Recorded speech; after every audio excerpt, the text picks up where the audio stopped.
is defending his decision to send 225 members of the Arizona National Guard to the border, with plans to send more later on. This shouldn't be a surprise to anyone. This is something we've been talking about in Arizona for over a decade. In many ways, our state has been the epicenter for the discussion around border security. Defense Secretary James Mattis approved paying for up to 4,000 troops at the border. Texas sent Guard members already, while New Mexico's governor said they support the effort. They haven't deployed anyone yet. And California's National Guard said last week they were reviewing the president's request, Rich. Jessica, the manhunt is over for a 23-year-old who admitted to police and posted on Facebook that he killed his mother and a friend. A body has been found in Mississippi, and it's believed to be that of 23-year-old Casey Lawhorn of Tennessee. He is suspected of killing his mother and a friend, then posting about it on his Facebook page. There was a manhunt for Lawhorn going across state lines from Tennessee into Mississippi after police found his car abandoned near Interstate 59. The Facebook post has since been taken down. In it, Lawhorn admitted to the killing and said he did it with a stolen rifle. Jim McKay, Fox News. Officials in Oklahoma directing a wastewater disposal well to reduce its volume of injection after more than a dozen earthquakes rattled part of northwest Oklahoma since Friday. Many of the thousands of earthquakes in Oklahoma in recent years have been linked to wastewater injection by oil and natural gas producers. The U.S. Geological Survey recording 3 quakes today, including one near Covington, now rated magnitude 4.5. 2 smaller quakes also recorded today about 50 miles north of Oklahoma City. I'm Rich Dennison, Fox News Radio. Hey, it's your stomach again. Subway has all new signature wraps, and around the water cooler, the other stomachs can't stop talking about them. Chipotle Southwest steak and cheese, turkey, bacon, and guac, rotisserie-style chicken Caesar signature wraps. Listen, if I'm honest, as a talking stomach, I don't have a lot of life experience. But I do know one thing. These signature wraps are jam-packed with meat. So what are you waiting for? I'm growling over here. Subway. Make it what you want. Many things on our island need attention. The Gutierrez-Bordallo team understands the importance of addressing problems and finding solutions to all quality of life issues. Gutierrez-Bordallo is committed to marshal all public and private partnerships. They will create positive improvements like rebuilding both Paseo Stadium and Guerrero Baseball Field into first-class venues to reinvigorate Guam's favorite pastime and repurpose the Chamorro Village Festback structures, ensuring they are fully and constantly utilized. I'm Carl Gutierrez, and I approve this message. Yes, money is something we should talk about and plan for and use to make life better. It's how we make our giant leap from where we are to where we want to be. So let's talk together and work together to check off shiny new kitchens, fully nested dorm rooms, and bucket lists with more countries than our passports can hold. Let's check them all off together. First Hawaiian Bank. It all starts with yes. Member FDIC. Every time I travel, there's something from home that I can't leave without. I take my Docomo Pacific Data to Go to share my stories in Taiwan, check subway routes in Tokyo, be my food guide in Hong Kong, meet new friends in the Philippines, make updates in the States, find my way around Korea, and check out all the cool shows in Singapore. It's the data I have in all the places I love for only $10 a day. Data to Go from Docomo Pacific. Better together. Triple J says yes. Zero down? Yes. 1.9% financing? Yes. Easy trade-in? Yes. No payments for 90 days? Yes. We'll have you saying yes, too, to these amazing deals. Like our big boy truck, the Ford F-150 at only $217 per paycheck. Or the top safety pick Mazda CX-5 Sport at only $194 per paycheck. Or turn heads in the Mazda 3 Sport or the sleek and sophisticated Kia Soul. Both for only $129 per paycheck. Visit us online at triplejguam.com. Some conditions apply. See dealer for details. Triple J. Customers first.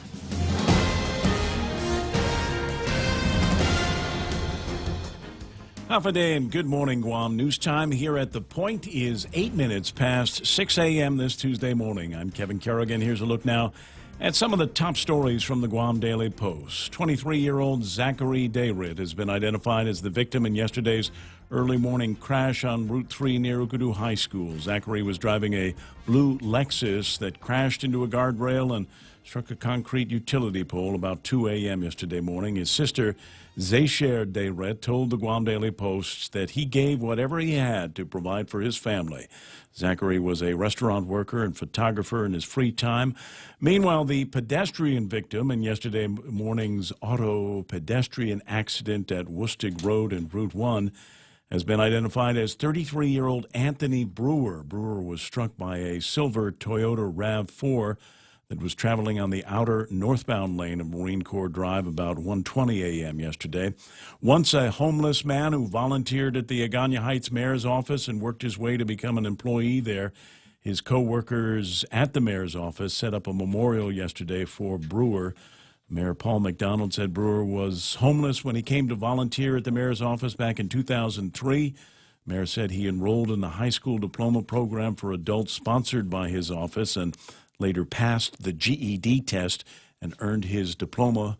McDonald called Brewer one of his most loyal employees who was widely known in the village for his volunteer work. The cause of both of those fatal accidents remain under investigation. We'll have more news after this.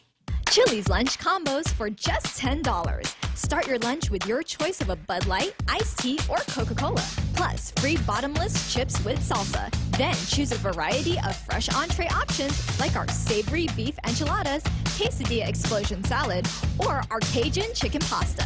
Experience fresh flavors in every bite with Chili's lunch combos for just $10. Available Monday through Friday from 11 a.m. to 3 p.m. At Chili's, fresh is happening now. On April 14th, join Bank of Guam for the first ever Hagana City EFIT Run and Block Party to benefit the Guam Cancer Care and the American Cancer Society Guam. This event begins with a sunset run through our capital, starting at 5 p.m. at the Chamorro Village, and the excitement continues at our block party with food trucks, beer garden, live entertainment, and the greatest beast competition, and a fun-filled kids zone. The Hagana City EFIT Run and Block Party, Saturday, April 14th, brought to you by Bank of Guam, member FDIC. News time here at The Point is 10 minutes past 6 a.m. The governor's office has announced the appointment of a team of cabinet members to organize this year's Liberation Carnival. The team, led by Airport Executive Director Chuck Adda, they've been asked to organize a carnival or fair that'll include food, music, dancing, and maybe a few surprises, according to a release from the governor's office yesterday. Governor's Communications Director, Oya Nirarikral, says that the team includes representatives from the Department of Chamorro Affairs and the Guam Visitors Bureau, as well as ADA.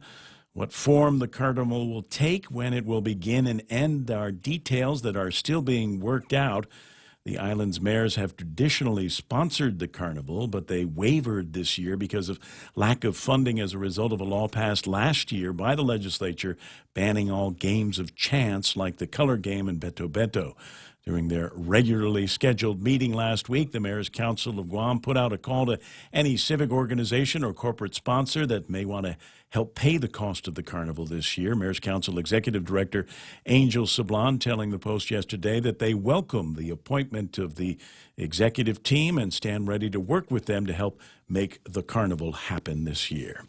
The price of goods and services went up 2.8% overall in the first quarter of this year compared to the same period last calendar year. However, the cost of food itself was much higher, climbing more than 7%, according to the Guam Consumer Price Index released yesterday by the Department of Labor.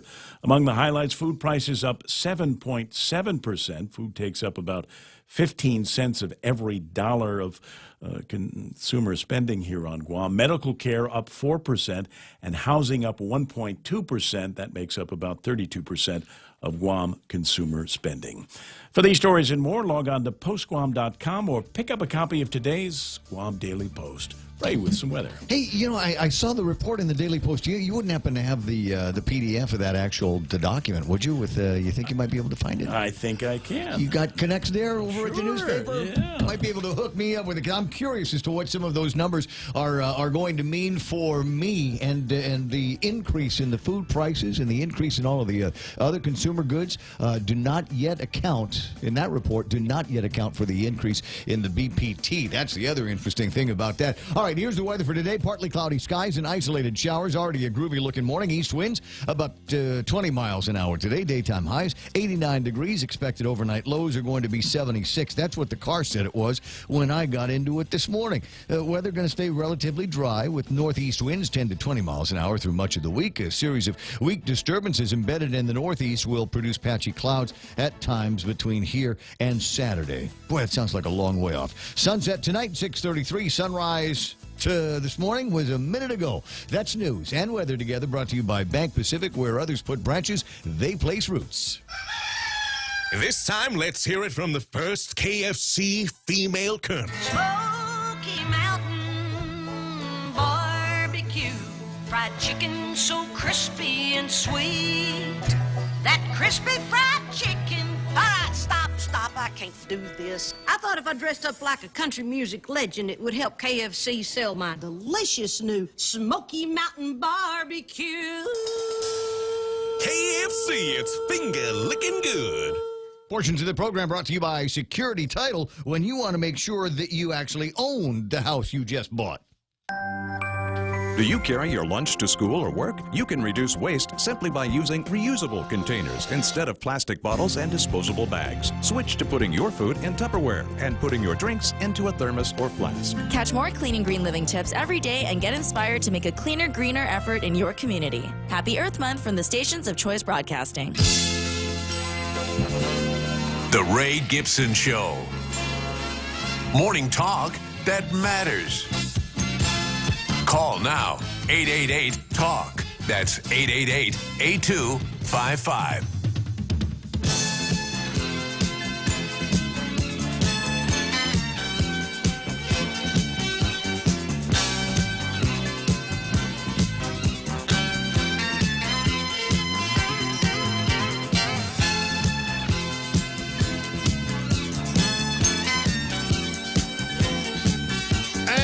Tuesday, Hava Talk Show listeners, my name is Ray Gibson, and welcome to the program Excuse the Mess, and I didn't make the mess today. The mess was made by our intrepid producer, Michael Knights, who was outside looking at the sunrise just a few minutes ago. Do we have a report on the sunrise? Any good? It was not as nice as yesterday, but Yesterday still, was- any day you see the sunrise is a good day. It's a good day, yeah. The incredible Kevin Kerrigan for the Guam Daily Post, also Mike Side here this morning as we unravel the big stories of the day. Good morning, Kevin. How are you? Good morning, Ray. All right. So you digging out that thing? Because It's on your WhatsApp already. Dude. Yeah. It has been dug. Wow. It was like a minute. Okay, so I'm going to take a look at that, and we'll unwrap some of those numbers and what it means to you. The bad news is the prices are going up, and the good news is I don't know. I don't think there's any good news in there unless you actually run businesses and stores and grocery places. But are you keeping any of that money? Did it go up because? Thank you very much. Did it go up because you're making more money, or is it going up because it's costing you more money to be able to get some of these goods into your store? So take a look at the numbers and see where this lands and what the important thing is. Lord help us. Alcoholic beverages up 4.1% from 1 year earlier. Go back to bed. Go back to bed until I find some better news, would you?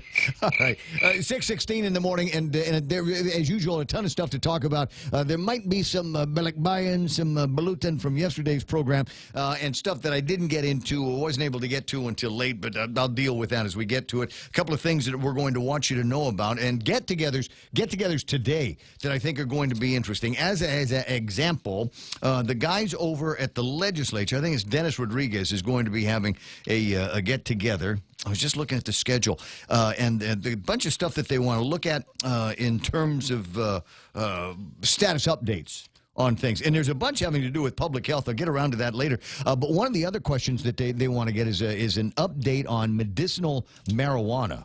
Or what I'm going to refer to from here on out, the same as I refer to the carnival, as the doomed medicinal marijuana bill. They don't have the, and you know where you can find stories about medicinal marijuana on Guam? Virtually everywhere.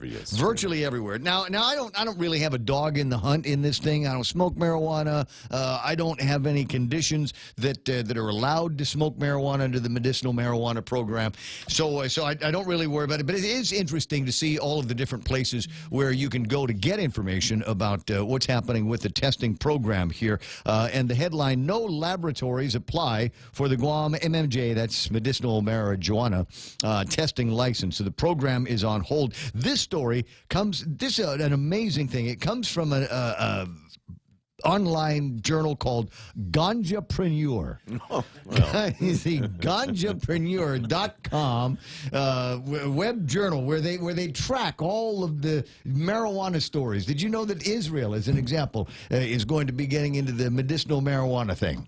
They've been involved in it for quite some time. As a matter of fact, they're one of the world leaders in medicinal marijuana research and study. Yeah, wow. Have been since the 90s. I had no idea. Yeah.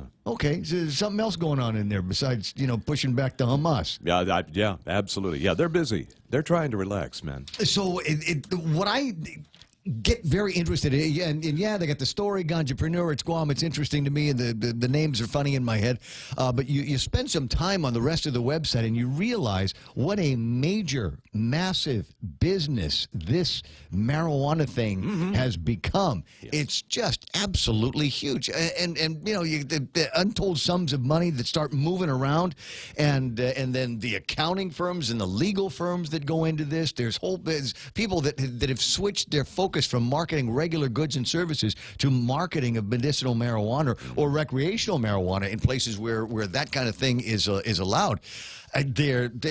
I'm, as I said, I don't really care that much, and I know that there's a lot of people that roll their eyes when we start talking about marijuana, but this might be something. I'd set up a special committee. If I was Jay Rojas over at GITA, I would set up a special committee, and that's what we're going to do is talk about different ways, because the governor was talking about it. Remember when the governor was here in this building? Fiscal realignment plan. Fiscal realignment. Hey, let's have this conversation about medicinal marijuana. No lab to test it.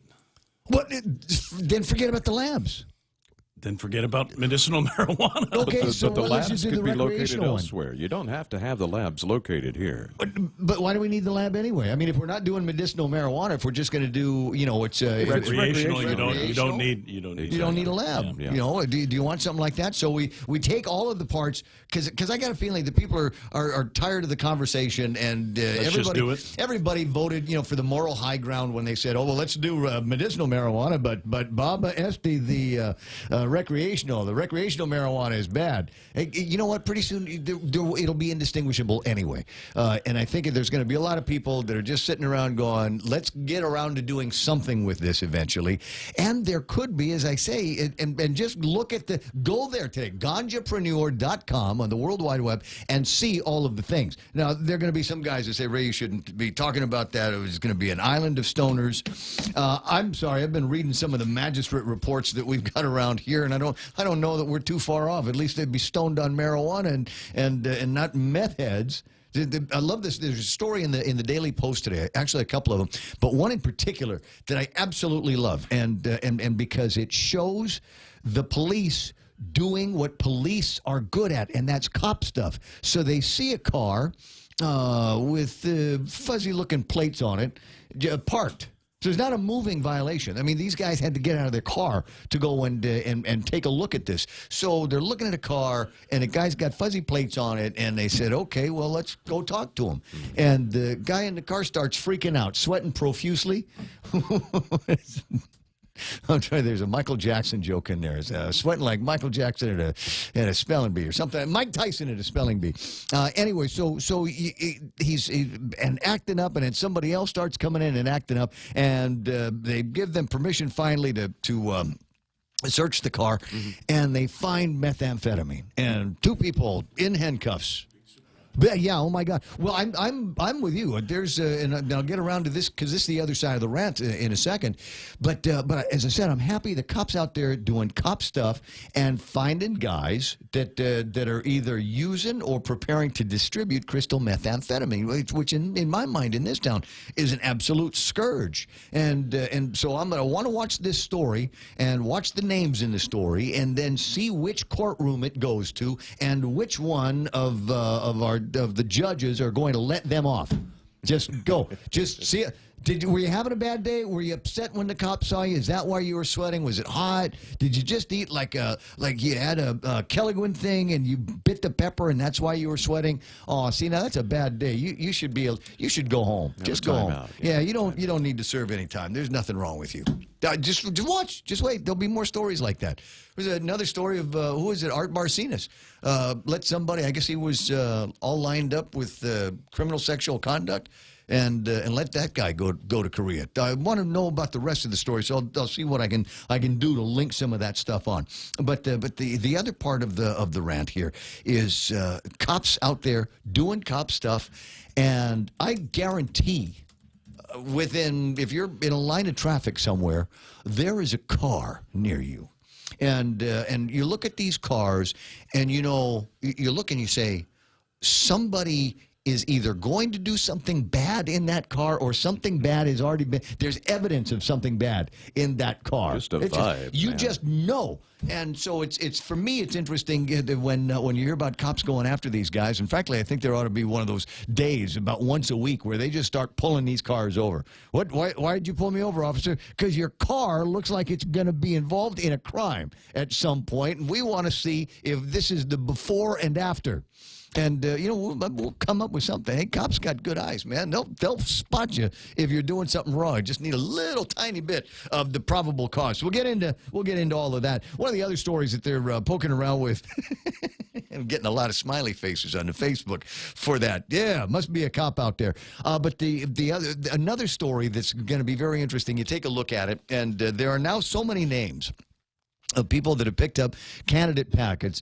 Even the print news doesn't have the room to print the names. I was looking at that story today in the Daily Post. There are 53 potential candidates that are lined up for just 15 seats over in the 35th Guam legislature. Now, there is a big difference in picking up a packet and then dropping it off when you filled it out, you've got the petition signed and all of that. That doesn't necessarily mean that all 53 of these people are going to go and vote. And it is also possible that among the 53, there might be duplicates, because we know that Mike Mendiola, as an example, has been nominated, and he's had packets picked up by committees, as I understand it, for the Republican Mark Mendiola and the Democrat Mike Mendiola. So maybe there's only 52 actual candidates. So there's a big gulf between, though, picking up the packets and then dropping it off at the deadline, which I believe you may begin submitting these on April the 17th. So from that date, once we begin to see the names and the packets come back in, that's when we know who some of these guys are. The deadline is June 26th. Okay, so between 4/17 and June 26th, that's 6/26, that's all the time they've got to be able to turn those things in. So there's going to be a flurry, I think, of folks coming to you, walking around with petitions. Will you sign this? Will you sign that? Will you sign the other? And so I wish them lots and lots of luck. Some interesting names, some new names that are in there, and some folks with pretty interesting conversations about what it is that they'd like to do. And there's more than one or two that are talking about recreational marijuana. There's more than one or two talking about things that we've got to do to better stand up for the environment. And so it'll be fun to hear all of these guys. As soon as we start getting some sense of who they are, we'll see if I can get, say again, this is where I say we'll try to get them into the studio. When I say we, I mean Mike is going to make some phone calls to some of these people and see if we can get them into the studio so that we can conduct interviews so you get a better sense of who they are. But I will say this: while the number of folks that are running for the Senate for the legislature are interesting, it is not the only place that we need to look. We got to keep an eye out for who is running for positions on the Consolidated Commission on Utilities. That's where the action happens. Well, that's where you get hit in the pocketbook a lot. Notwithstanding the BPT and all of that, the Consolidated Commission on Utilities working with the utility agencies to help prescribe best practices and what we're going to do over here that's going to cost. What will the cost of 180 megawatts what is that going to mean for ratepayers of the Guam Power Authority at some point? So we'll go and chew on some of those conversations in just a little bit. It's nice to see lots of interest in all of these positions that we've got over at the legislature. What is it, 7 people that aren't going to be coming back, and 8 that are going to be taking their chances with the voters. And it's possible that among the 53 or so, there are going to be people that might be a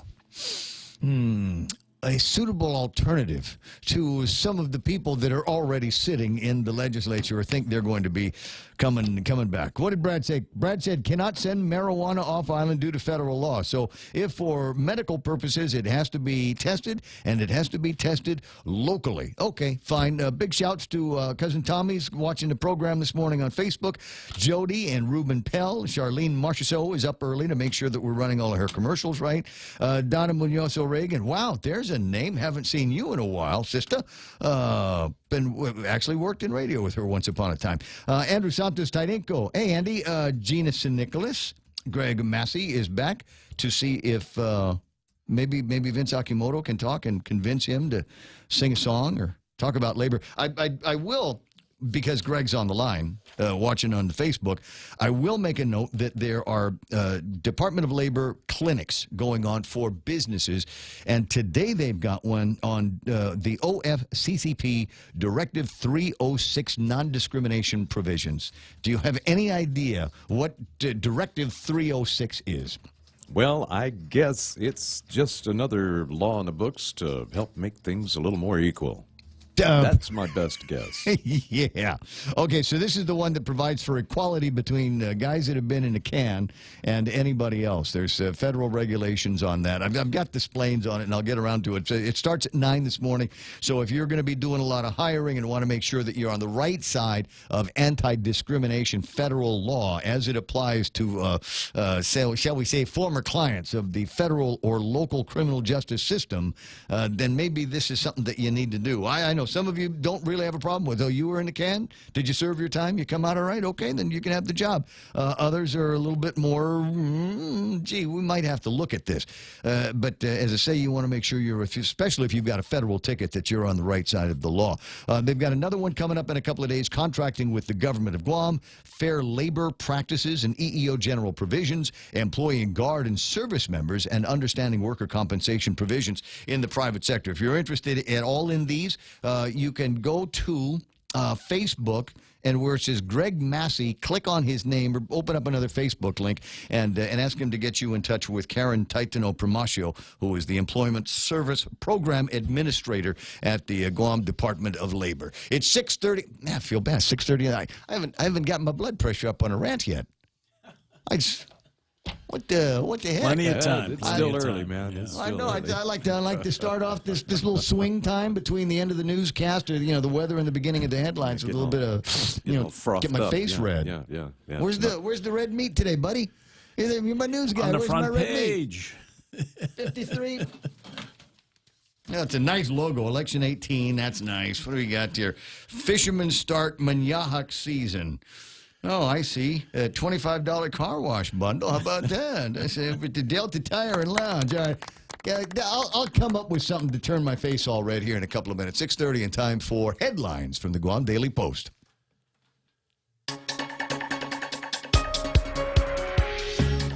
Hafa and good morning, Guam. News time here at The Point is 31 minutes past 6 a.m. In the headlines from the Daily Post this morning, 53 potential senatorial candidates have picked up election packets from the Guam Election Commission. As of April 9th, that was yesterday, Guam Election Commission records show 21 Republicans, 28 Democrats, along with 4 others who've declared no party affiliation, had taken out the paperwork to run for one of the 15 seats in the Guam legislature. Just how many of those who've taken out the paperwork will actually run won't be known until the filing deadline on June 26. Among the latest to pick up packets are Democrats Jude Lizama, William Parkinson, and Franklin Meno. On the Republican side are Harold Cruz and the committee to elect Jenny Uggan. At least 7 of the legislature's 15 seats are up for grabs this election year. A man was charged yesterday in Superior Court on allegations he used a machete to terrorize his family while drunk. 42-year-old Shirai Zache was charged with family violence and resisting arrest as misdemeanors, according to court documents. Zache threatened a woman known to him at an Agate residence. He reportedly began to yell and threatened to get a machete. The woman ran to a neighbor for help, called police. When the police arrived, Zache allegedly grabbed an officer's shoulder and struggled with the officers. The magistrate report says that they had to use a stun gun to subdue him and place him under arrest. The Manyahak season has begun. Local fishermen have been inside the reef since early last week hunting for the juvenile rabbitfish. Department of Ag Fisheries biologist Brent Tibbetts says Guam usually sees 2 to 3 Manyahak runs every year, 1 or 2 around April and May and another around September and October. And fishermen keep an eye on the moon as well, which serves as a guide for when the fish might arrive. For these stories and more, log on to postguam.com or pick up a copy of today's Guam Daily Post. iConnect time in the studios. It's 6:33. Push to talk and communicate and connect longer for less with iConnect's push to talk and mobile plans. In illness and in wellness, Calvo's Select Care is health care that is there for you. That's why over 80% of the Guam medical community places their trust and insures with us. We offer our members wellness and fitness programs for a healthier lifestyle and provide a comprehensive medical network on and off island to help members from unexpected illnesses. Contact Calvo's Select Care today for more information. Relax, enjoy, and be greeted by the spectacular view of Hagåtña Bay when you visit the point at the Sheraton Laguna Guam. Gaze into the beautiful sunset as you unwind to the music of Philip Garcia and Natasha on Wednesdays, Mama Shar and Nina on Thursdays, Philip Garcia and Louise Muña on Fridays, and Jack Larimer on Saturdays. Open daily from 8 a.m. to 11 p.m. Happy hour from 5 to 8 p.m. with all cocktail drinks for $7. Receive a discount when you present your SPG card. Call Peter Yaban at 646-2222 for reservations at the point at the Sheraton Laguna Guam Resort. Hit the road, 6:33 in the morning, and is there already some slowing down in this town? You know, looking at traffic build at some of the usual spots along Fatima Street in front of the sports complex out in Dededo. What do we got happening in Tumon? Looks like there's some build-up as you're heading north toward the Westin Hotel. Other than that, doesn't look like there's anything major to let you know about. Got traffic building along Route 4 into Sinahanya. Nothing major at the intersection of 4 and 10. Nothing major at the intersection of 8, 10, and 16, and nothing major at the intersection over where the ITC building. Should be smooth sailing into the office, but you have to leave right now. That's right now traffic on the point. Are you guilty of reading the newspaper and then just throwing it away? Or opening a birthday present and then trashing the wrapping paper? These and more can always be repurposed. You can reuse old paper for wrapping fragile items when moving to a new place or when mailing a precious package abroad. Catch more clean and green living tips every day and get inspired to make a cleaner, greener effort in your community. Happy Earth Month from the stations of Choice Broadcasting. The Coconut Wireless is back. Morning talk that matters. The Ray Gibson Show.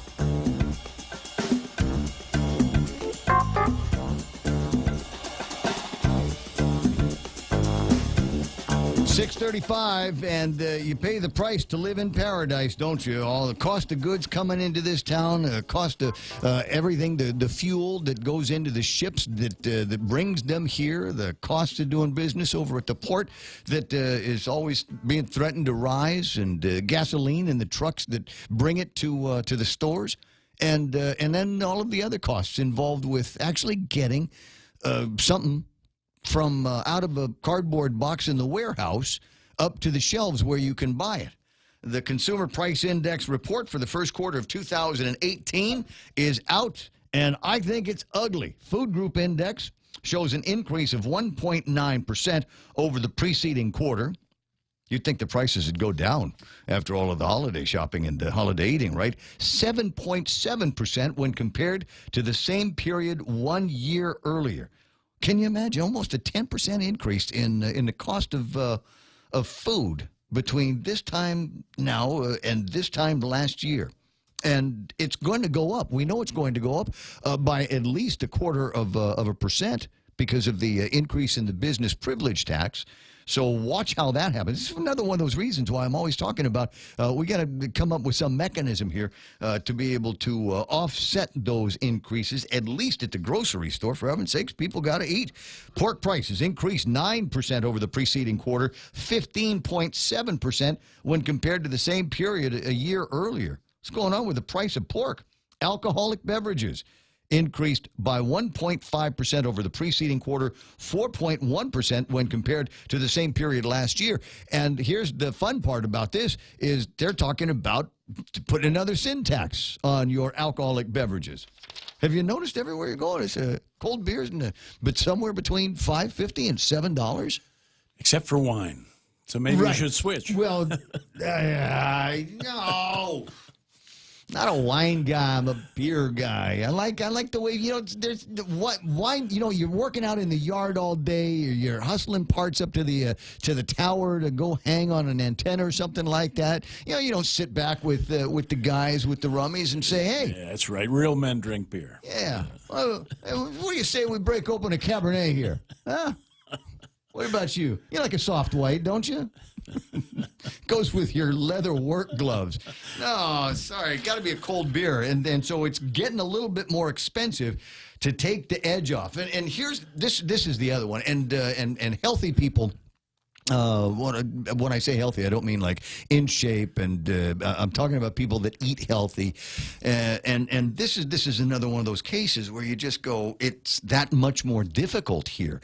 And anybody that's tried to get on one of those diets where we're eating a lot of fruits and putting stuff in smoothies and all that, you realize this is an expensive proposition. It costs more to eat healthy on Guam. Fresh fruits products increased 5.6%. Just over the preceding quarter, 5.6%, 9.5% when compared to the same period last year. Now, if there's ever been a case for buy local, grow local, this is it. Because I guarantee that these fresh fruit products that we're talking about are probably things that have been imported into the community. Bananas, we'll go get that off the tree. There's all kinds of other stuff around here that we can go find off the tree. I'm going to take a look at this and see if I can drill down into some basics. I mean, we're talking general terms about what's happening with food and alcoholic beverages and fresh fruits, but there's others in here that like I said, you can break it down into the individual product category and see what's happening with those prices. I remember one year meat went through the roof, but the prices of fish were still good. And speaking of fish, as Kevin pointed out a little bit earlier, is Manyahak season. I like Manyahak. I do. My favorite thing in the world is fried Manyahak. Dr. Akimoto called last week and was talking about being over at the Paseo watching some of the pescadores start some work on. See, I say I like fried Manyahak. Carl and Jerry just joined the Facebook. I guarantee at some point, one or the other or both are going to send fried Manyahak over here. Right? Right, Uncle Jerry? What? You look at yeah, because Mike's never had it before. He wants to try it. It's like fried Manyahak is like it's like little fish French fries. You take them and you put them in. I got to warn you, though. Because what will happen oftentimes is when the fish hits the oil, the fins, the dorsal fins on the back of them will come up. and they're a little bit sharp. They're a little tiny bit sharp, and you eat enough of these things all day long, and pretty soon your mouth goes a little numb from all of these little sharp little fin things poking at it all day. But it's a truly unique thing and something that you don't get all the time, and it's a great time of year to do it. We got green mangoes floating around here. We've got manahawk. This is a good day to be a little boy on Guam. So I hope you are able to get your hands on some of that. And I guarantee some of the people that are watching on Facebook this morning, they're living in the United States, are going, oh, don't talk about green mangoes and fried manahawk here. You know, it's impossible to get that kind of thing in the States. Sorry. You can come back to Guam and share in the increased prices that we've got on the groceries and the cold beers.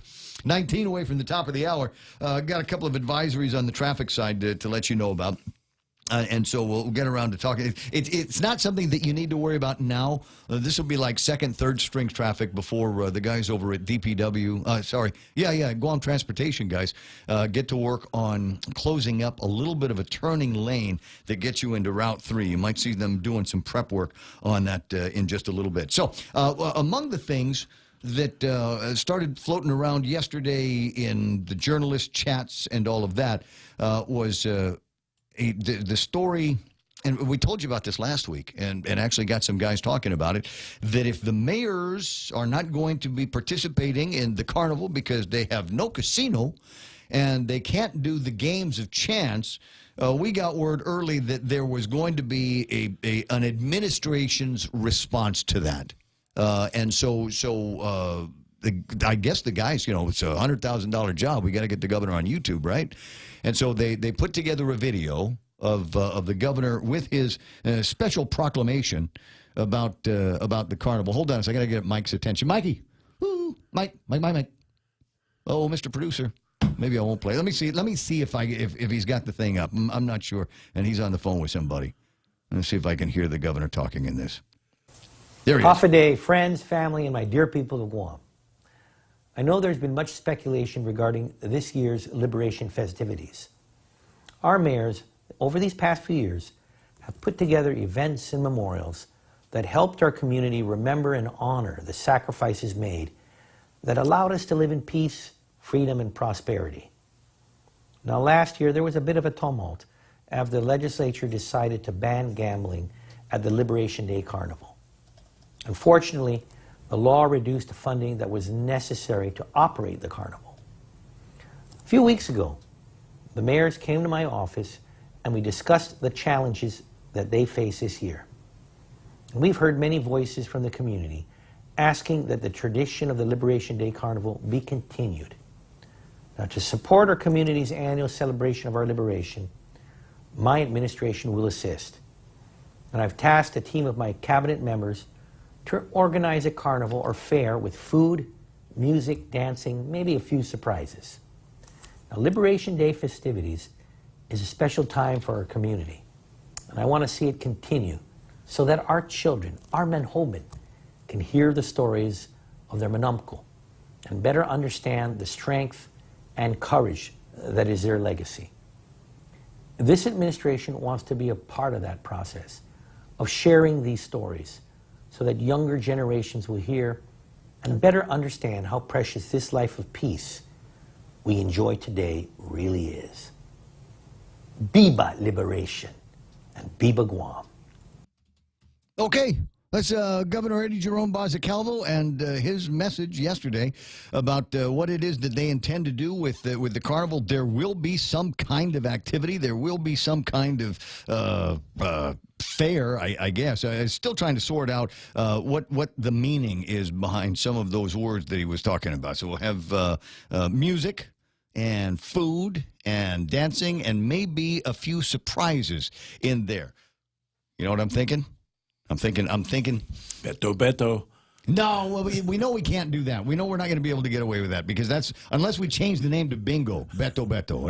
Unless we do so, unless we change all of the names of all of the games to the Bingo Colors game or the Bingo Beto, because only Bingo is going to be allowed over at the carnival for whatever reason.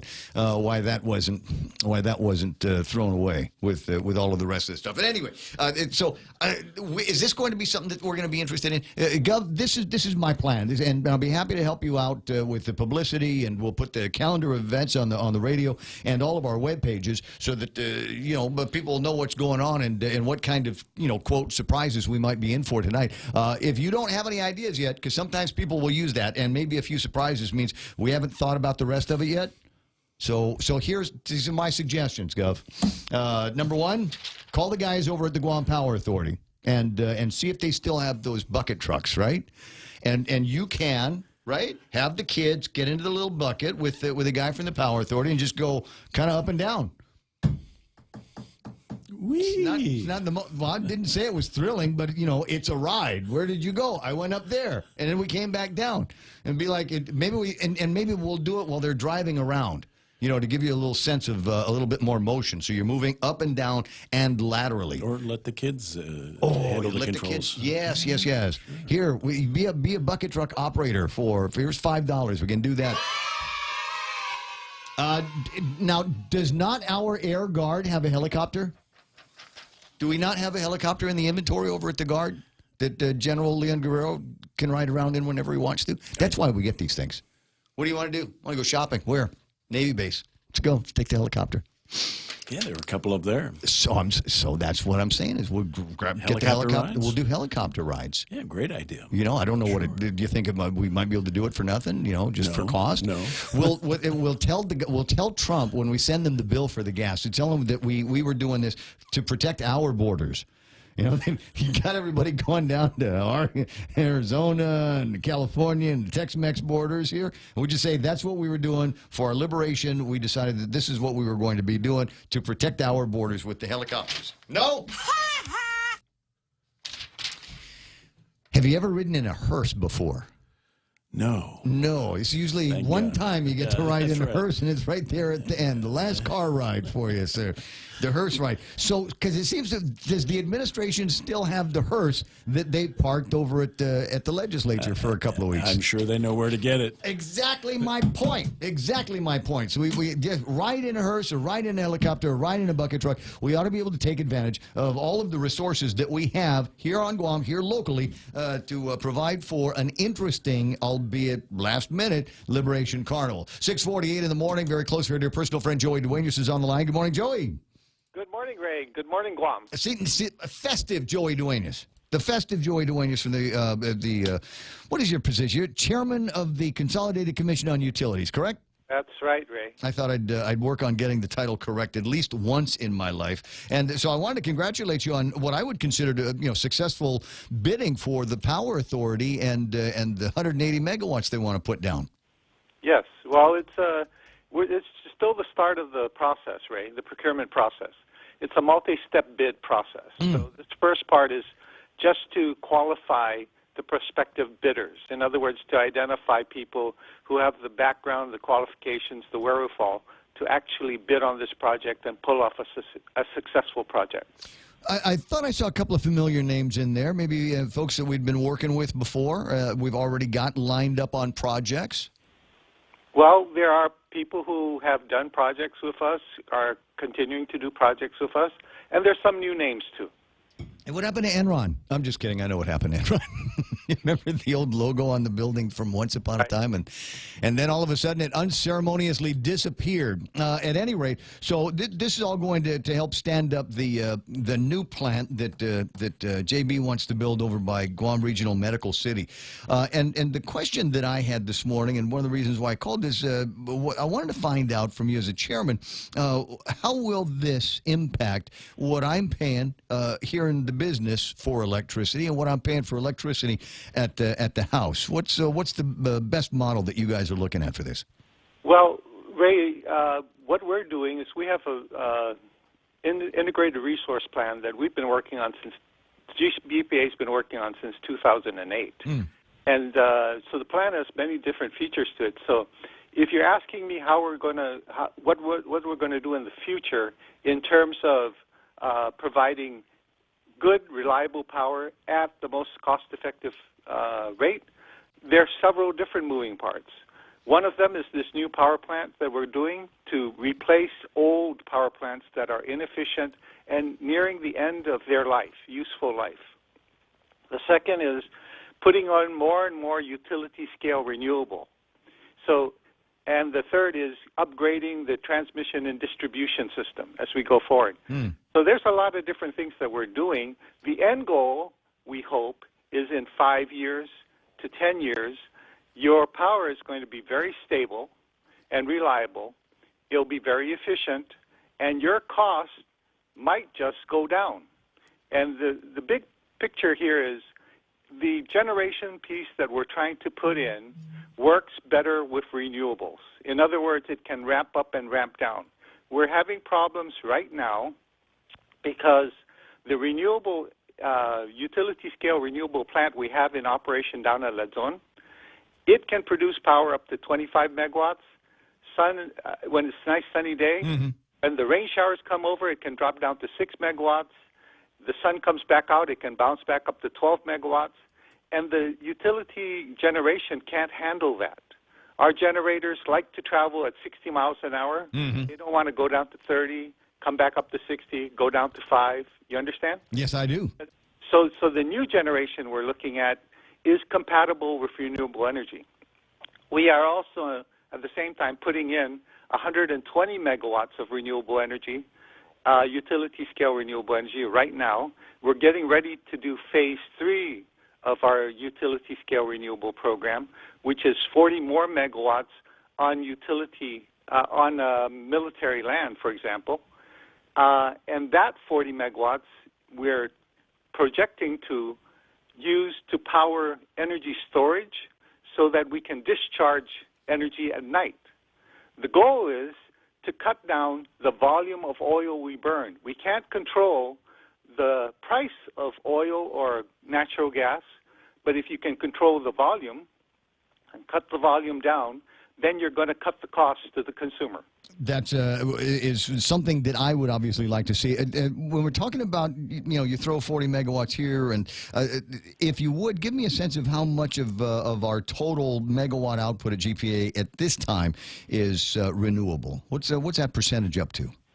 Well, it depends. Here, let me tell you what we have. Okay. We have about 25 megawatts down at Luzon, and on people's rooftops, we have about another 16 megawatts of renewable energy.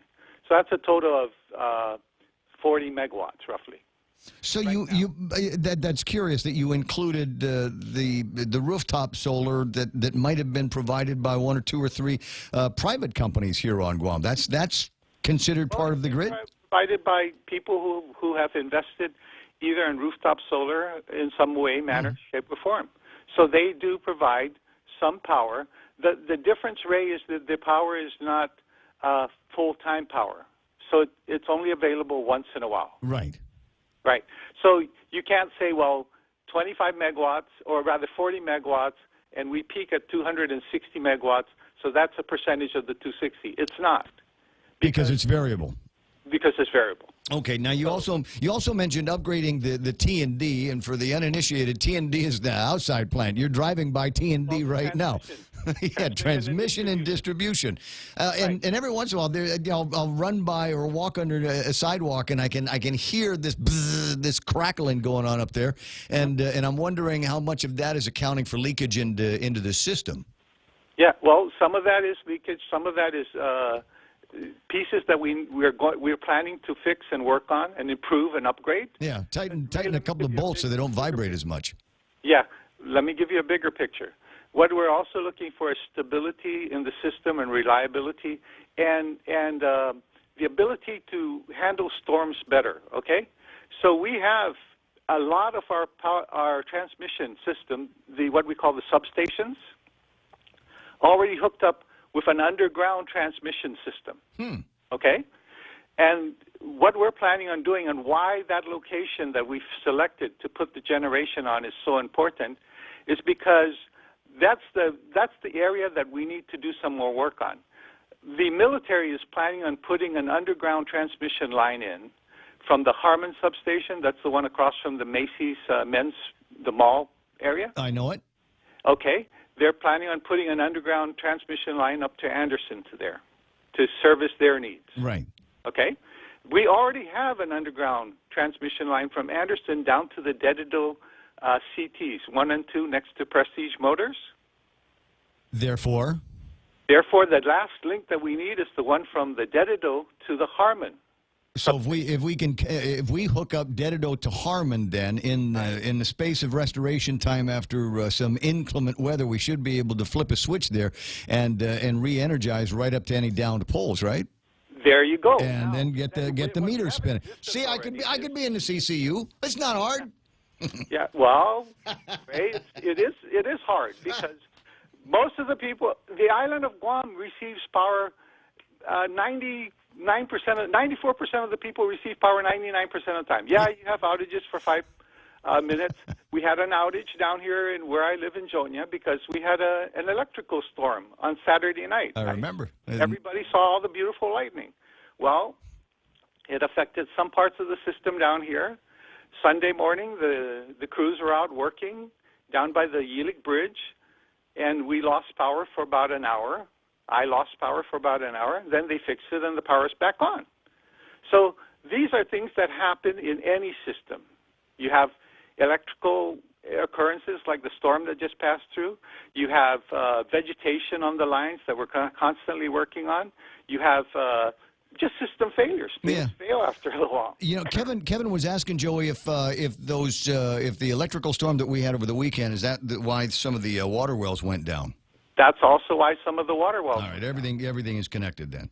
Everything's connected, but more importantly, sometimes that hits the water well power system itself, and maybe it affects the electrical system that's inside of the water well area. Sure. A couple of minutes before I have to break away. I'm sorry, and I always wish I had more time when we get to talking about stuff like this because you threw energy storage at me. Are you guys buying batteries?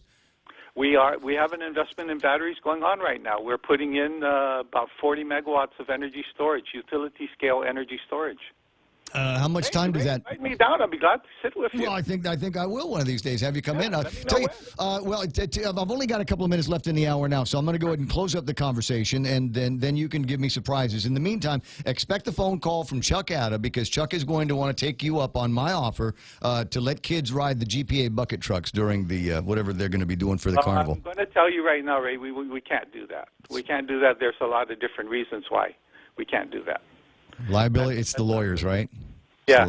Now, Ray, I have an idea for you, though. Yeah? Okay. What I really think you need to do is you need to set up a little booth down there at the Carnival Fair and allow kids to come in and be a radio host. Okay. So that they can understand what it's like to do that job, and some of them might get interested and say, hey, there's a future Ray Gibson here. I'd love to find them. You know, they say at some point you got to start looking for your replacement. That's a good place to find one over at the Carnival. And over the Carnival, put up a little booth. And, you know, guys can come in. You can just do a local thing. They can be a DJ. They can be a news talk host. Sure. Journalists like Kevin will have kids, right? They've got a great kids. What's going on that day? Right. They got a great kids post that comes out every Monday. If you want, share the reading with the kids. Listen, Joy, I appreciate the idea, and I'll see if the governor will give us a space down there to do exactly that. He's full of ideas, this guy. It's Joey Duenas, the chairman of the Consolidated Commission on Utilities. Just real quick, are you running? Is this a year for you to run? No, it's not a year for me to run. By the way, I want to tell you we have a really good group of people, 5 people representing our ratepayers and our community. Okay, but three of them are up for election. Okay, there are 3 seats up for election. Okay, because that's the important one I wanted to mention. Francis Santos, and George Bamba. Really good people. Wait, Simon, Francis, and George? Right, and Judy and I are up in 2020. I got you. We got to get those guys on the phone. I'll see you pretty soon. I got to break away here because the guy says that Fox News Live is coming up in mere seconds on KUSG. I got you. Live from New York, the Fox Report. I'm Rich Dennison. The president's longtime personal attorney facing some potential legal problems. Fox's John Decker joins us live from the White House. Confirmation from the lawyer for President Trump's personal attorney Michael Cohen that the FBI earlier today raided Cohen's office and seized records related to a number of topics. In a statement, Cohen's lawyer said that the U.S. Attorney's Office for the Southern District of New York executed a series of search warrants as part of a referral by the Office of Special Counsel Robert Mueller. The seized records include communications between President Trump and Cohen. An attorney for adult film star Stormy Daniels said in a statement, this could end very, very badly for Mr. Trump and others. Rich? John, the White House promising a quick response to this weekend's deadly attack in Syria. President Trump saying his administration would come up with a plan within 48 hours. Defense Secretary Jim Mattis today saying airstrikes were not off the table. The United Nations Security Council also responding to the deadly attack on civilians in Syria. Fox's Gernal Scott joins us live. Rich, U.S. Ambassador Nikki Haley was blunt in blaming Syrian leader Bashar al-Assad for the chemical attack. She adds that Assad's regime shouldn't get all the blame for the deadly assault and others. Haley calls for humanitarian access to Syrian victims as well as an impartial method for the council to punish nations for such attacks on Syrians' innocent people. Rich. Gernal, U.S. stocks were on track for a sharp rise earlier this afternoon, but investor concerns over new government reports on the federal budget deficit and the raid on the president's lawyer's office offset most of those gains. The Dow up 400 points at one time this afternoon, closing at just 46 higher. You're on the Fox Report, fair and balanced. Yes, money is something we should talk about and plan for and use to make life better.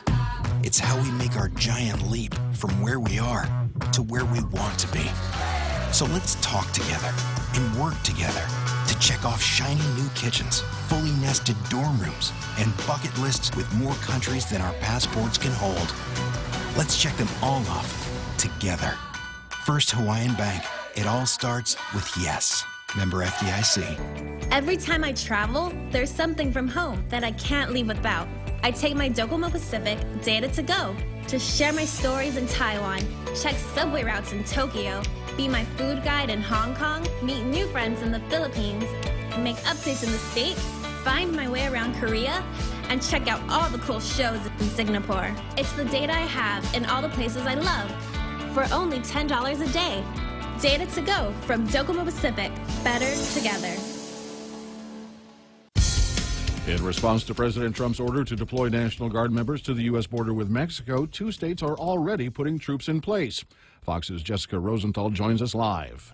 Rich, Arizona Governor Doug Ducey sent 225 National Guard members to the border today with a promise to send more this week. There's been a surge at the border, a 200% increase of migrants coming over the border in March, year over year. But when questioned if this was just politics or overreacting to 1 month of numbers, Ducey said Arizona's been dealing with immigration-related issues for over a decade, and the Guard would allow the Border Patrol to do more actual border patrolling.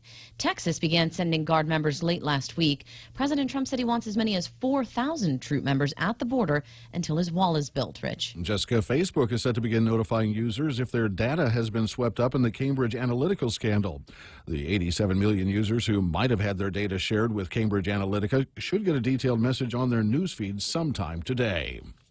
Thieves used firecrackers to create a distraction to rob a jewelry store at a Florida mall yesterday. It was bedlam in there. It was the scariest thing I've ever experienced. The loud popping sound from firecrackers had people running for cover thinking it was gunshots at the Florida mall near Orlando on Sunday. We ran into a store and hid in like a storage room and put things against the door so that no one could get in. 11 people were injured in the chaos. Orange County deputies quickly determined no shots had been fired. It's not clear what the thieves stole.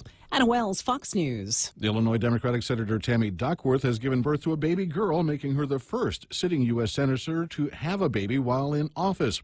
The 50-year-old veteran who lost her legs in the Iraq War is one of only 10 lawmakers who've given birth while in Congress. I'm Rich Dennison, Fox News Radio.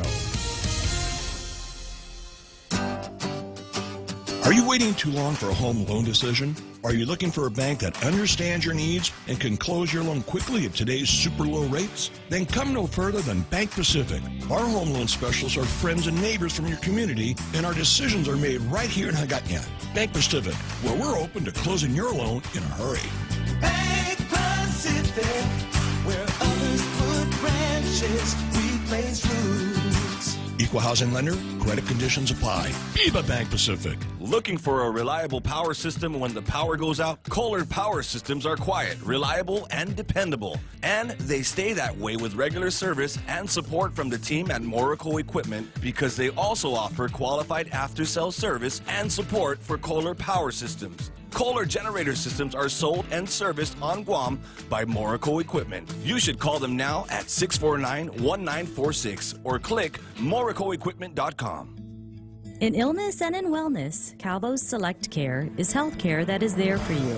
That's why over 80% of the Guam medical community places their trust and insures with us. We offer our members wellness and fitness programs for a healthier lifestyle and provide a comprehensive medical network on and off island to help members from unexpected illnesses. Contact Calvo's Select Care today for more information.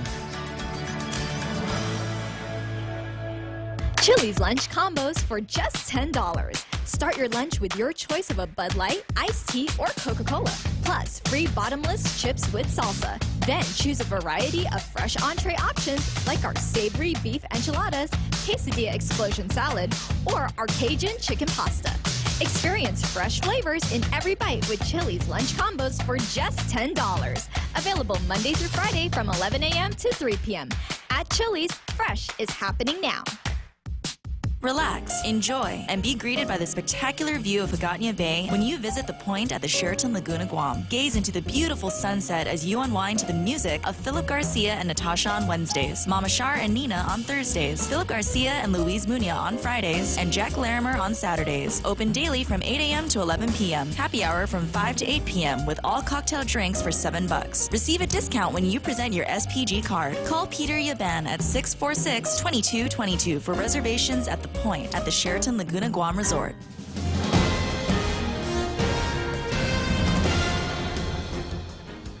Alpha Day and Good Morning Guam. News time here at The Point is 8 minutes past 7 a.m. this Tuesday morning. I'm Kevin Kerrigan. Here's a look now at some of the top stories from the Guam Daily Post. 53 potential senatorial candidates have picked up election packets from the Guam Election Commission.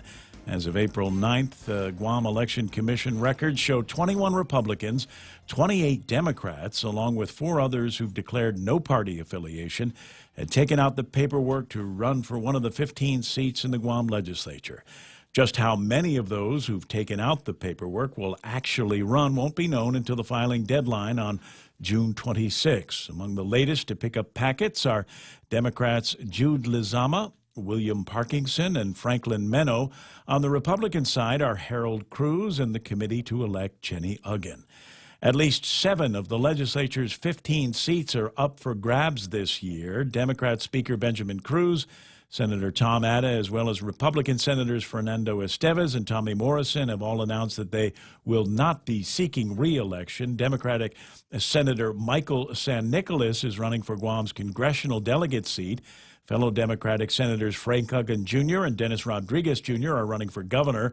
All other incumbent senators have picked up packets except for Vice Speaker Therese Terlahi. The Election Commission will start accepting nominating petitions and candidate packets on April 17th.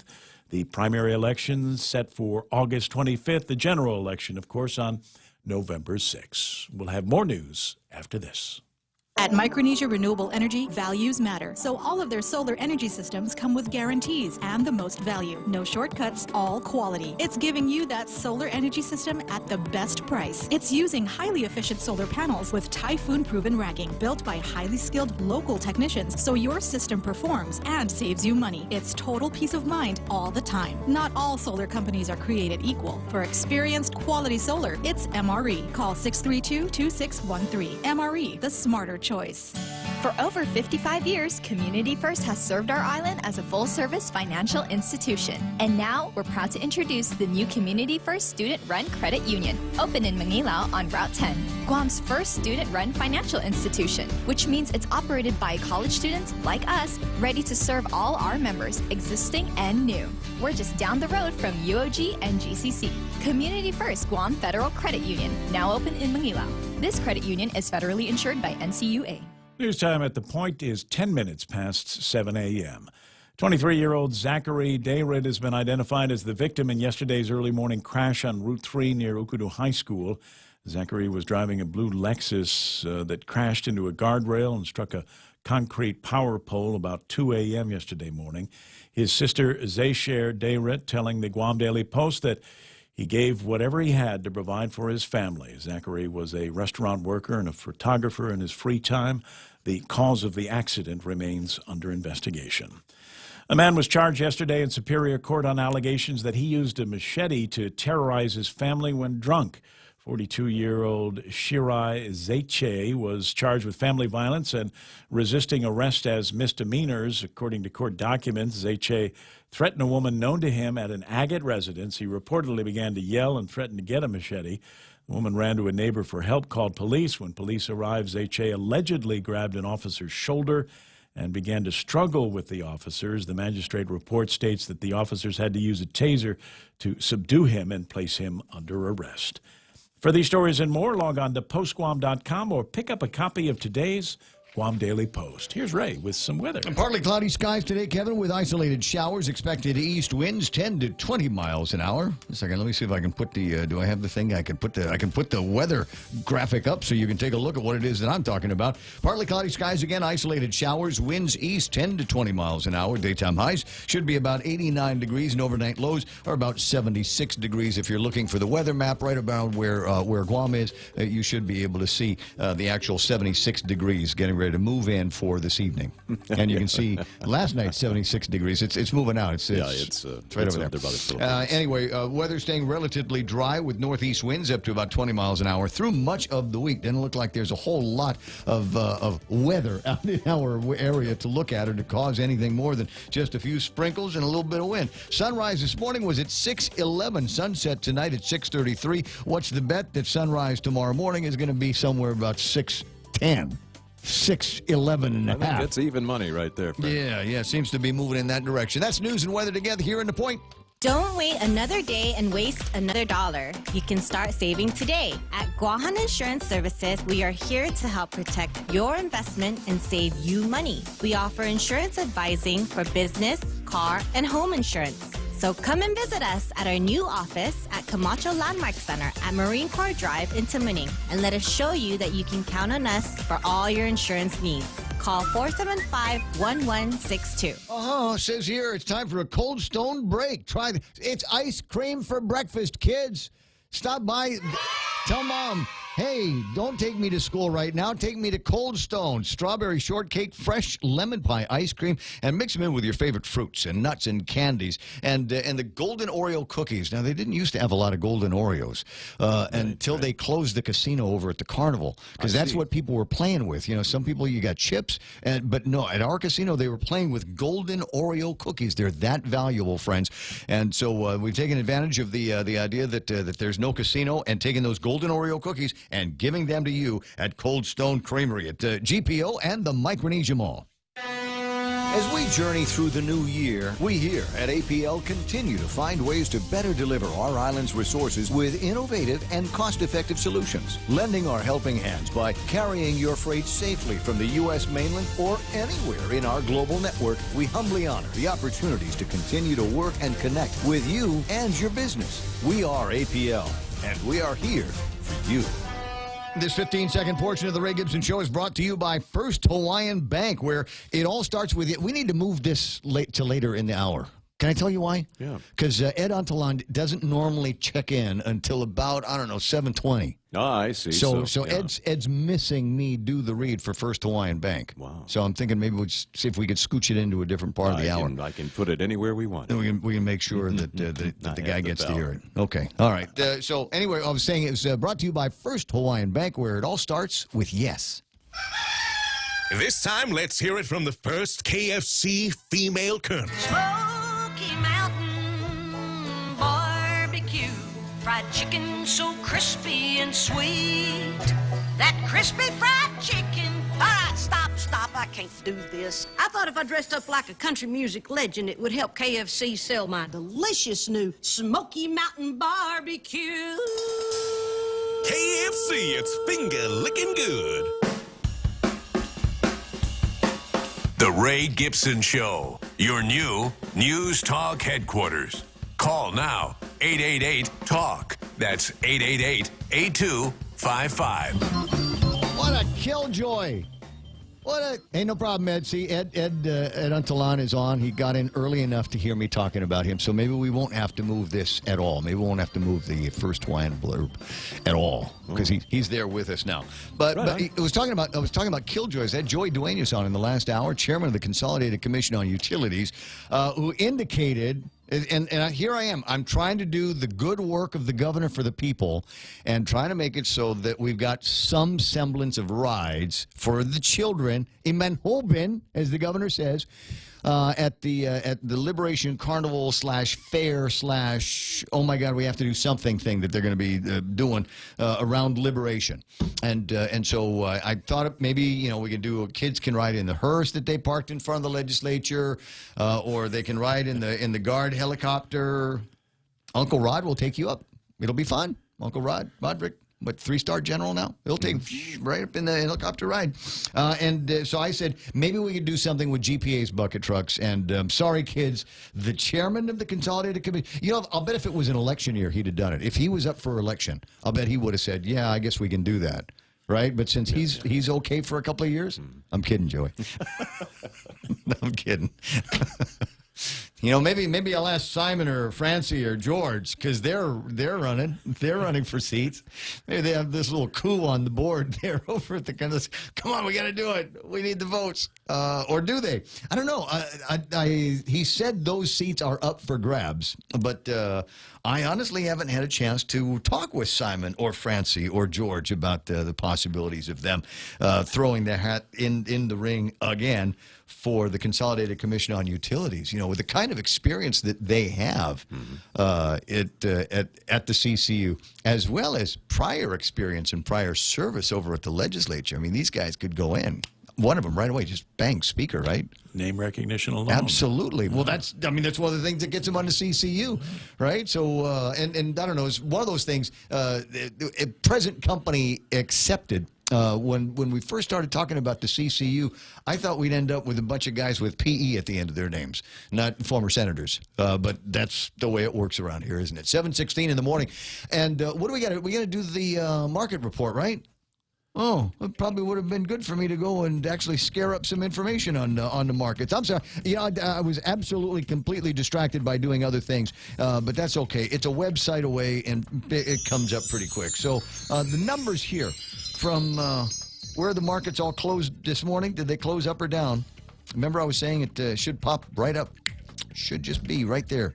Everybody's in the green.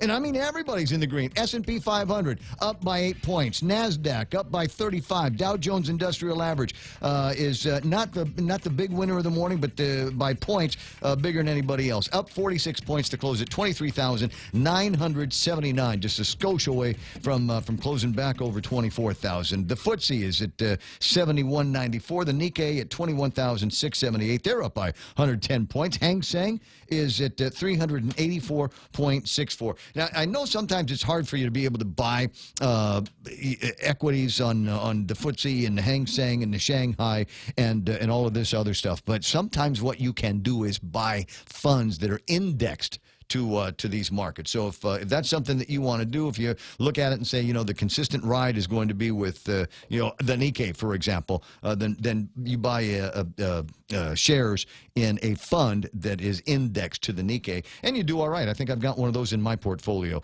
Where are we with the oil here? $63.29. TAP is still trading around $70 or so for a barrel of that stuff. And the big headlines, what do we got here? The FBI raids the office and residence of Trump lawyer Michael Cohen. Dow's 400-point rally is nearly erased in the final report based on the report of the FBI raid on Trump's lawyer. So it would have been higher. Still closed in the green, but it could have been higher had they not chose that opportune time to leak the story about Mike Cohen getting investigated. GOP's tax plan means short-term gains for the economy, but the federal debt is primed to explode. Who said that? The Congressional Budget Office analyst said that. There's an analyst that I want to find. Because we were talking about the Consumer Price Index, right?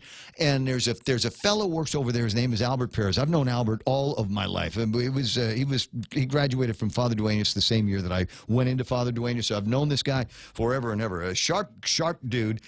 But there's something interesting as I was looking in the CPI, and I wanted to get his read on why it happened that way. The Consumer Price Index for most of 2013 through the fourth quarter of 2015, just kind of trudging along down at the bottom of the scale. And between the fourth quarter of 2015 and the first quarter of 2016, they kind of exploded. We saw all kinds of increases in all items, less food and energy in that category. So I'm kind of curious as to what it was that caused that big jump. I'll go over some of the other items. I promised you I was going to drill into some of the individual item categories for the CPI and let you know where the deals might be. But I tell you what, kids, ain't a whole lot of deals. The prices on just about everything are going up, as evidenced by this CPI report that just came out. 721. So that's what's happened in the market. Now's a good time to check in with Jerry Roberts and this morning's Extra Point. When it comes to compensating employees, what do you think a paycheck buys you? Is it their time and talent, or should it be more than that? I'm Jerry Roberts, and this could get interesting as we dig into this question next on the Extra Point. Okay, you're my employer. You offered a job and I took it. You asked me to do certain things for a certain amount of money every year, which I agreed to. I live up to my end of the bargain, and every 2 weeks, you give me a paycheck. So should you expect anything more than my time and effort to do a good job? Does that paycheck buy loyalty? I've asked this question in training sessions for over 15 years, and I can tell you the results are always mixed.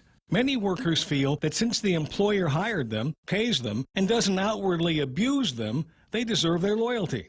Others disagree. They say work is simply a transaction. Do this, get that. Done, over, nothing further to discuss. Still others, they're not sure how to feel. So what kind of loyalty are we looking for? I've seen someone come off a vacation to pick up for their fill-in who became ill. I've seen people mentor young workers in their off hours. I've seen a few dip into their own pocket to buy parts and supplies when the company had financial troubles, knowing full well they might not be reimbursed. A couple of times, I've also witnessed a star worker leave a company giving 2 or 3 months' notice, providing the employer with ample time to find a replacement. Once, when the company's efforts to fill the position failed, the worker went out and solicited friends until she came up with one who got the job. These efforts are made because of their loyalty to who? The company? No, to the people who work there, their co-workers, almost certainly including the boss. They made an investment of much more than time while there. They invested their ideas, their heart and soul. They saw it not as a job, but as being part of something larger than self. How do you get that kind of loyalty? You can't buy it with a paycheck. You earn it. You earn it in the way you treat someone, by making them feel special. The little encouragements, getting to know them personally, tailoring your supervisory style to better suit each person, enhancing productivity, and basically just letting them love working there. If you're a manager, when you get to the office today, spend a few minutes glancing at the members of your team. Ask yourself if you've recently made each one of them feel special. Then use a chunk of your time every day to earn some of that loyalty. It will come back to you. That's the Extra Point. Get out there and make something good happen today. For 93.3, I'm Jerry Roberts. So I'm thinking in my head what I'll do, just as a test, is I'll have somebody stage a kidnapping. I'll have somebody stage a kidnapping of me, because I'm the boss. Right. And I'll see which one of you guys is willing to take a bullet for me. What? It's the other. It's got to be the other test, right, Jerry? No, don't shoot me, please. Don't kidnap me, Mr. Kidnapper. Come on, Mike, rescue me. What's going on? Kevin, I thought we were friends. Back me up. No, you know what? Sorry, you pushed the button on that too early. Oh. Can I tell you why? Why? Okay, so Killjoy number 1 is Joey Duenas, who says we're not going to be able to take little kids up in the bucket trucks at the Power Authority. Nothing doing. That's no good. But and so what was the other idea? Riding around in the general's helicopter for the Air Guard. Right. And I just got word, because they think I'm being serious about this, so they thought it might be a good idea to send an official word out. No can do. So Major General Josephine Blas writes to me, says, unfortunately, we can't take civilians up in helicopters. Sound effect. Denied. You may not. You may not go up in our helicopters. It's only. So I've got this friend. I got this friend Denise, and Denise was over the weekend. Everybody else was doing, all kinds of other weekendy stuff, running in marathons and stuff. But she had this drill thing going on, and so they had her marksmanship drill. Nice pictures of her doing it on Facebook, and I like to shoot guns. And so I'm wondering, whose butt do I have to kiss?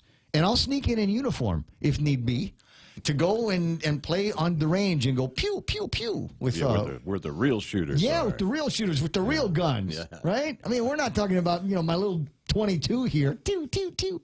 I mean, we're talking pew. Serious pew.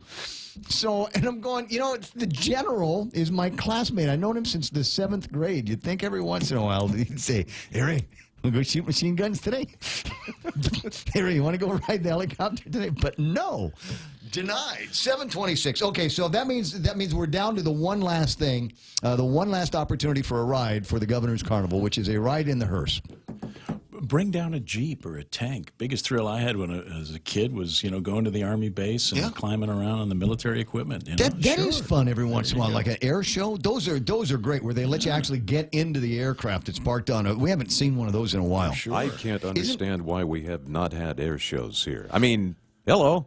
It's an air base. They got a few planes up there. Okay, so remember a few years ago? Yeah. It was the Joint Region was really, really trying to seriously get everybody on the build-up side. So they do all those kinds of things, and they bring out the Blue Angels. I think the last time the Blue Angels were here was 2005. That's got to be one since then, right? A show since then. But we have had those things and it's awesome. They open up Anderson Air Force Base, and then they open up the big tarmac there, and you walk, and it's every manner of winged and fixed wing and rotating wing stuff out there, and you got drones, and it is about the coolest thing in the world. But you'd hate it. Why? Because they won't let you smoke, even though you're outside.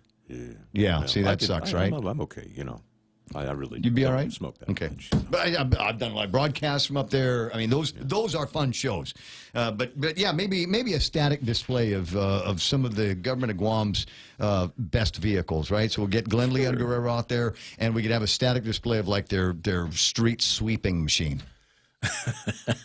Well, should we get Heidi from GWA out there? And here's our industrial Gov Guam size pooper deal. The big pooper trucks they have. I don't even have a sound effect.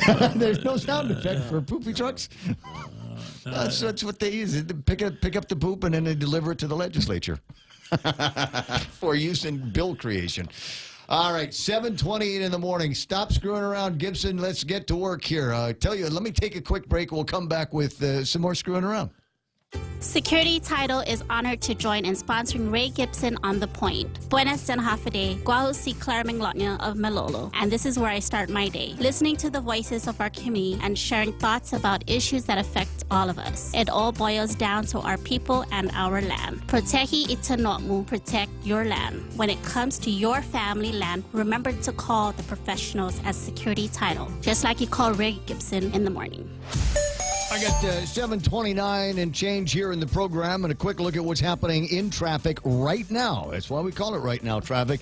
I can see on the maps that it is ugly coming out of Route 3 on the way into that intersection with Marine Corps Drive. Traffic in both directions leading up to that intersection on the north end of it, beginning to snag up as well. I'm looking at the intersection of Route 1 and 9 entrance to the Air Force Base. You'd think there was a car show given up the lineup of vehicles that I'm seeing. It'll be stop and go. It'll get heavy and lighten up and get heavy and lighten up, so watch out for that. Other southbound traffic is going to start building up as well. Route 4 and 10, that intersection starting to get busy at 7:28 in the morning around the university and GCC and the schools. We're starting to see a lot of activity there. And Barragata, 8, 10, and 16, that intersection is wide open, but as usual, southbound traffic on Route 8 is going to slow down, starting to build up now as you get close to the entrance to Teeds. And there must be, what do we got going on here? 7A, that's the road that goes, I'm going to give an old landmark here. It's the road that goes from the old Rainbow Market And I forget there's a store there now, but the old Rainbow Market down towards the Agana Shopping Center by the swimming pool, that one is starting to get a little bit busy right now. Nothing major, but like I said, I can see the cars starting to pile up. 7:30 in the morning, that's right now traffic on The Point. For over 55 years, Community First has served our island as a full-service financial institution. And now, we're proud to introduce the new Community First Student-Run Credit Union, open in Mangilao on Route 10, Guam's first student-run financial institution, which means it's operated by college students like us, ready to serve all our members, existing and new. We're just down the road from UOG and GCC. Community First Guam Federal Credit Union, now open in Mangilao. This credit union is federally insured by NCUA.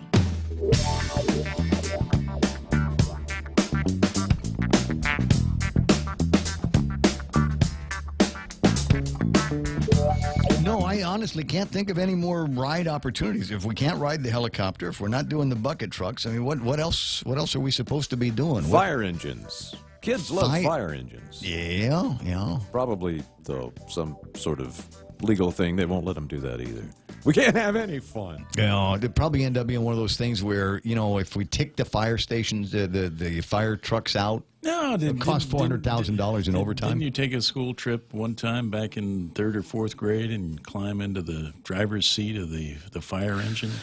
They'll let you do that. So the 3rd or 4th grade, they took us on a field trip to the medical examiner's office, and that scarred me for life. So I'm not down with a lot of field trip stuff here. 7:31 in the morning, I'll come up with something I usually do. In the meantime, it's time for another look at headlines from the Guam Daily Post. This is Kevin Kerrigan. Alpha Day and good morning, Guam. News time here at The Point is 32 minutes past 7 a.m. In the headlines from the Guam Daily Post this morning, an 18-year-old has been accused in connection with a February stabbing that took place on the beach near the Outrigger Guam Resort in Tumon. Dre Antonio Flores, charged in Superior Court Saturday with 2nd and 3rd degree aggravated assault. He is alleged to have stabbed 2 people with a knife during a fight involving 2 groups of young men in the early morning hours of February 4th. According to court documents, one of the victims was stabbed in the stomach, found seriously bleeding when officers found him with a towel pressed on his abdomen near the parking lot of Nana's Cafe. The victim was unable to identify his attacker at the time of the incident, but a search of photographs on social media by friends and the victim yielded a group photo taken at the Outrigger before the fight began. In that photo, the victim identified Flores as the man who had allegedly stabbed him. The price of goods and services went up 2.8% overall in the first quarter of this year compared to the same period last calendar year, but the cost of food was much higher, climbing more than 7%, according to the Guam Consumer Price Index released yesterday by the Department of Labor. Among the highlights, food prices up 7.7%. Food takes up about 15 cents of every dollar of consumer spending on Guam. Medical care up by 4%, which is 20% of consumer spending on island. And housing prices went up 1.2%. That makes up about 32% of Guam consumer spending. Several of Guam's top entrepreneurs and champions honored last week by the U.S. Small Business Administration during a Small Business Awards ceremony. Major Josephine Blas, Melanie Mendiola, Christine Lujan, and Jocelyn Miyashita and Wady Camacho were honored this year for their accomplishments and playing a vital role in enabling Guam's entrepreneurs to succeed. For these stories and more, log on to postguam.com or pick up a copy of today's Guam Daily Post. iConnect time in the studios of The Point. It's 7:34. Connect longer for less with iConnect's push-to-talk mobile and internet plans. Ready to buy real estate on Guam? Congratulations! But what now? There's so many questions, so many things to do. Where do you start? The best place to start is to call Century 21 Commonwealth Realty, Guam's biggest name in real estate. They aren't the best because they're the biggest. They're the biggest because they're the best. Trust the name. Find out why. Call Century 21 Commonwealth Realty today. 888-2121. Trust the best. I told you I'd come up with a couple of things, and I did.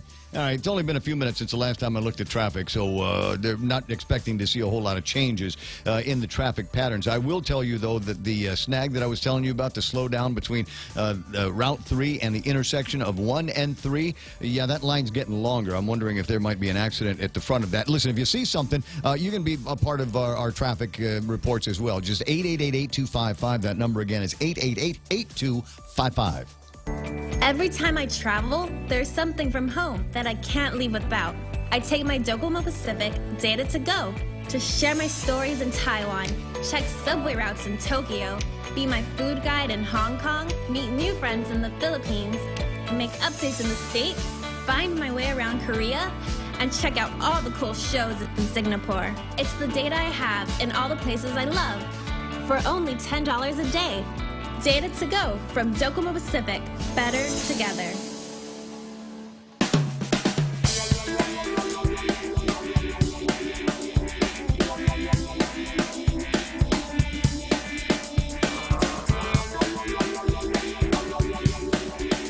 Okay, got you, Melanie. The award ceremony is today. Appreciate you chiming in on that. And Melanie, you know how Melanie and I are in such instantaneous communications? Because she is at the Facebook Live video feed. And I am in love with this technology. You know, when I was a baby broadcaster, I always, talking to the microphone and I'm thinking, I'm really saying some cool, clever things, and I'm playing cool records, and I'm, gee, how many people are out there listening? Right? And you never really, really know the answer to that question. I mean, intently listening, or the radio's playing in the background, whatever it is. But when you've got something like this, I can see the listeners. I can pinpoint on you and say, there's Paris Blas. Hey, good morning, Cherry Uggan. Melanie Mendiola, like I said, who's got the Facebook Live thing working. I see Lillian Cruz is back for some more. Clint James, Annette Unpinko Ada, Hoffa Girl, Dave Duenas, Phil Protasio, Ed and Karen at the lot have got the radio on. I see my buddy Rudy Gaza. Are you running, Rudy? Are you among the 53? Frank Tahito, Tom Watson's online, and from all the way up in Saipan, which is an island to the north of Guam. For those of you unfamiliar with the map, never you think we're just alone out here in the Pacific. There's Guam, Rototini, and Saipan, that goes all the way up to Mog. And if you're doing a presentation on the Marianas, don't forget Mog. John Wigston's on, Eunice Mendiola. Brad's on. Brad was talking about, his ideas for the Liberation festivities. Why not focus on the historical aspects of Liberation instead of just having a carnival? And the question is, if GovGuam has money to pay for this, why increase the taxes? Hello, what did I say?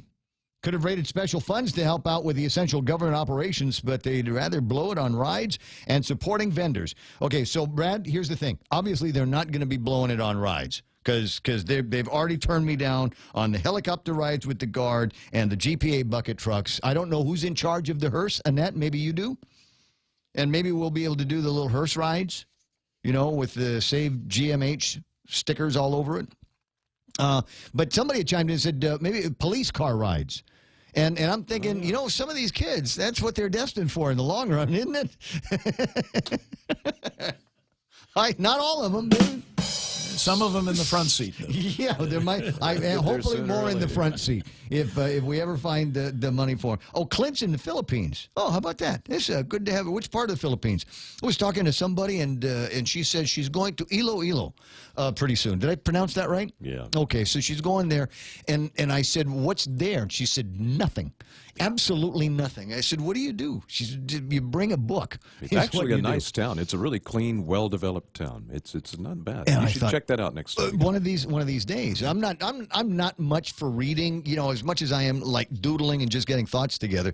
So for me, the excitement of that trip would be to go to some place that is pristine and untouched by telecommunications and data plans and all of that, and just No, you can't go anywhere in the world that's like that. I'd lose my mind, actually. I'd lose my mind. I'd just dying. Okay, tell me, what did I miss on the WhatsApp in the last 3 minutes? I know it. Jonathan wants to know, why is the carnival 70 days long? Why not just 2 weeks? The longest fairs in the States are not 2 months long, and it would also go a long ways to making the carnival more special. John, the idea had always been, at least in my mind, to be able to go from at least the 4th of July to the 21st. And I want to say that's the way it was when I was a kid, but my memory's not that good. So I don't disagree, but the thing is sometimes in order to get the vendors all staged for something like this, you need the additional time. It takes money to put together the equipment that you need to bring out the cotton candy and buy all of the stuff that you need for all of those carny things. And so, a couple of weeks might not be enough for them to be able to do it and make money. Well, when you keep in mind also that there are always going to be some difficulties that arise along the way, you've got to be able to have time to plan those Everything gets contingencies. shipped to Guam, for heaven's sakes. You know what I found out, though? That freaked me out when I found out about it? What's that? Cotton candy is made of sugar. Wow. Mind blown. Just mind. No, I did. I remember when I was just a little kid and I found out cotton candy is just sugar. I thought, you can really? How does that happen? How do you turn that into something that... Anyway, 7:41 in the morning, and I wanted to get Simon on the call list earlier this morning because I wanted to talk to him about the 180 megawatts. But I already had that conversation with Joey Duenas, and Joey at the time said absolutely not on the bucket truck rides. So I'm going to ask Simon. Simon, can we have little kids ride bucket trucks for the Liberation? Absolutely. I have to support my chairman. Absolutely not. Absolutely. But he's not running. You are. You need the votes. Well, you're a talk show host, so of course, the minute we put some kid on a bucket truck, the OSHA inspector, some critic will say, "What are you doing? Is it safe?" There's a time and a place, and certain individuals for them to be on a bucket truck. Mm-hmm. And, I'm not sure throwing kids on a bucket truck is always a safe idea. I like some of the other ideas, the fare that's being kicked around, and like you were saying, what's the correct amount of time you need to set up these things. It'll be interesting to see if we create a new kind of experience for the Liberation Day celebration month, and how it will work. Because I think the old model has kind of run its course, and the gaming decision has been made. And if you're relying on gaming to help pay the bills, it's not. It's no longer part of the process. Yeah, you can't do it anymore. I don't know. I kind of bristle at the idea that they took out, the little games of chance things, games of chance, games of skill, whatever you wanted to call them, the usual carny games. Because that's not something that you get on a food truck Thursday night down at Skinner Plaza. It's different. It's carnival-y. Well, maybe that's why there's 52 people running for the legislature. They could change the law if they feel it should be changed. A good point. I haven't seen that in anybody's platform plan yet, but maybe you can start talking about it the day after the inauguration. First thing I'm going to do. But, the other thing that Joe said, because I was asking if he was running again, his seat is not up for election, but yours and Francie's and George's are. So I thought I'd ask you. I haven't seen you. I haven't had the time to ask you the question. Are you going to run? Are you going for another couple of years on the CCU? Well, God willing, if my health holds up, I'd like to. I've finished 40 terms. This would be my 5th term. I've been there from the beginning. We are just a few years away from hitting 25% renewable energy production. We've got 2 huge solar farms now being built. We got our first battery being built. And I look back where GPA was 15 years ago. We had just come out of Pong San Hua. There was no power. And we hired John Beneventi at Frank Shimazu's Ambrose Warehouse in Candlelight. We hired the new GWA manager under Candlelight. And we have worked hard to rebuild these systems. GWA will finish the court order by 2021. And so, I want to kind of finish what I helped start. So at this point, I'm thinking of running again, try to get that 5th term in, try to get 20 years in, and I think it would be a nice way to maybe complete my service by getting that 5th term in 20 years and get us to renewables, get the new generator built, which really sets the stage for the rest of the renewables. I'm very confident that Guam is going to have most of its energy coming from renewables. Your children are going to see it, your grandchildren are definitely going to see it, and that migration has begun. And I still remember meeting with Senator Ben, Speaker Ben, and we were setting up what the goal was, and it was to be at 25% by 2035. We're going to hit that number 14 years early, 2021, although I can still imagine my good friend Speaker Ben saying, "Si, what took you so long? You should have hit it sooner." That's just the way Ben always was. He always set the bar high. But I'm very proud of the employees and the community that has really embraced the migration to renewables. We know that oil's a fickle friend, if it's a friend at all, and we know the environment would be better served. And the thought that we could take that $200 to $400 million a year that we charge to you as a ratepayer and then send to Singapore, that we could keep more of that money on Guam using renewable energy, and what it would do to our children and our grandchildren's pocketbook. And that to me, I think, is why you go into public services. You try to leave it a better place, create things that would make it a better place by the time you leave. And so that's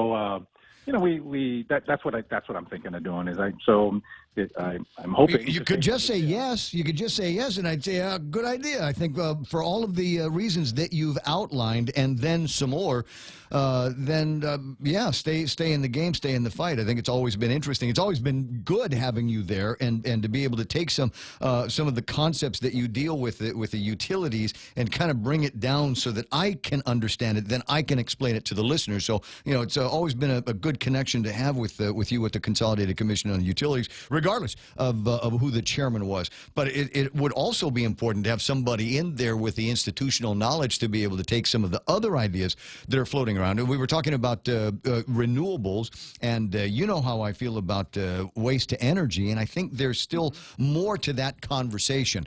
Perhaps before it was personalities, perhaps before it was technology, perhaps it was litigation. I was going to say, the state of the state of the deal.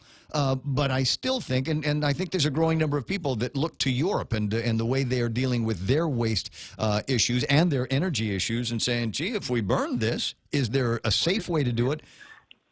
Go ahead. The big picture. Here's the big picture, and it's exactly what you said. I mean, it's unfortunate because of the litigation now, no one can really touch waste to energy because of the uncertainty that the current holder of this license may sue anyone that tries to do it, and is currently suing the government of Guam, I think, for $20 million to perfect his license, and that's in litigation, and that is discouraging. But we all in the power business, we all believe waste energy has a role. Now, I'm also in the trash business, and just so we keep it in perspective, right now with the amount of trash we generate, we could do waste energy, and maybe it's a 6 to 10 megawatt plant. Now we need 260, 270 megawatts at peak. So it's not like it solves all of your energy problems, but it's a wonderful contribution of baseload power. But here's the more important. Well, but here's the other question is, depending on, and don't look at it in terms of what it means for the contribution of megawatts to the power authority. What does it mean to offset the cost of maintaining the new federal dump that we've got there that requires new cells to be built at faster and faster rates? Well, there's a whole lot of money at stake there, and being in the trash business, you know how much relatively faster that process has become. It's expensive to build cells. Well, here's the conversation that I think hasn't been had, but I think is being had privately by people thinking about this. A cell is like $30 million, and right now we have to come up with if we don't do something with that waste, we're going to have to come up with another cell in about, depending on the receiver and who you want to believe over there, 5 to 10 years. We've got to build another cell, and so the fuel savings accrues to us by using waste energy. We use our waste instead of buying barrels from Singapore, and we get to use our waste to replace 6 to 10 megawatts of fuel that we would have otherwise bought. That's a plus already on the power side. Yeah. But the real plus is pushing off the time you would have to dig another hole in the ground, pushing it off another 20 years or so if we could burn the waste rather than just stick it in the ground and have it sit there and fill up a hole, and then you got to dig a new hole. So those new cells, those new holes are expensive. And so the real marriage of interest is burning the waste to create energy on the one side and delaying the need for a new cell. And when we can marry those interests, it really it'll make great economic sense to the community. The problem is the community is being sued by the current license holder for $20 million. And it's a little bit of chicken and the egg. Yeah, well, I mean, there's that, and I think there's still a law in the books that your old friend Ben put on there. If it wasn't him, it was your old friend Joanne that said that waste energy incinerators are illegal here. Yeah, but I think a lot of that had to do. First off, remember this license was never bid out; it was just handed out to people. No, I'm not going to disagree on that point. For heaven's sakes, we've done that already. Yeah, but the point would be any new effort would be a bid, just like we're doing right now for the new generators. You got 18 people. We know there's interest and people capable of building a very simple waste-to-energy facility for Guam. But you also touched on something that I've also said is part of the bigger picture.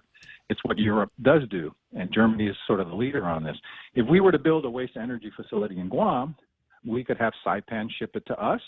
Of course, they'd have to pay us to take their waste. There'd be income coming in, and we would burn it for more energy. So now we're making 15 megs. Maybe we're making 20 megs. Maybe Guam could be the regional hub for waste to energy. We collect waste from the region. They pay us to take their waste. It's like we're buying the fuel, but we're actually doing them a favor, right? We're taking their waste. Yep, and we get paid for it. And we get energy from it. So that model is exactly what you were alluding to earlier. And that's where I'd love to see us think about going. But unfortunately, you got solid waste being run by one board, you got CCU, a different board, you got the litigation. So it's a bit of a mess. But we know that there's this typhoon new cell coming. Yeah, so gird ourselves and build towards it. There's another angle on this, and something that I know that WAGD tried to explore, but you got to be a little bit past the first stage in order to get there. But we've got millions and millions of dollars worth of, I want to say, tax abatement in the private activity bonds that can go out to support this. So it could come to us at no cost to the taxpayers because it would be a federal tax offset. No, well, that's not exactly true. All a private activity bond is it allows you to borrow at municipal rates just like a utility does. And you get a tax exemption just like the utilities do when you loan them money. So to me, whether GSWA builds it, I think GPA is the natural. We're running a power plant. We need fuel. We'll take trash for fuel. We know how to build power plants. We know how to bid them out. We know how to procure them. We don't run into kinds of issues other people do. We know energy. So to me, accessing the cash, whether it's a public-private partnership or whether we borrow the money, that's a simple part. To me, the process is a slam dunk. The problem is the litigation that hovers over all of this. And as long as that license structured the way it is exists, it's hard to have that conversation. And now that the license holder has sued for $20 million, everyone's going, well, okay, now what? And you wait for the litigation to be settled. Do you make an offer to buy them out? But who makes that offer? Who's authorized to make that offer? And all those things have to be thought about as a whole because you still have that law as well. So, a lot of things have to happen. But if people would focus on it and got us a group of people involved, I think we could craft something. I would like to see us craft something. I'm good friends with John Denide. He's on the board of GSWA. We talk about it all the time. We know that a waste-to-energy solution solves or helps us with two problems: energy and delaying the construction of new cells and extending the life of the landfill. Now, if we could marry those interests in a way and deal with the litigation in a way, because no one's going to pay $20 million for it because you wouldn't want to. The life is not worth that. When you're going to get it back? Let's make a nod to the environmentalists that are listening to the program that might be concerned about any impacts that an incinerator facility or waste energy, however you want to refer to it, would have on the environment. Concerns about free range dioxins in the air and all of that. You still got to meet clean air. You still got to meet the Clean Air Act. Your emissions of a waste energy cannot violate Clean Air Act, just like your emissions from a fuel-fired plant can. Or the car. So all the rules will still apply, and it's being used everywhere. Japan, I think every place that's that doesn't have a lot of land, Taiwan, Japan, they're doing waste energy because you don't have land. You can't do landfills. So it's a natural. Europe is crowded. That's why they centralize waste energy in parts of Europe, and other countries ship it into that part of that neighbor, and they work out a transaction and a cost, and all of a sudden they're not building holes for trash. Energy is being created for that area, and it's a win-win. But unfortunately, as you know, the history of that license is for a long time we've been have gone down this road. So it might be interesting to see where it goes. Do you know whether I suppose this might be a question for John or Andy or even the solid waste receiver? Maybe I asked Fran Gatewood the question. But do you think we generate enough trash every day to be able to stand up a few megawatts? Yeah, John B's already done the guesstimates, and given now that we do track the amount waste that goes into the landfill. We're guesstimating a 6 to 8 megawatt plant would easily handle the daily trash created by the people of Guam. And then if you think and you build it modular, and you think about what about Saipan's trash being barged to Guam and burning that's fuel for us. Solves a headache for Saipan. There's economic value to Saipan to pay us to take their trash instead of them digging a hole, and we save fuel. There's a lot of win-win possibilities. So. Okay, oil, fogs. There was a thing over the weekend. People turn in their oil. Is that something that we could put into a waste energy plant and turn that into megawatts? No, that's the stuff everyone's throwing down their sink. Yeah. Oil, you fry the bacon, all the bad food we love to eat, and you have that oil.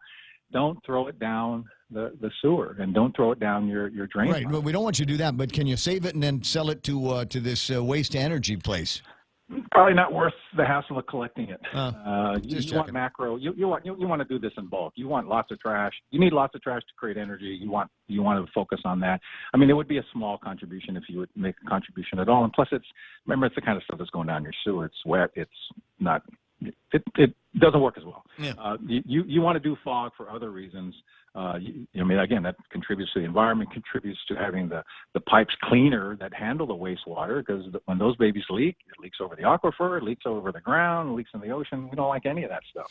And so fog is just one more. It's why you're still a runner. I was going to ask you how your marathon is. To take care of your body, you have to do a lot of different things. So to take care of our island, you got to do a lot of different things. Fog is one piece of it. But fog, to me, is like flossing. You should do that every day and do it wisely versus running the marathon. The waste energy is more like running, a 10K, I think it's more like a 10K. Yeah, but since you asked, 159th place out of 785 people.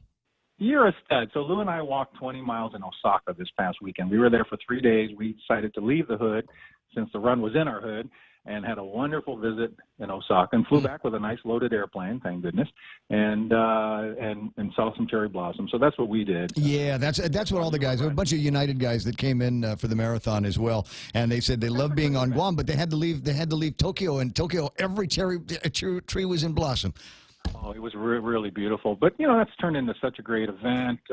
Ben Ferguson and the team and Nate tonight and GBB, and it's really turned into an event. And, now they're talking about maybe they'll take over the fair. I mean, we have a lot of creative people on Guam. And when the blank hits the fan, we try to pull it together, despite our disagreements sometimes. And maybe we can figure out a new model for that. Look how successful the marathon was. Now, that's just one weekend. Yeah. Maybe if it's only the month of July is the Liberation Fair, then, you're right. You need enough time for the people to put the energy in to get a nickel back on their return or on their marketing, right? I'm going to tease John tonight. Go, hey, your 50th birthday. What can Pepsi do for the Liberation Fair? Right. Right? I mean, but those kinds of... Do they have a bucket truck? Do they have a bucket truck over at Pepsi? But they're 50 years old, which is an excuse to ask for money, right? Tito's will help us. Hey, I got to break away because the news, but it's still no on the bucket trucks, right? Still no? Let's find other rides for them. More, maybe fancier than the old rides you and I used to ride on when we were 11 years old, but maybe not as risky as a bucket truck. I think they're still using those sides. I'll see you pretty soon, buddy. So congratulations. Appreciate it. You announcing here on the point that you're going to be running for another term in the CCU. Thank you. I need your support. Hope people will consider it. I can do my best. You know it, buddy. I'll see you pretty soon. Closing in on, wow, would you look at the time? For heaven's sakes, it's almost 8 o'clock, isn't it? Huh.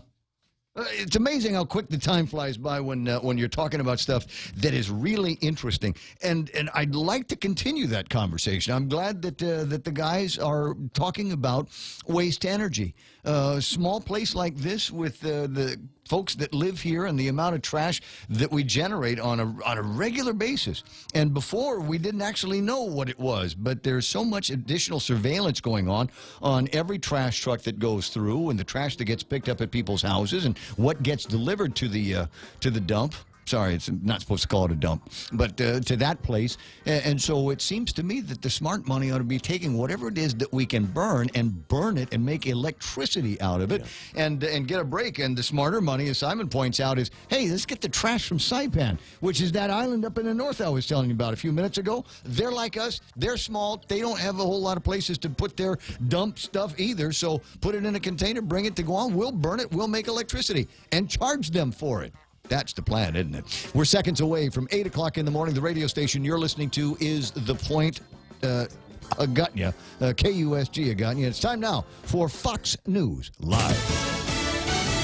Records seized. I'm Lisa Lacera, Fox News. Federal agents take documents from President Trump's personal attorney. The FBI raid on the offices of President Trump's personal attorney, Michael Cohen, was confirmed by Cohen's attorney. The raid came after federal prosecutors in New York City obtained a search warrant following a referral from special counsel Robert Mueller. Cohen's lawyer, in a statement, called the raid completely inappropriate and unnecessary. FBI agents reportedly seized records relating to several issues, including a $130,000 payment Cohen has said he made to adult film actress Stormy Daniels in exchange for her agreement to keep quiet about an alleged affair she had with President Trump 12 years ago. Fox's John Decker at the White House and reports that Cohen's residence was also raided. President Trump with a decision to make after reports Syrian President Bashar al-Assad used chemical weapons on his own people again. The president has made clear that with the defeat of ISIS, he wanted to be able to bring our troops home.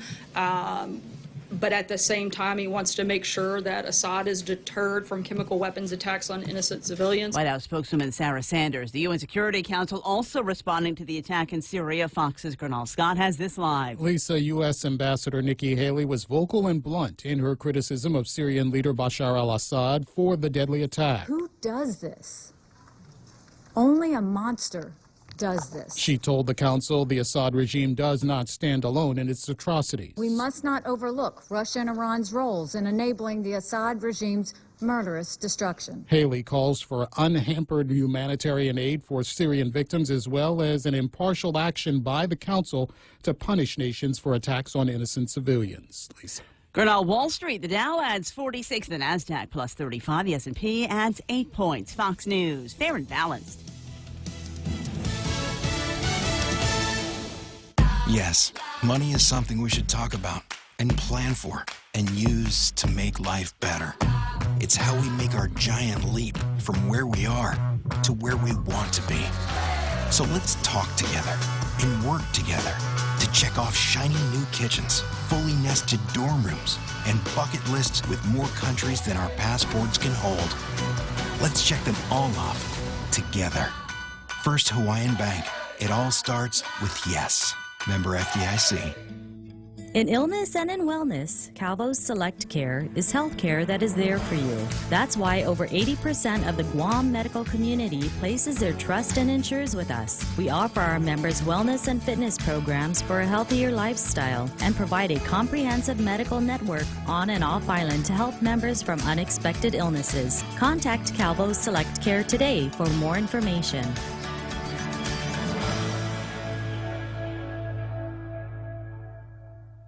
Privately with lawmakers right before he's set to appear before Congress. The Facebook CEO is meeting with some of the senators he'll face questions from tomorrow during a joint hearing with 2 committees. I found him forthright and willing to want to turn things around where he sees that mistakes have been made. Top Senate Commerce Committee Democrat Bill Nelson says he and Zuckerberg discussed how social media can be used to undermine U.S. institutions. In prepared remarks, Zuckerberg will deliver to a House panel Wednesday. He says he'll invest so much in security, it will significantly impact profitability going forward. On Capitol Hill, Jared Halpern, Fox News. Opening statements today by the prosecution in the Bill Cosby trial. The defense will make its opening statement tomorrow.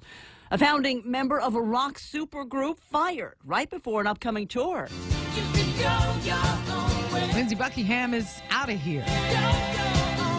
Buckingham has exited the band on the cusp of a tour, and Crowded House's Neil Finn are the singer-songwriter's replacements. Buckingham joined the band with his then-partner Stevie Nicks in 1974. Their tumultuous on-and-off-again romance was the fuel that led to the band's subsequent superstardom with Rumors. Fleetwood Mac was inducted into the Rock and Roll Hall of Fame in 1998. Rumors remains the 8th best-selling album of all time. Michelle Polino, Fox News. Italy has returned a 17th century tombstone to Iran that police found abandoned near a cemetery outside Rome. Italy has been on a decades-long campaign to recover priceless artifacts that were looted and ended up in private museums and collections. Police said the return of the tombstone was evidence of the importance that Italy places on the culture of restitution. Lisa Lacera, Fox News Radio. I'm a working mom and could really use more hours in my day. Thankfully, my non-electric Kinetico water treatment system has simplified my life. It's easier to clean my home with Kinetico conditioned water. No more scrubbing tubs or wiping water spots. Cleaners work better and last longer. And all the Kinetico drinking water we want is right here. No more lugging home bottled water. All this, and I'm saving money too, thanks to Kinetico. American Water Tech. Smarter water. Better water. Call American Water Tech at 649-2301 or email info@americanwatertech.com. Stop by any Circle K today and overload your For Real. It's simple. Pick out your favorite For Real shake, blend it, and then mix and match any 2 toppings for only $1. Overload your For Real with a variety of sweet treats like Oreo cookies, gummy bears, classic M&Ms or peanut M&Ms, and Reese's peanut butter cups. Simply add them to your For Real shake for an overload experience and enjoy. For Real Overload, only available at participating Circle Ks. Circle K, take it easy. Don't dump that cooking water down the sink. You can reuse it for other purposes, such as watering your plants or garden. After boiling pasta or steaming veggies, let the water cool and then recycle away. Catch more cleaning green living tips every day and get inspired to make a cleaner, greener effort in your community. Happy Earth Month from the stations of Choice Broadcasting. Triple J says yes. Zero down? Yes. 1.9% financing? Yes. Easy trade-in? Yes. No payments for 90 days? Yes. We'll have you saying yes, too, to these amazing deals. Like our big boy truck, the Ford F-150 at only $217 per paycheck. Or the top safety pick Mazda CX-5 Sport at only $194 per paycheck. Or turn heads in the Mazda 3 Sport or the sleek and sophisticated Kia Soul. Both for only $129 per paycheck. Visit us online at triplejguam.com. Some conditions apply. See dealer for details. Triple J, customers first. Relax, enjoy, and be greeted by the spectacular view of Hagåtña Bay when you visit the point at the Sheraton Laguna Guam. Gaze into the beautiful sunset as you unwind to the music of Philip Garcia and Natasha on Wednesdays, Mama Shar and Nina on Thursdays, Philip Garcia and Luis Muña on Fridays, and Jack Larimer on Saturdays. Open daily from 8 a.m. to 11 p.m. Happy hour from 5 to 8 p.m. with all cocktail drinks for $7. Receive a discount when you present your SPG card. Call Peter Yaban at 646-2222 for reservations at the point at the Sheraton Laguna Guam Resort.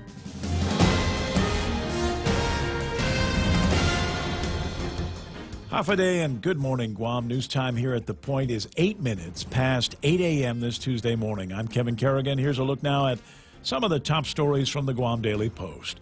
The governor's office has announced the appointment of a team of cabinet members to organize this year's Liberation Carnival. The team includes representatives from the Airport Authority, the Guam Visitors Bureau, and the Department of Chamorro Affairs. They've been asked to organize a carnival or a fair that would include food, music, dancing, and maybe a few surprises, according to a release from the governor's office yesterday. What form the carnival will actually take, when it will begin and end, are details that are still being worked out, according to the governor's office. The island's mayors have traditionally sponsored the carnival, but they wavered this year because of lack of funding as a result of a law passed last year by the legislature that banned all games of chance like the color game and Beto Beto. During their regularly scheduled meeting last week, the Mayor's Council of Guam put out a call to any civic organization or corporate sponsor that may want to help pay the costs of the carnival now that those games of chance have been banned. Mayor's Council Executive Director Angel Sablan telling the Post yesterday that they welcome the appointment of the team by the governor's office and stand ready to work with them to help make the carnival happen again this year. 53 potential senatorial candidates have picked up election packets from the Guam Election Commission. As of yesterday, Guam Election Commission records show 21 Republicans, 28 Democrats, along with 4 others who've declared no party affiliation, had taken out the paperwork to run for one of the 15 seats in the legislature. Just how many of those who've taken out that paperwork will actually run won't be known until the filing deadline on June 26. Among the latest to pick up packets are Democrats Jude Lezama, William Parkinson, and Franklin Meno. On the Republican side are Harold Cruz and the committee to elect Jenny Uggan. At least 7 of the legislature's 15 seats are up for grabs in the election this year. We'll have more news after this. Hey, it's your stomach again. Subway has all new signature wraps, and around the water cooler, the other stomachs can't stop talking about them. Chipotle Southwest Steak and Cheese, Turkey, Bacon, and Guac, Rotisserie-style Chicken Caesar signature wraps.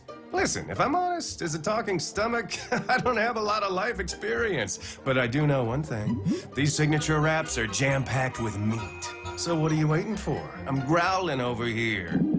Subway, make it what you want. For more than 40 years, we've managed our island's most precious resource, your health. Take Care's benefit plans allow members access to more than 120 medical providers, 40 dental providers, and 18 pharmacies in the region. Take Care's health plans ensure members in Palau, Saipan, and Guam receive the care they deserve. Our programs and wellness classes have proven results for our valued members, and our commitment to your health never been stronger. Take Care, our island, your health plan. 11 minutes past 8 a.m. here at The Point.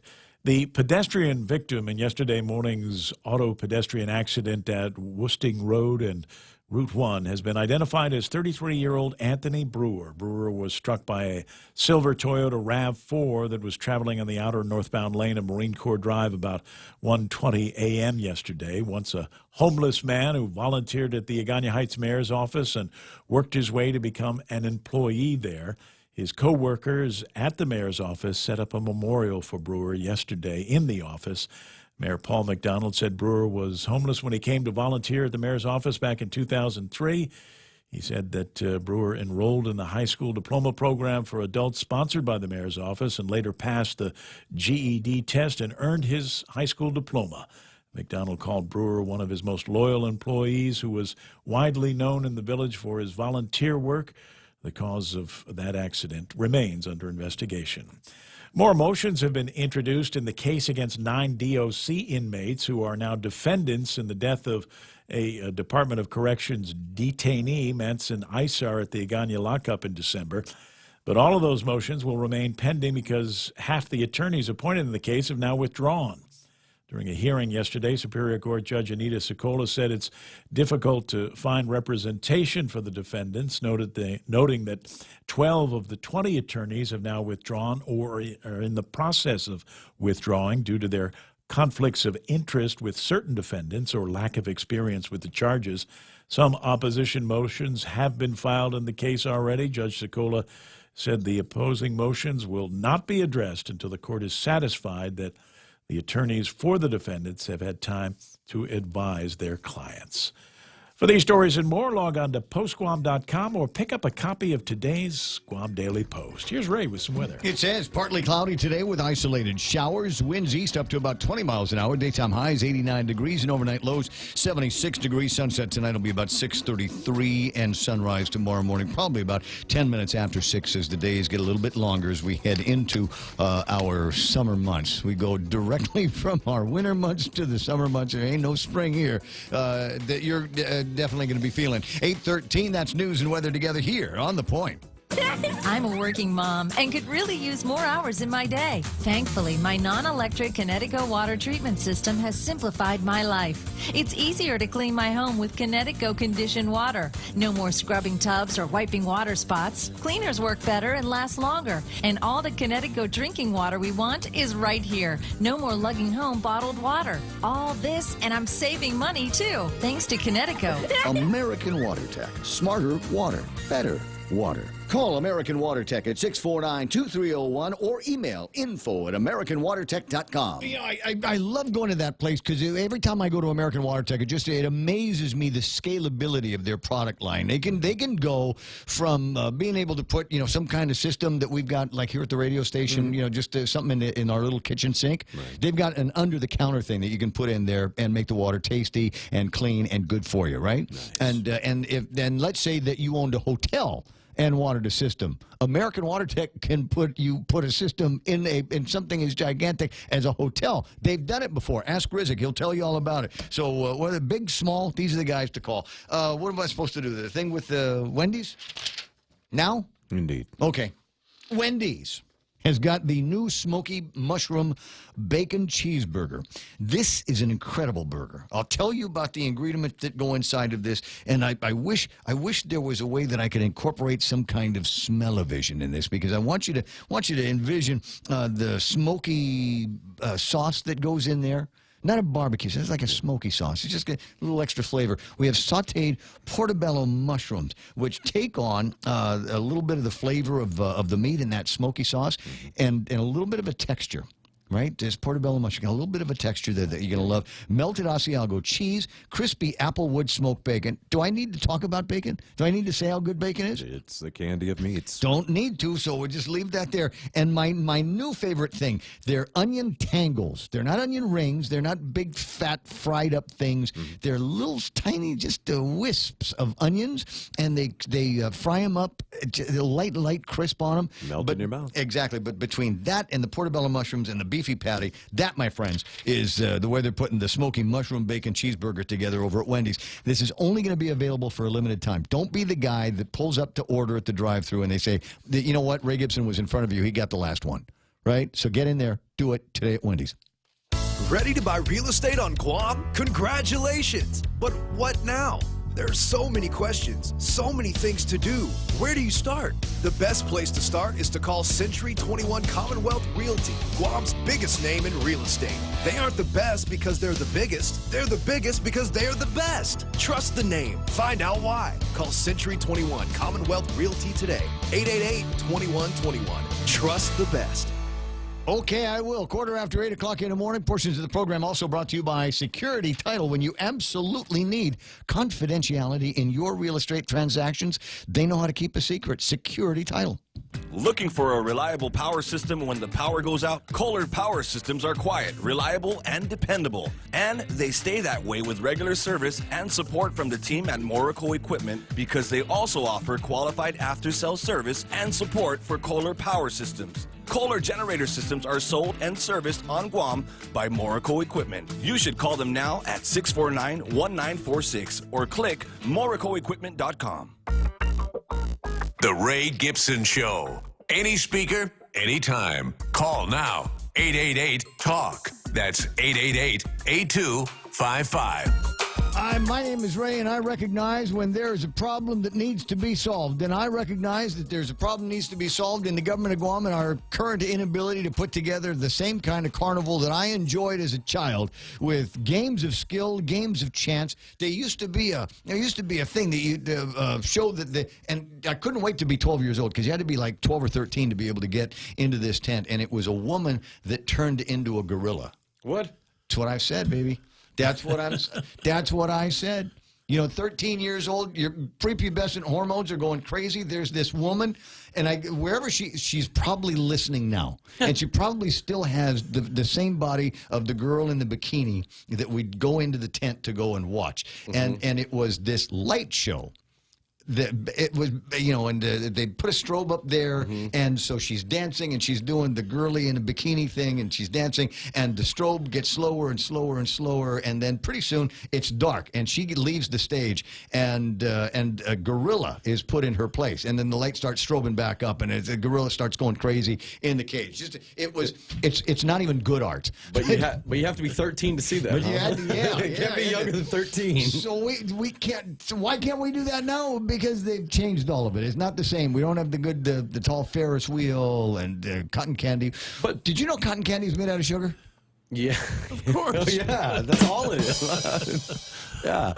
No, I thought it was made out of magic and unicorn dust. So you use like white sugar makes white sugar granulated. Yeah. So they spin color it, right? and they spin it and they heat it up and it okay. But anyway, so I'm just saying and we need rides. We don't have rides, and rides make the fair, rides make the carnival. So if the government of Guam is doing this, we got turned down by GPA on the bucket truck, so we're not going to let kids drive bucket trucks. Can't lift them up. Can't lift them up. Okay. Some lawyer thing. And apparently the National Guard, the National Air Guard has helicopters. Apparently not for civilian use. Cannot repel from them. No. Wow. What about the airport? airport? Yeah, I would. What about the airport? What, you know that big green fire truck the airport has? Exactly. No. Yeah, let's use that. No. Because what's so fun about sitting on a big truck? It's not moving, right? Well, a fire truck, it's fun for And the that kids. one looks like a land spaceship. That big, you know what I'm talking about? The big green one out at the airport. All right. So the idea is simple. We line up the kids, right? And we do like a Russian roulette thing on who we put the hose on. Right? You know, we kind of played there was like we'd have to do a reverse bull in the ring, like a football drill. Football drill is bull in the ring, and so there's one person standing in the ring, that's the bull, and then like the coach is giving like a pep talk, and he's walking, around behind all the players. And which one is going to get? He taps a random player, and that player's got to go, run out to the middle, hit the guy in the middle. But the thing is for the bull in the ring. Can we do it with the water hose? Yeah, that's what I mean.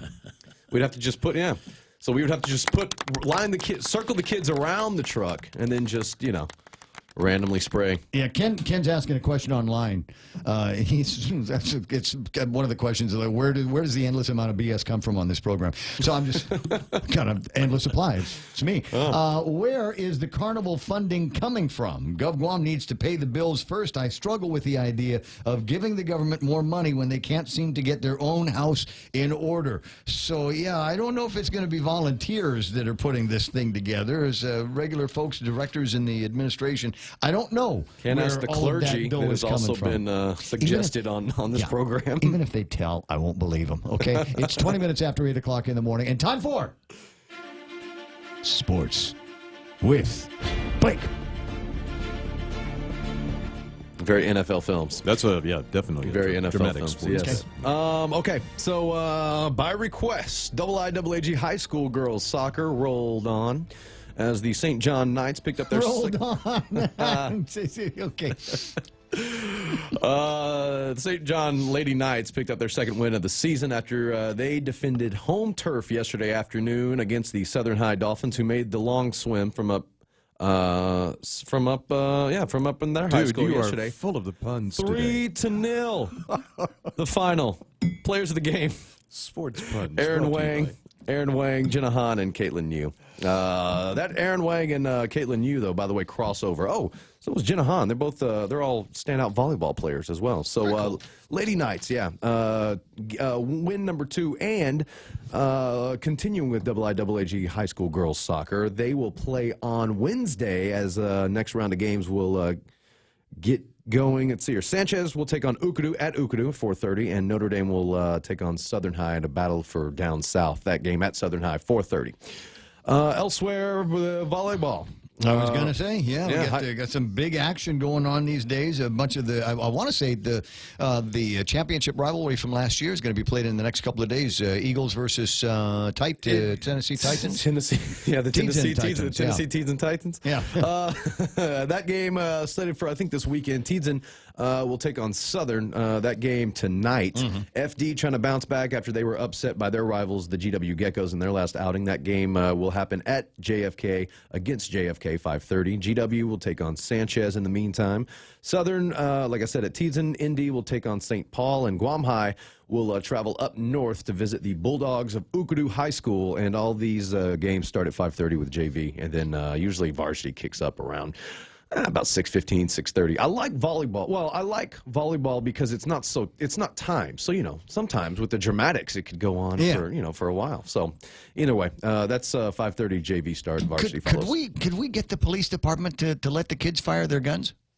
There used to be one of my other favorite things when I was growing up. There used to be one of these Carney families, and they were there every year. And what they did was they'd bring out these air rifles. The airsoft? Yeah, like an airsoft, right? So they're pneumatic, and they look like regular old rifles, and you fill it up, and here's 45 BBs or something like that. And you'd shoot at a little piece of paper with a star on it. And the idea was to shoot the star out of the center of this picture, and you couldn't do it. You couldn't. It's too far away. It's too far away. You're not loading in enough BBs. My grandfather just stand there and throw money at this thing all night long. He's just, if we put this in, I can't do it because it's in auto mode, right? But if I could do a single shot, I could take that star out. And he blew my inheritance, completely on this game. Just on that game. That's the game from the movies, right? We always win the big prize for the day. Right. So, but I'm thinking, we get the police officers, the bigger guns, bigger bullets, right? Bigger rounds, 44 Magnums, whatever, and have used that to take out, because I'm pretty sure bigger round ought to be able to take that star out. Yeah, I'm sure, especially if you would just like a 50 or it's something. Probably a good idea to let children play with 45s, right? Well, this is how we teach them. Yay! We're playing with guns, Mommy. Look. Oh no, but no, I know what you mean. A lot of those, like even I remember there was one that it kind of was the same concept, but like it was a water gun and it was mounted, and you shot it into like a little clown or like an animal's mouth, and it blew up the balloon, and whoever popped the balloon first, wins. Yeah, the new version of it is a different kind of gun, and instead of a clown face or something, I think it's Stormy Daniels' mouth. She just made a bunch of money. Yeah, but it's 8:25 in the morning, and then there's carnival food. I love carnival food. I grew up in Texas, Ray. I don't know if I've mentioned that or not. I come from where all the carnival food comes from. They invented deep fried Oreos. Man, they invent food just for carnivals. The Texas State Fair is widely known for its fair food, for its midway contest every year. The best thing I've ever had there, I'm going to break it down for you. Okay. Deep fried grilled cheese sandwich with a tomato soup dipping sauce. Oh, Lord help me. Wow. Oh, my God. So it's a grilled cheese sandwich, deep fried, crusted and everything. Yeah. And then they serve it with a little kind of creamy tomato bisque dipping sauce right in the middle. Yeah. And it's warm. And, the Texas State Fair happens in like fall, like October, so it's just the right amount of warm to the nippy in the air. Yeah, and they also sell beer at that Texas State Fair as well. Kevin? Taser demonstration? Hey, see, he's always thinking. That's why I love this guy. My favorite fair food. You're a radio guy, so I know you've done your share of sitting around in a tent at a fair on live broadcast weekends. I was walking around a fair one time in Arizona, actually, the Coconino County Fair. I'd had several beers. All I remember is it was doughy with gravy and had bacon on it, and fried. So all I know is I felt my heart rate slow down. Turkey legs, man. Yeah. So my sister was at the Ranger game. The Texas Ranger game. They took on the Toronto Blue Jays sometime like Friday, I think. And she posted on Instagram, and it just said Ranger game. And it was of her eating a giant turkey leg. And my sister, you gotta know, she is super into CrossFit. She's on to the keto and all that. So the turkey leg was right up her alley. But yeah, that was her picture from the Ranger game. She was her gnawing on a giant turkey leg. This is your moment of fame. Guess who just heard you talking about the grilled cheese with the tomato dipping sauce? Who? Dave Alcorn. Oh yeah, Dave Alcorn. This is King's Dave Alcorn, right? So he's listening. He's got the thing on. I come to your restaurant every Saturday morning, by the way. Yeah, early, 7 a.m. Wouldn't that be cool to try? Just Blake Watson's deep fried grilled cheese sandwich with a tomato bisque. Hey, Dave. Name it after your daughter. What do you say? Yeah, the Lucia special. What do you say? Come on, guys. Come on, Dave. Sean Gumatau. Any scores from Ocean View versus Teedzin Academy versus Guam High girls soccer games? No. Don't have it? Sean, do you have it? Sean? Look it up.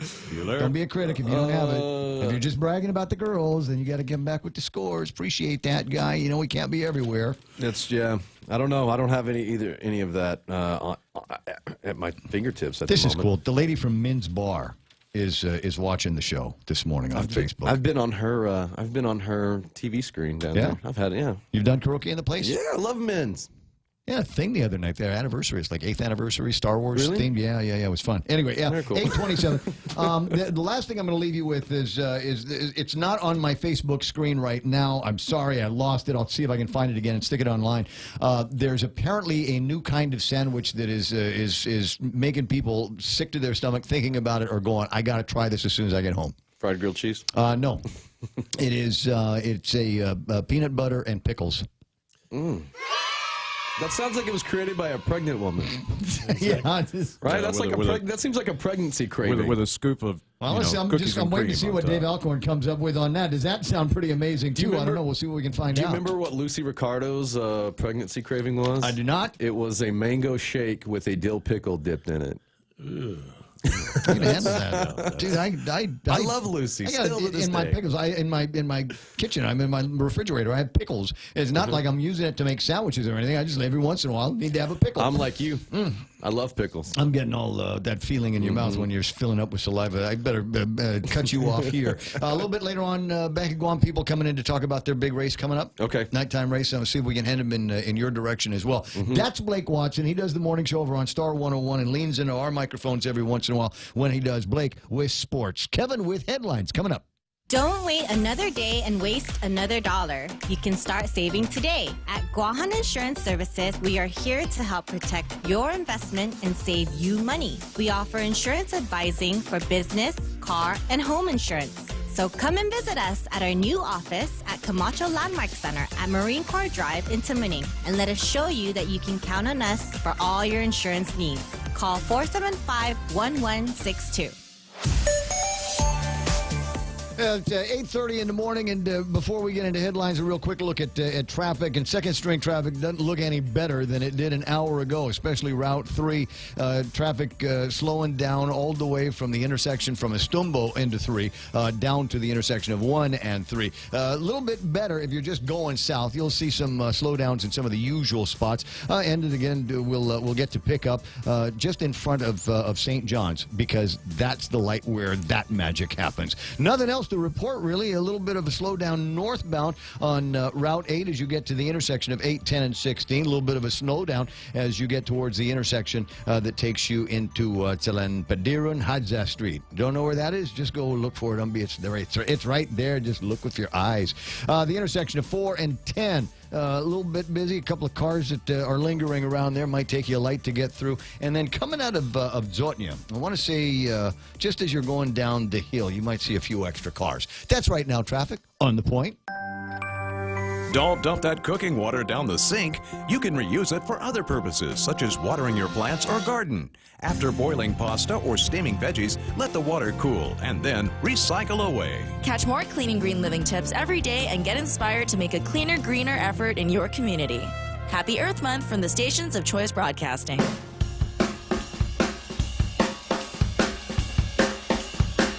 So a buddy of mine took a really nice picture of me at the marathon, and I liked it because my arms didn't look skinny and they had color, and my face didn't look like I was washed out from running 13 miles, and I looked skinny in the shirt that I was wearing, and so I wanted to post it. You can put frames around your pictures now on Facebook. Did you know that?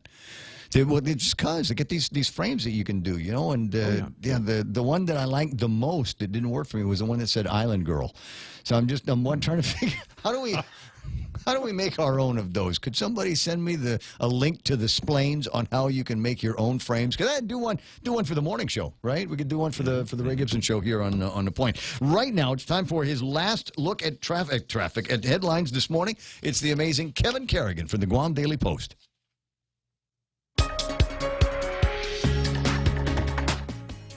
Half a day and good morning, Guam. News time here at The Point is 33 minutes past 8 a.m. In the headlines from the Daily Post this morning, the price of goods and services up 2.8% in the first quarter of this year compared to the same period last calendar year. However, the cost of food much higher, climbing more than 7%, according to the Guam Consumer Price Index released yesterday. Among the highlights, food prices up 7.7%. Food takes up 15 cents for every dollar of consumer spending on island. Medical care up 4%.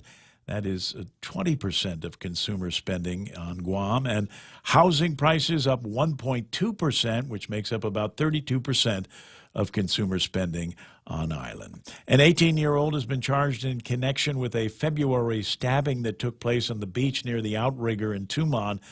Dre Antonio Flores, charged with second and third degree aggravated assault. He is alleged to have stabbed two people with a knife during a fight involving two groups of young men in the early morning hours of February 4th. According to court documents, one of the victims, stabbed in the stomach, was found seriously bleeding when officers found him. The victim was unable to identify his attacker at the time of the incident, but a search of photographs on social media by friends of the victim yielded a group photo taken out the outrigger before the altercation began. In that photo, the victim identified Flores as the man who had allegedly stabbed him. A man charged yesterday in Superior Court on allegations that he used a machete to terrorize his family while drunk. 42-year-old Shirai Saiche was charged with family violence and resisting arrest.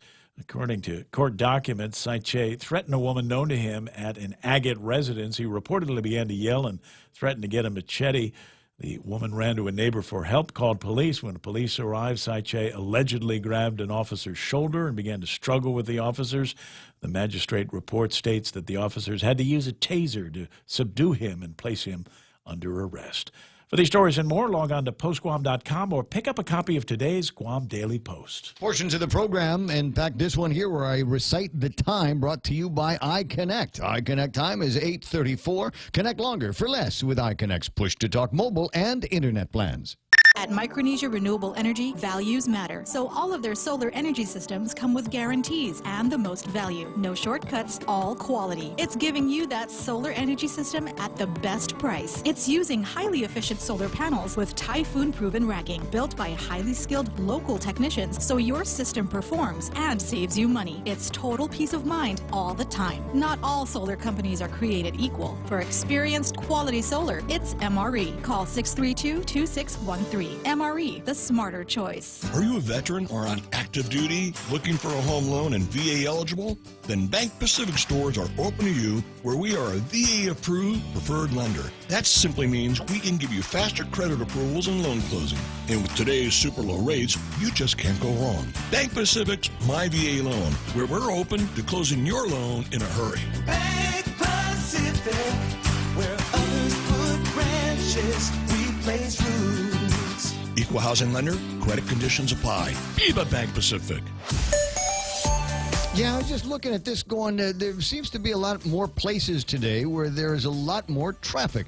It's interesting, coming out of Agate, making your way towards Route 1 in the southern road. I was looking at something that looked like it was building up a little bit more than it should be out in Zonia, making your way down the hill. But that has gone away. Traffic up in Senahanya beginning to build. Traffic in and out of the capital city is beginning to build. And there's a bunch of places up Marine Corps Drive, Upper Tumon, into Tumon, and down the Kmart Hill that you might see some additional traffic. Oh, in front of the airport, too. You know, you got that 10 Alpha that takes you from Route 16 over to Marine Corps Drive. Always busy in front of the airport, and it always feels like it's a different light every time I go there. Have you noticed that? Sometimes you go in there and you're going, oh, man, this is a fast light. And then other times you're sitting there going, I have memories of being here now. I've been here long enough to have memories and feelings about this place. Maybe, I don't know, a recal. Right now, traffic on the point.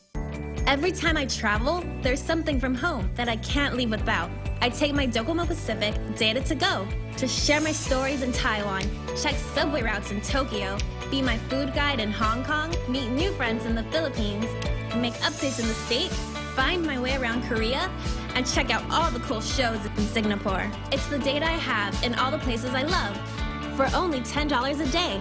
Data to Go from Docomo Pacific. Better together. The Extra Point with Jerry Roberts of Guam Training every morning on The Ray Gibson Show.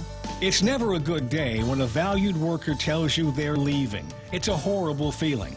I'm Jerry Roberts, and at 7:20 a.m. on The Ray Gibson Show, we chew over some of the reasons for that, and could one of them be us? You can find daily transcripts of The Extra Point by Jerry Roberts at GuamTraining.com. Tune in every weekday morning at 7:20 for The Extra Point with Jerry Roberts on The Ray Gibson Show on 93.3 The Point.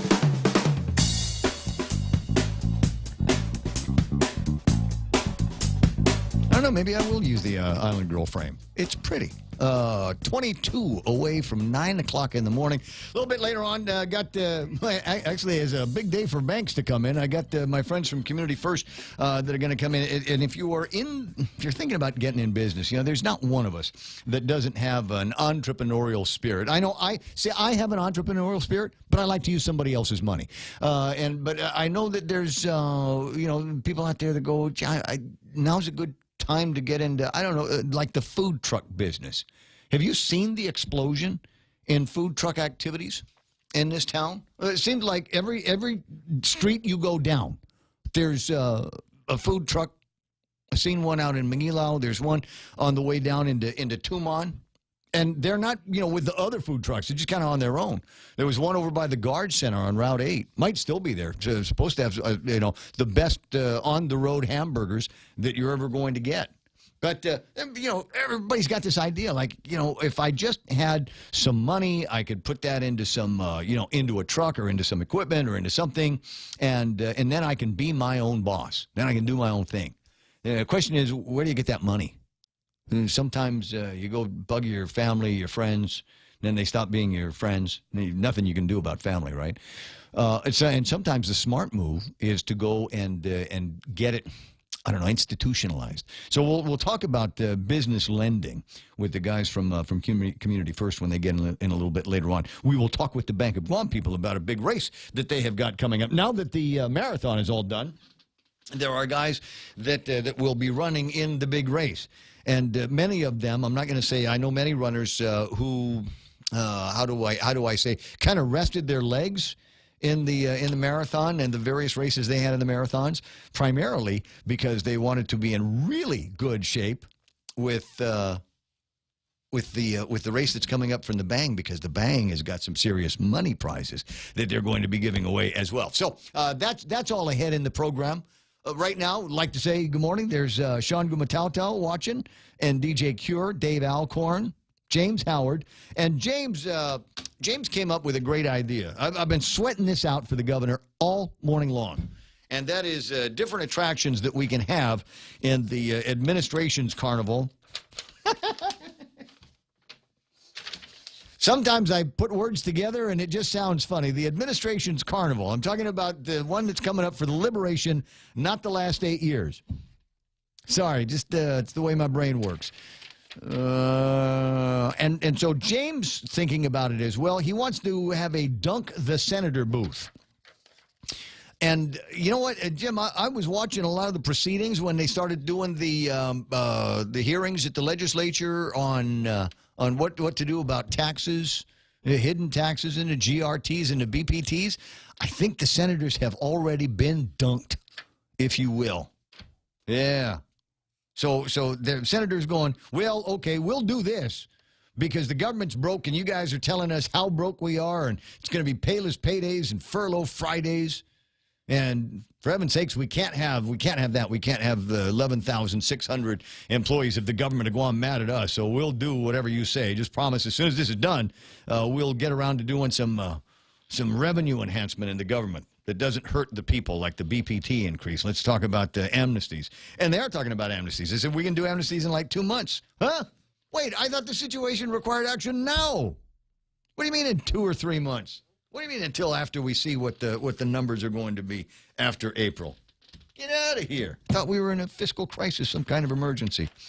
I'm sorry, I distracted myself. I was talking about, who else is on the Facebook with you. Bobby Shringy and Min's Bar and Rick Duenas. Hey, Ricky, Ramona Nakamura, John Fernandez.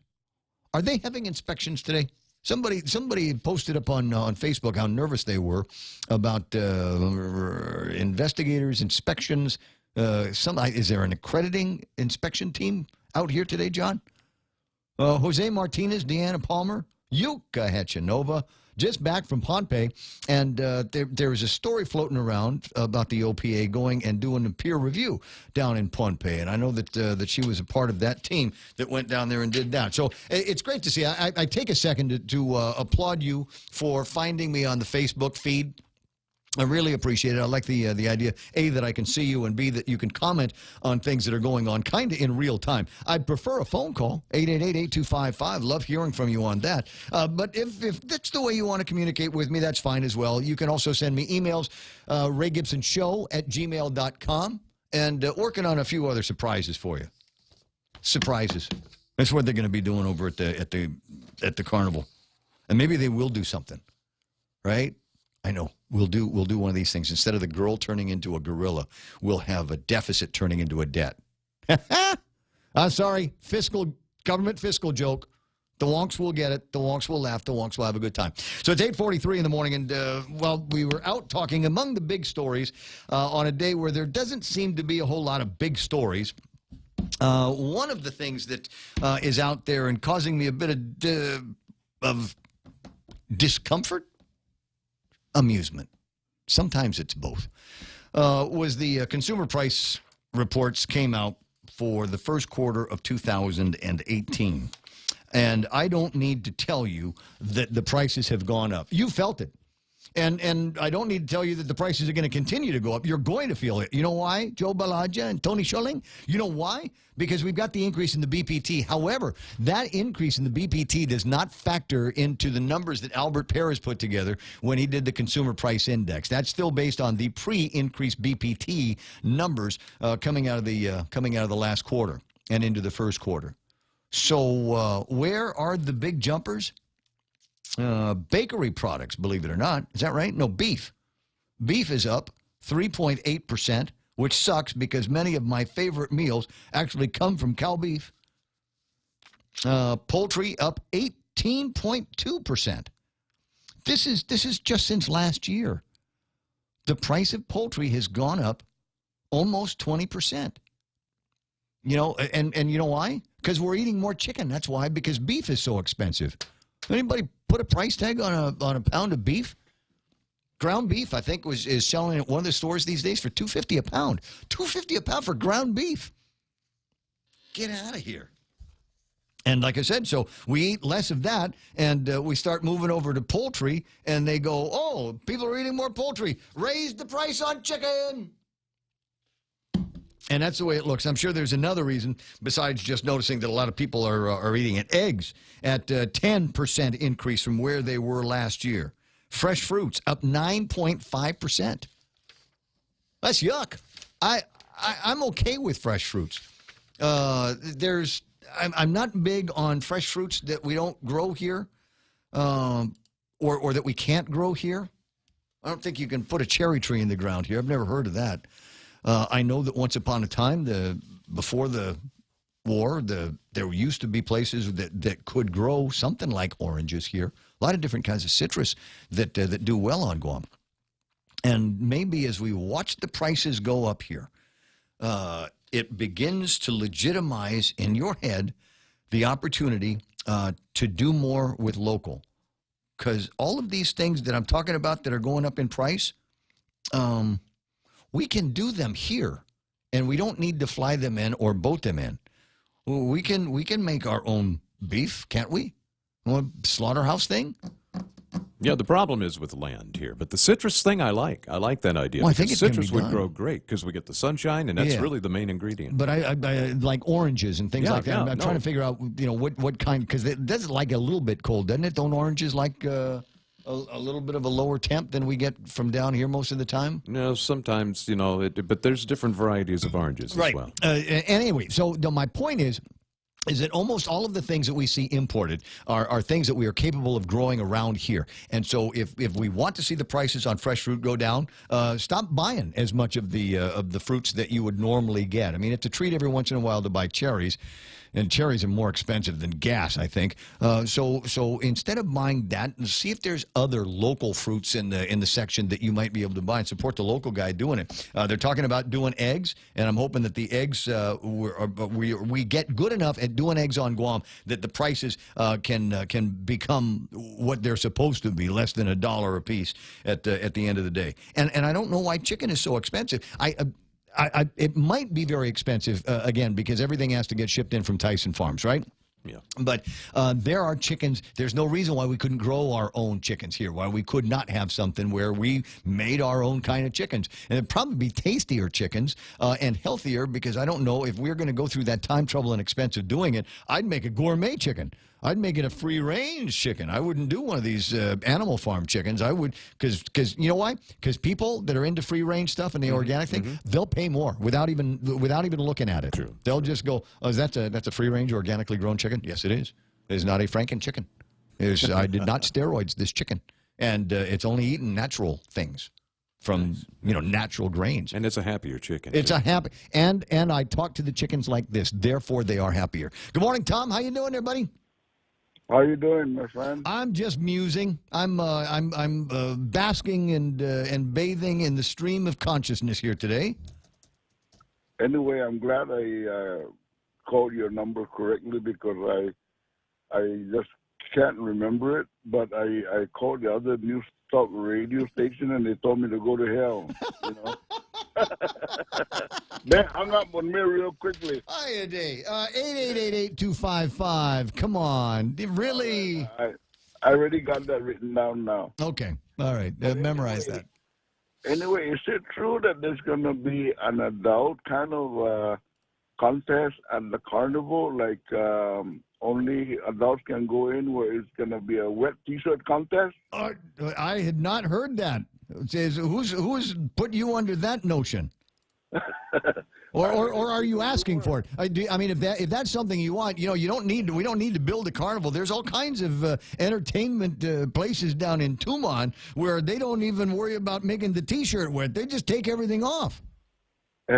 I heard. Anyway, how about the dunking? Is that going to be on? Well, the Dunk the Senator booth, like I said, after watching the way the legislature got bamboozled by the administration in this BBT thing, let me just say that all of the members of the 34th Guam legislature have already been figuratively dunked. Now it's just a question of doing it literally. All right. Okay, that's good. How about you? Did you like that, bamboozled? We don't get to use that word very much, but they were bamboozled. Thank Okay, Tomas. Thank you, buddy. 888-8255. Really? They said that? Sensitive. Okay. Where was I before that? Oh, I was talking about the prices of stuff going up. So poultry and eggs and fresh fruits, alcoholic beverages, somebody needs to do something. A 4.1% increase since last year. This time last year, it's 4.1%, and it's going to get higher on purpose, because they're talking about meddling with the sin taxes again, because it'll make the do-good senators feel good. I hate that. Okay. I'll type in another name here. But so 4.1, and then there's the increase in the BPT, and then there's going to be the sin tax on top of that. This is another case, friends, that I will make for buying local and support local.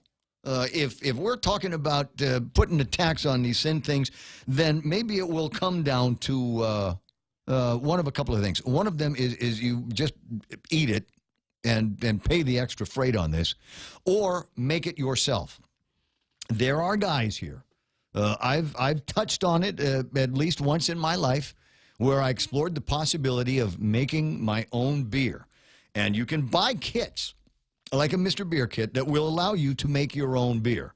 And it's water and sugar and ingredients and little cans of whatever wort that you open up, and you put in all of this stuff, and you can make your own beer. You can, I know. There are ways that you can be a little bit more sophisticated with this, and that is by creating your own little brewery at your house. And you can go all in and go to the store or go to the bank and get a loan for some of this stuff. Or you can just build it with little parts, the same way that people have been doing it for 1,000 years. It's not. I'm not going to say that you ought to be able to do it by with a quick trip to Home Depot, but I think you'd be surprised at the number of parts that you can put together that will allow you to make your own brew craft in your own home. And the fact is the internet is full of information, recipes, and foolproof ways. Yeah, to be able to do that. It's not hard. It's not hard. A little time consuming. And you know what? I'll tell you this because it's a fact. Even if it's junk, even if the beer that comes out tastes like junk, it's not even good enough to call craft beer, right? And certainly doesn't taste as good as some of the things that you'll get at the store. But you know what? It's your beer. It's your beer. You made that beer. See, I can relate to that. My parents made a vat, back in the old days. This is the 70s. They decided, we're going to make our own beer because, they drink a lot. Anyway, so they made their beer, and I heard them talking about it. I'm like 6 or 7 years old. I invited the uncles over, the whole family to come over and try the new beer, and they all took a scoop, and it was like, okay, gotta go. But they didn't care because they made it. That was all that mattered. So that, my friends, is one of the ideas. The costs are going up. Don't look at the government of Guam to help you out with any of this because it ain't going to happen. In fact, I think the government of Guam is going to conspire to make, at least in that one category, the prices are going to go up. They did look at some of the other index items. New cars are actually cheaper, off by 1%. No, sorry, 0.1% from last year. And you might be going, yes! New cars are cheaper on Guam. Okay, here's the problem. Fuel has gone up 10%. I'll round it up to 10%. It's actually 8.6%. But that's where that is. 8.6% for motor fuel. I've been holding on to this because I didn't want to worry you about it earlier, but we're close enough now that this is going to be important for you if you are in the area of Marine Corps Drive and Route 3. And that has been ugly traffic all morning long. It is now clear. However, it's going to get ugly again. The Department of Public Works wants me to remind you that on today, April the 10th through April the 12th, today, tomorrow, and Thursday, a portion of the Route 1 northbound left turn lane to Route 3. I'll say that again so that you can picture it. Route 1 northbound left turning lane to Route 3. You're trying to get to GRMC and NCS, right? That northbound left turning lane to Route 3 will be closed from 9 a.m. until 4 p.m. Motorists are advised to proceed with caution, to carefully drive onto the open left lane if you're turning onto Route 3. So there's a couple of lanes. The inside one is going to be closed. The outside one will be open. 2 northbound through lanes will be maintained for you. So motorists traveling northbound Route 3 through the Route 3 intersection are advised to move to the right 2 lanes in advance of the intersection. The mall. Telling you now, if you're cruising up to the mall, go to the outside lane. Don't make the turn, but you want to go straight. You want to be on the 2 outside lanes as you get up to this intersection. And today, tomorrow, and Thursday, they're going to be going through this dance. There'll be signs. There'll be guys with flags. All of that to announce this brief change. But just be aware that it is going to be happening. Over at the legislature later in the day. The guys over at the Committee on Health, Tourism, Military Affairs, and Senior Citizens will be conducting a series of informational briefings at 8:30, an update on the Japan market. And I had Nate DeKnight in the studio last week. We were talking about different ways that we're going to be massaging the Japan market. And this is how they're going to do a concert. And by using this one particular band, it automatically will boost our numbers because there's 26 people in it. It's the AKB48.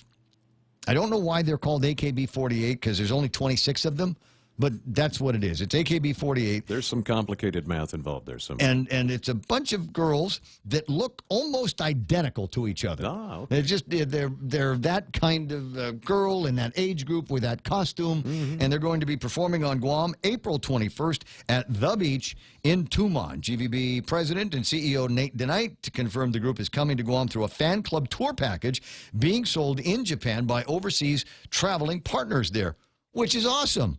The goal is to draw about 600 Japanese visitors to Guam, which they can only do by purchasing the tour package. So we've got AKB48, 26, and whoever their handlers are. And then on top of that, we've got a gaggle of their fans that are going to be coming out to watch them perform at the beach. And they say we did it in April because April is traditionally a slower month for visitor arrivals, so why not boost our arrivals by bringing in, hot babes from Japan that dress up and sing Japanese J-pop songs.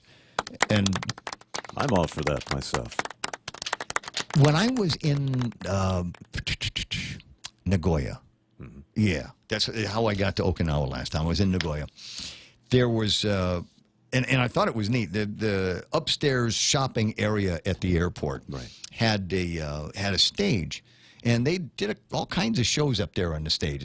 One was a fake samurai show, a ninja warrior thing, ninjas fighting samurais, and they had sound effects and everything with it. And then they'd bring up just little girls, and like little Navy girl costumes or something like that, and they'd get up there and they just the cutest, most provocative thing.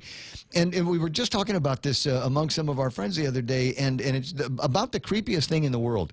I'm not the AKB48, but this particular group. And it wasn't that they were particularly creepy. It was the people that sat down in the very front to watch these little girls, 19, 20-year-old Japanese lovelies, and the whole front row was all old creepy guys. Old dudes, yeah. Wow. It would have been, if it was done here, it would be you and I. It would be people that look like you and I. In our aloha shirts. No doubt. Just leaning in to watch these little girls do their little girl dances. So I'm wondering if that's part of the fan base that's going to be coming out for AKB48. Hey, not everybody's got the same hang-ups as we do. You got to respect, right? Look, the radio station is KUSG Hagåtña, The Point. And coming up, a bunch of people are going to be in the studio. Like I said, I wanted to learn more about the big race that's coming up this weekend and how to get some money in your pocket if you've got ideas about your next big business venture. That's all ahead right here on The Point. But first, Fox News Live. I got to dress it up. I got to say it like that because not everybody that carries network news carries it live. But we do. So I want you to be listening for that right about now. Stick around, Brown. More talk on the other side.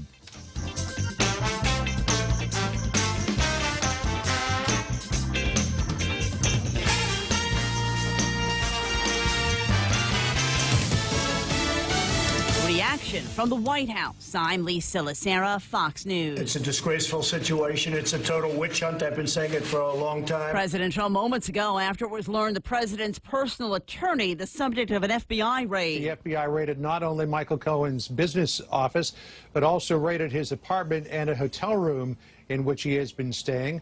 And I am told that the FBI took pretty much everything that they could find that was in the form of paper or electronic communications. Now, we don't know exactly what this has to do with, though in the course of seizing all the documents, and it could have just been because they were there as part of it, not necessarily what they were looking for, were documents related to the $130,000 payment that Michael Cohen made in October of 2016 to Stephanie Clifford, a.k.a. Stormy Daniels, as a part of her agreeing to that confidentiality agreement that she has been fighting with her attorney, Michael Avenatti, to get out of. Fox's John Roberts at the White House. President Trump with comments during a cabinet meeting to discuss possible action against Syria. We're making a decision as to what we do with respect to the horrible attack that was made near Damascus, and it will be met. And it will be met forcefully. Reports that a chemical attack took place over the weekend, also prompting an emergency meeting of the UN Security Council. U.S. Ambassador Nikki Haley saying Russia is also to blame. Pictures of dead children mean little to governments like Russia, who expend their own resources to prop up Assad. And this council, which saw these pictures last year, has failed to act. Haley calling on member nations to aid the Syrian people and punish those who help the Syrian regime. The first day in the Bill Cosby sexual assault retrial is done with opening statements from the prosecution. The defense said to make its statement tomorrow. Fox News, fair and balanced. This time, let's hear it from the first KFC female colonel. Smoky Mountain Barbecue. Fried chicken so crispy and sweet. That crispy fried chicken. All right, stop. I can't do this. I thought if I dressed up like a country music legend, it would help KFC sell my delicious new Smoky Mountain Barbecue. KFC, it's finger licking good. Relax, enjoy, and be greeted by the spectacular view of Hagåtña Bay when you visit the point at the Sheraton Laguna Guam. Gaze into the beautiful sunset as you unwind to the music of Philip Garcia and Natasha on Wednesdays, Mama Shar and Nina on Thursdays, Philip Garcia and Luis Muña on Fridays, and Jack Larimer on Saturdays. Open daily from 8 a.m. to 11 p.m. Happy hour from 5 to 8 p.m. with all cocktail drinks for $7. Receive a discount when you present your SPG card. Call Peter Yaban at 646-2222 for reservations at the point at the Sheraton Laguna Guam Resort.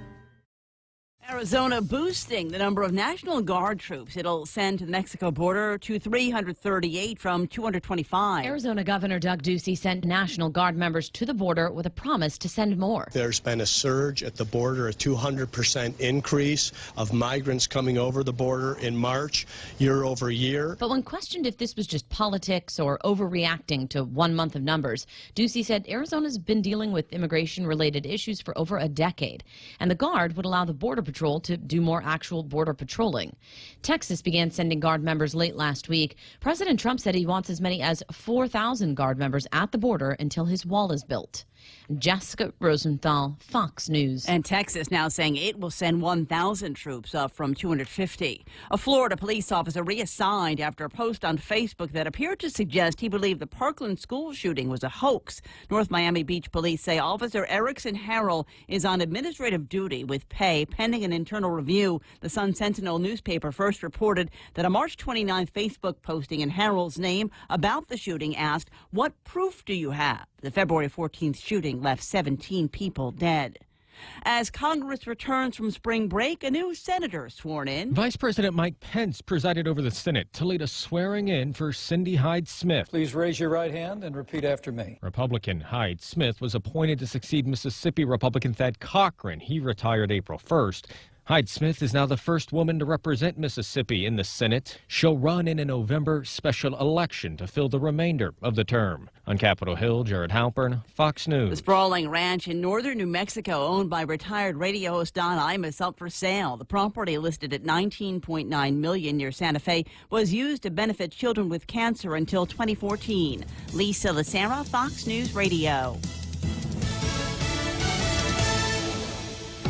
On April 14th, join Bank of Guam for the first ever Hagåtña City Ife Run and Block Party to benefit the Guam Cancer Care and the American Cancer Society Guam. This event begins with a sunset run through our capital, starting at 5 p.m. at the Chamorro Village, and the excitement continues at our block party with food trucks, beer garden, live entertainment, and the greatest beast competition, and a fun-filled kids zone. The Hagåtña City Ife Run and Block Party, Saturday, April 14th, brought to you by Bank of Guam, member FDIC.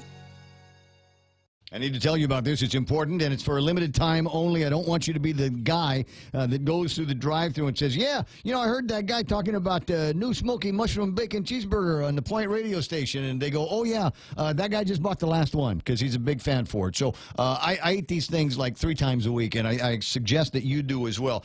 Smoky sauce, sauteed portobello mushrooms, melted Asiago cheese. There's crispy applewood smoked bacon and crunchy fried onion tangles on top of a juicy beefy patty. You know, you could take the patty and just eat it by itself. Or you could totally do that. But why would you? You miss out on the Asiago cheese and the bacon. For a limited time, I'm telling you, Wendy's, now that's better. Every time I travel, there's something from home that I can't leave without. I take my Docomo Pacific Data to Go to share my stories in Taiwan, check subway routes in Tokyo, be my food guide in Hong Kong, meet new friends in the Philippines, make updates in the States, find my way around Korea, and check out all the cool shows in Singapore. It's the data I have in all the places I love for only $10 a day. Data to Go from Docomo Pacific. Better together. At Micronesia Renewable Energy, values matter. So all of their solar energy systems come with guarantees and the most value. No shortcuts, all quality. It's giving you that solar energy system at the best price. It's using highly efficient solar panels with typhoon-proven racking, built by highly skilled local technicians, so your system performs and saves you money. It's total peace of mind all the time. Not all solar companies are created equal. For experienced quality solar, it's MRE. Call 632-2613. MRE, the smarter choice. So you want to buy a house, but you don't know how much you could borrow. So what do? Well, you come to Bank Pacific and get pre-qualified. Sit down with one of our home loan specialists and let us see how much we can lend you so you know how much you can spend on your new home. Bank Pacific, where we're open to closing your loan in a hurry. Bank Pacific, where others put branches, we place roots. Equal housing lender, conditions apply. Come pre-qualified today. Ray Gibson brings you closer to the action. Watch and listen live on thepoint.gu. I got a note here from Gary that said, "Good morning, Ray," because that's my name. I was wondering if you could mention the Guam Triathlon Federation Kids Triathlon race this Sunday at the Marianas Yacht Club. Starting at 7 a.m., there will be 3 separate age groups, 5 to 8, 9 to 12, 13 to 15. To sign up your kids, go to the Guam Triathlon Federation Facebook page and click on the link. I encourage this behavior. Again, 5 to 8, 9 to 12-year-olds, and 13 to 15-year-olds. And this might be worth, you know what this might be worth doing, is grab your neighbor's kid. If you don't have any kids, grab the neighbor's kid and pretend like you're going to sign them up. If for no other reason, just to go hang out at the yacht club. Right, you go hang out at the yacht club with these guys. I think it's safe to note you should let your neighbor know you're going to grab their kid first. Oh, yeah. Just to avoid an Amber Alert. Yeah, I appreciate that. Yeah, thanks for the warning on that. I always forget a step, don't I? I always forget a step. Anyway, 7 after 9, Ray Gibson Show here on the Point. It's the last hour of the program, and you get a chance to talk about different things in the last hour. And I like Tuesdays because Tuesdays, you know, the markets reopen. We get a sense of where the week might take us financially. And as usual, it's another bizarre day. You know, there's a 400 point increase. Could have been higher, except they announced the investigation of one of Trump's lawyers. All of a sudden, the numbers go south again. So I got a feeling that we'll see some interesting blends of numbers as the Asian markets open up today. I've got Peter Valdez in the studio, the Vice President, Chief Credit Risk Officer over at Community First. And the first thing I'm going to ask you is, what does a credit risk officer do? What's your game plan when you go to work every day? Well, first of all, Ray, thanks for having us today. Oh, no problem. Yeah. Well, like I said, and congratulations on your radio station. Oh, I'm glad you like it. I'm glad.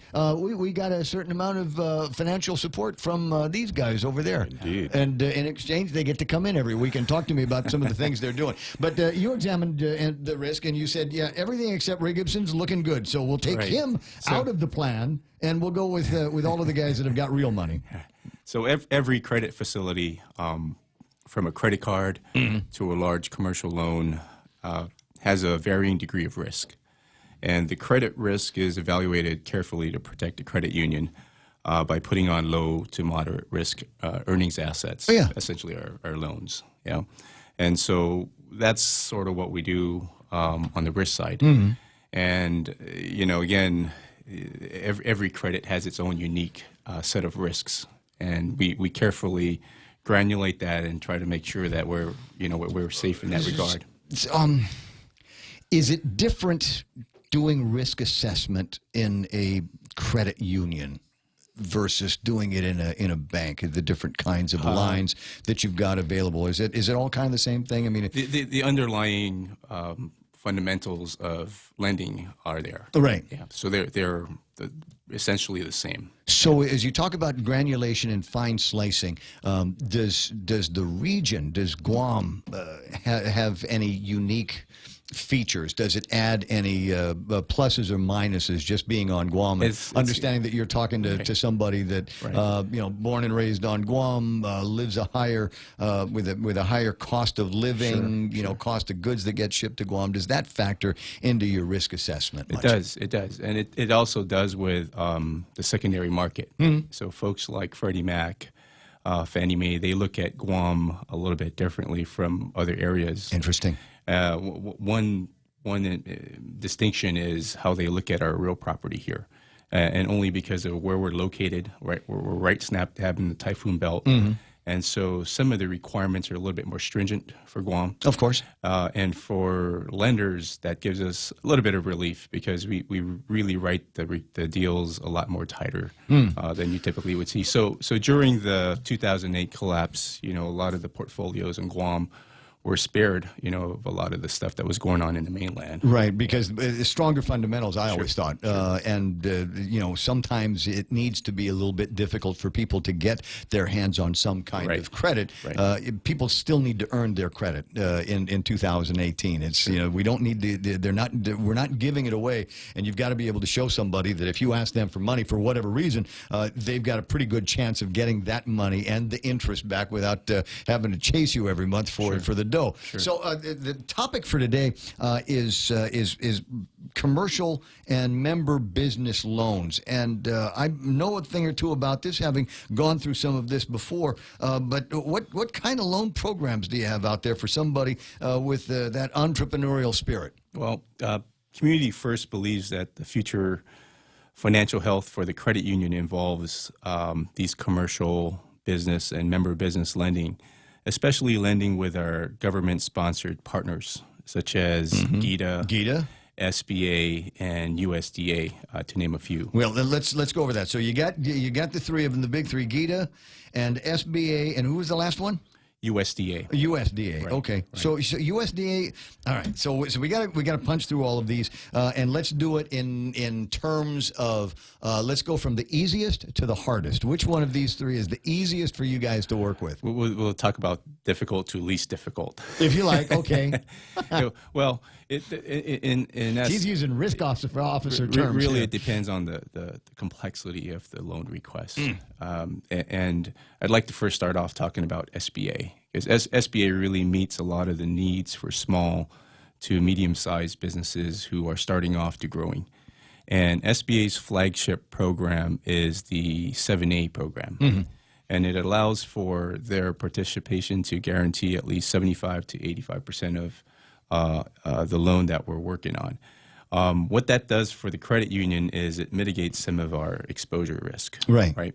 And it somebody else is guaranteeing it. So if Ray Gibson takes out one of these loans with the SBA backing, the 7A backing, that means if I defaulted for any reason, they would cover you to 75%. Right. And the unique thing about the SBA program. What about the other 25%? Is that sunk? It comes in the form of equity from the borrower's portion. We cover part of that exposure. That's our exposure. Yeah. So also the borrowers have a little skin in the game in terms of putting a little bit of cash outlay for. So say for a small business wanting to expand and buy some new equipment, $10,000 loan. Right.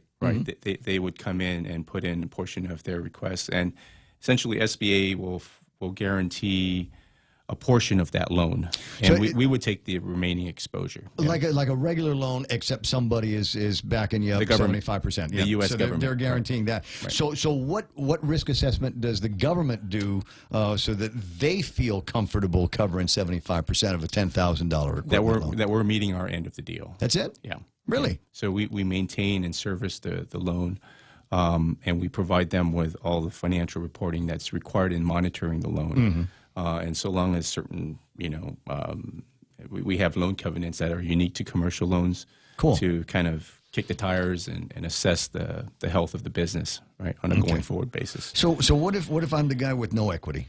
The neat thing about the SBA 7A program is it also can be used for business startups, right? And so you come in with a business plan, and we look at how you anticipate to run this business and come up with a repayment source with your projections and pro formas. And SBA has partners with SBDC, the Small Business Development Center up at EOG, that assists with things like business planning. Another thing with SBA is they have programs that are unique to buying your own building, right? Acquiring or constructing. And it's under the 504 program. And it's a numbers game. 7A for one, 504 for the other. 504 is really for folks, owner-occupied businesses who want to stop paying rent and buy their own building and have outgrown their own existing space. And this program is pretty neat because you as the borrower would only have to come up with a 10% equity. So SBA and the lender will finance the remaining 90%. Now, we talking about typical $200 square foot construction here, or can we prop up? You would have to occupy at least 51% of the space as a business operator, and the remaining space can be used for other things. Dwelling, subletting, or if you have vendors that want to take up some space, no, dwelling is outside of the bounds of that program. All right. And so whose was that now? Was that SBA? SBA. Right. All right. And we did not do the USDA yet. Right. But before we jump into that, really, all programs allow for borrowers to acquire fixed assets if they have need for furnitures, fixtures, equipment, FF&E. It also allows for working capital.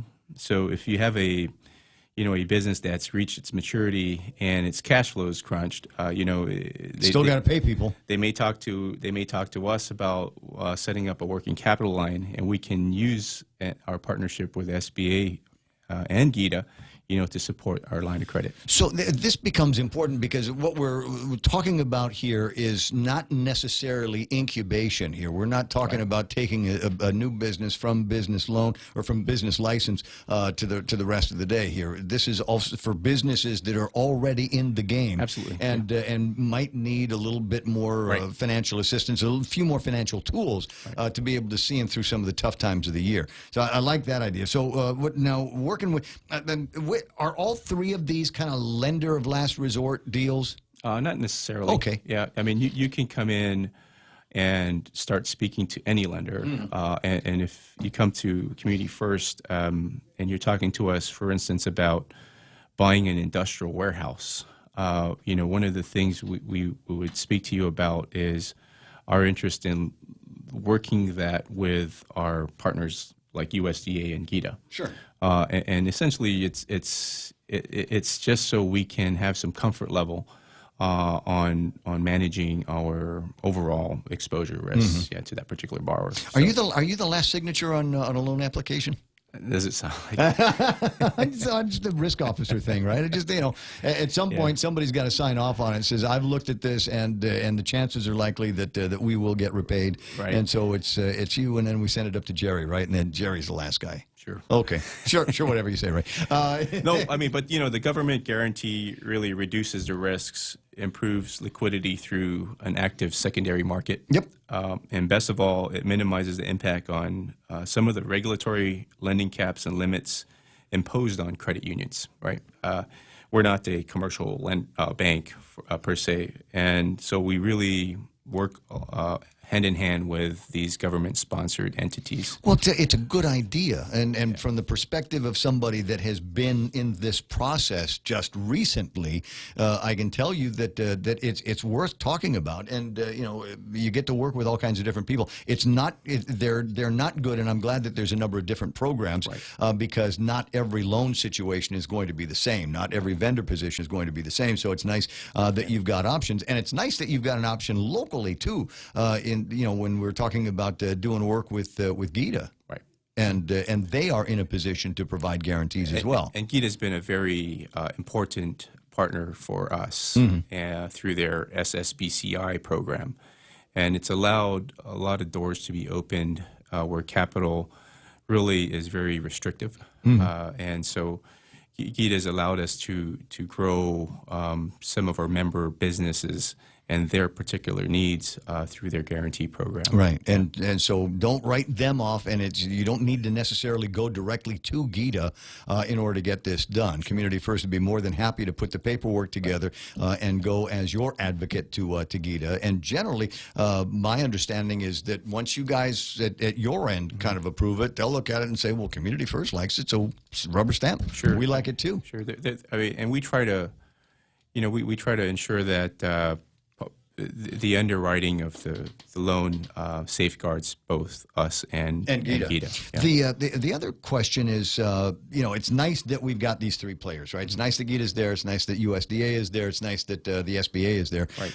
But what if I don't want to go through them? I mean, can I just go to you and say, look, I got a food truck. I want to do a thing. Can I have $10,000? Yeah. I mean, we have a conventional member business loan, which include any non-guaranteed loans, lines of credit, where a borrower uses the proceeds for commercial, corporate, industrial, or agricultural purpose. As long as the purpose of the loan is for commercial, for their business, we can do it under non-guaranteed. We have non-guaranteed programs as well. What explain to me a little bit different the differences in the risk assessment of an individual versus the risk assessment of a corporation. What are you looking for here that might be different from one to the other? For a sole proprietor, yeah, you know, a lot of it is they've got other things going on aside the business, and so they're still at that incubation stage where they're deciding whether this business is going to be long-term or not.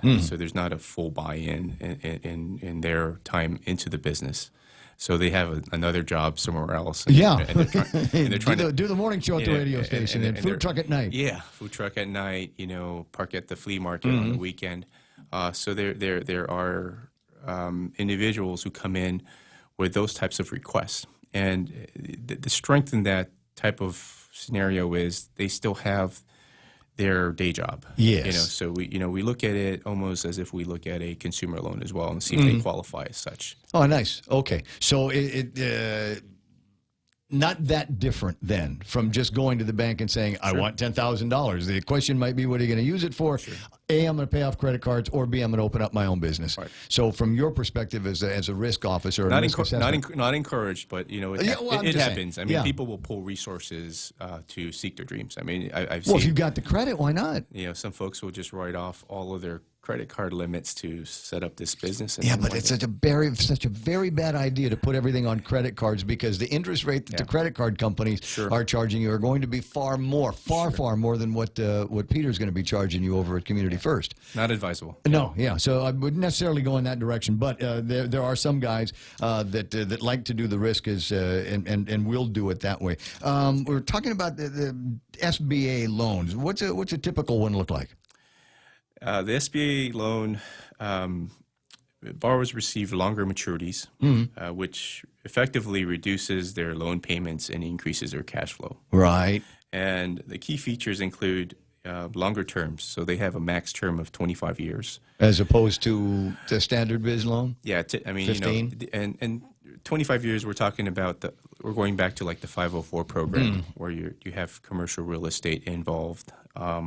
And the max loan amount goes up to $5 million, and that's for the 7A program. Oh, I didn't sign up on that one. I should have done that one. Next life. And again, the guarantee is 75 to 85%, and the loan can be used for working capital. And working capital is always defined in a very broad sense for different reasons. And most of the stuff that we see are folks who are an existing business looking to expand. So they're renovating, they're getting new equipment, they're buying new equipment, furnitures, fixtures for their office.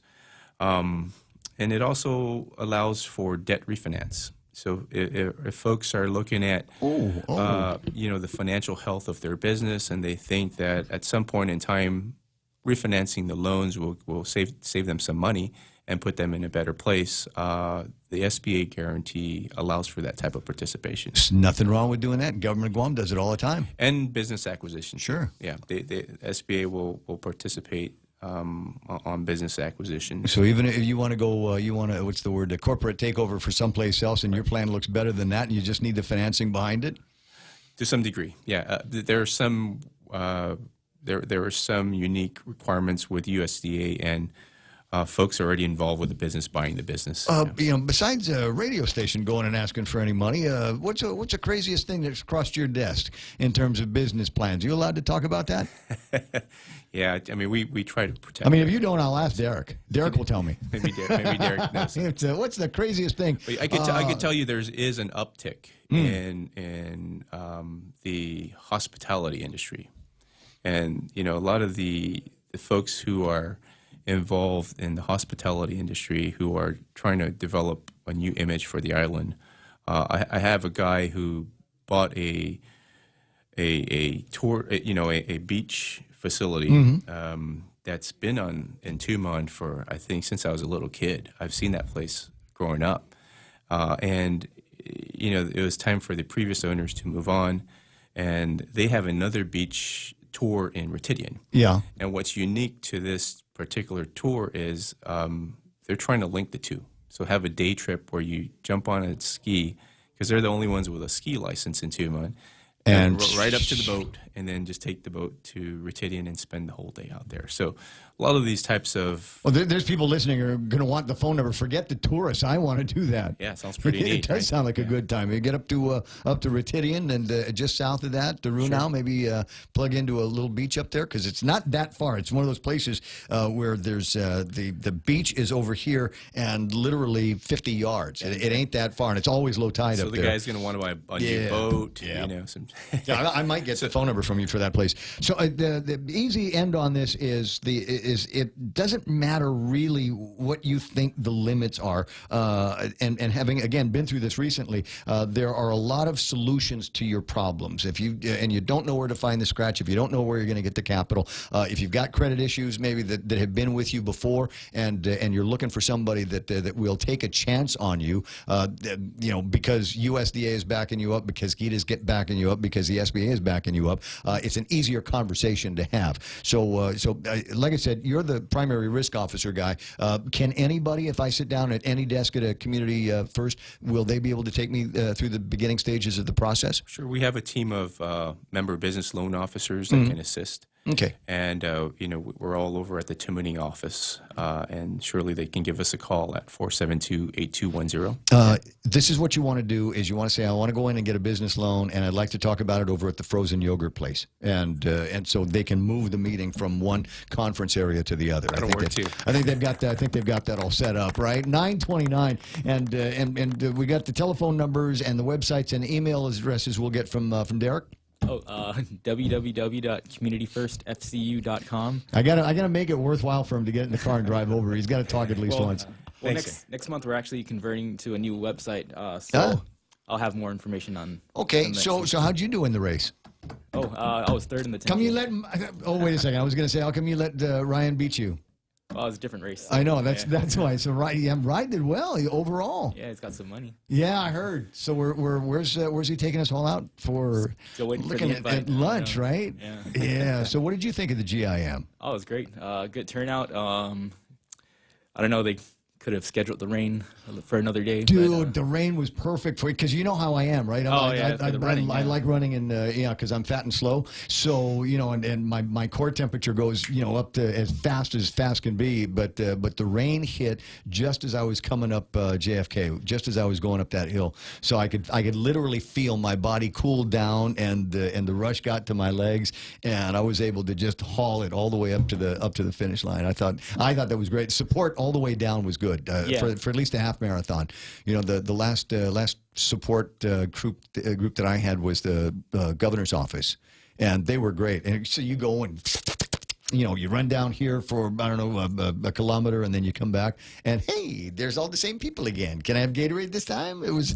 I thought they did a fantastic job, and there were a lot of people in those Run Guam shirts. I don't know if you noticed, right? Oh yeah, that's a lot of them. See, he's got to pay back a loan too, so I always try to manage to squeeze in Run Guam in the conversation. As I said, bottom of the hour, we'll call that iConnect time. iConnect, push to talk that works for you and allows you to connect longer with their push to talk and mobile programs. Come out for the 4th annual Chucky Run and Fun 5K, 2K, and Flyaway giveaway. Join us Saturday, April 14th at Chuck E. Cheese's Guam. Show at 5:30 and go at 6 a.m. T-shirts, medals, and other cool prizes, refreshments, and indoor activities after the races. Grand prize drawing for all participants is a trip package for 2 to Manila. Register at Chuck E. Cheese's Guam. $8 for students, $12 for adults, and Group of 4 Super Saver for just $35. The 4th annual Chuck E. Run and Fun 5K, 2K, and Flyaway giveaway. See you there.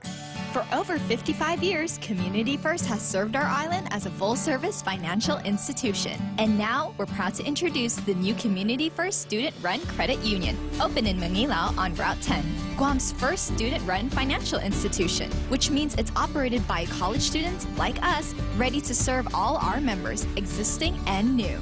We're just down the road from UOG and GCC. Community First Guam Federal Credit Union, now open in Manilao.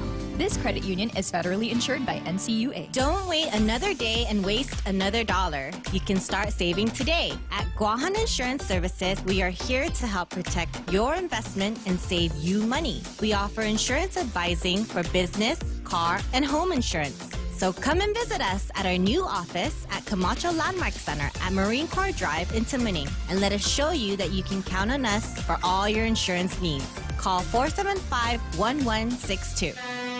As we journey through the new year, we here at APL continue to find ways to better deliver our island's resources with innovative and cost-effective solutions, lending our helping hands by carrying your freight safely from the U.S. mainland or anywhere in our global network. We humbly honor the opportunities to continue to work and connect with you and your business. We are APL, and we are here for you.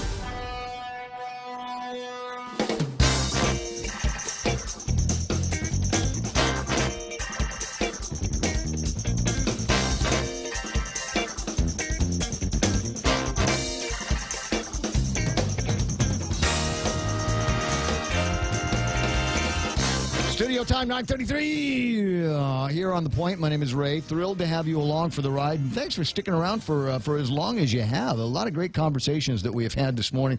And I'm going to put down as my favorite conversation, the one that Simon Sanchez and I had towards the end of the call to Sai about, are you running again for the Consolidated Commission on Utilities? He, along with Francie Santos and George Bamba, are all up for re-election if they care to run again. So I thought it would be interesting to call him up. But we had at the end of the conversation, it was all about waste to energy and a different view that I think more and more people are beginning to take of a highly regulated but very clean waste to energy program where you can take trash and burn it and use that to make electricity, and maybe it will be cheaper electricity than the kind that we are able to make from oil. Because I'm tired of buying oil to make electricity. There's got to be a better way to do it. And talking with Derek Mendel in the last couple of minutes about his adventures with the United Guam International Marathon, and he liked that race. It ran the 10K. And then we're all going to be lining up and towing up to the starting line for the 5K. Mikey Nahalawa in the studio. How you doing there, bro? Pretty good, Ray. Looking good, Ray. No, you're looking good, man.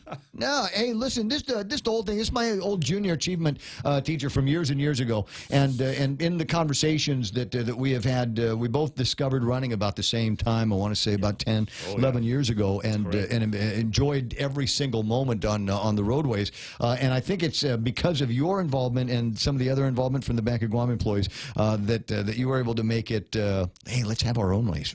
Let's have a Bank of Guam race, and they do. And it's one of the most popular must-attend races on Guam. I'll put it down with the Kick the Fat race, which is a big one, and then, of course, the Banks race. And in years past, we're going to have to talk about the routes and things like that, right? Of course. So we'll do that. First of all, time and date. Where is the race? We're looking at this Saturday, the 14th. Now, it's going to be an afternoon run. Okay, why? Why? Because right after that afternoon race, we're going to segue right into a block party. So we're going to have both days, and it's going to be a lot of fun. And I see the guy raising up his hand. Yes, we'll make sure that the beer garden is ready for you also. Yeah, so you don't even need to run.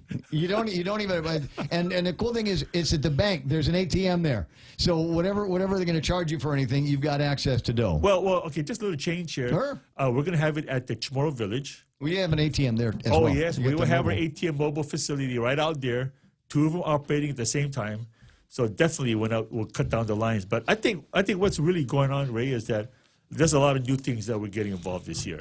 For instance? Okay, number one, you know how we do our races, right? You go on and get your number, and then at the end of the race, you pick up your shirts and everything. Yeah. Well, what we're doing now is that you can go online or any one of our branches on Guam, and you can pay it, $12 a person, $40 for a group of 4, or on race day, $20. So basically, you can go ahead and pick up your stuff, and then this Friday and Saturday, go down to the bank.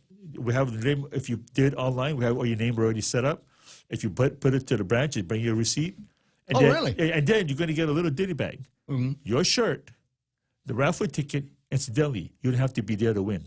You don't have to be there to win. to have to be there to win. Okay, and then there's going to be some other goodies in the bag. Cool. The bottom line is that it's now participant friendly. Okay, and the great thing about it, like I said, if it rains like crazy on Saturday, you said, I think I'll stay home. Guess what? You already got your shirt, number one, and you got your raffle ticket. If you call your name that night, you're still call, the winner.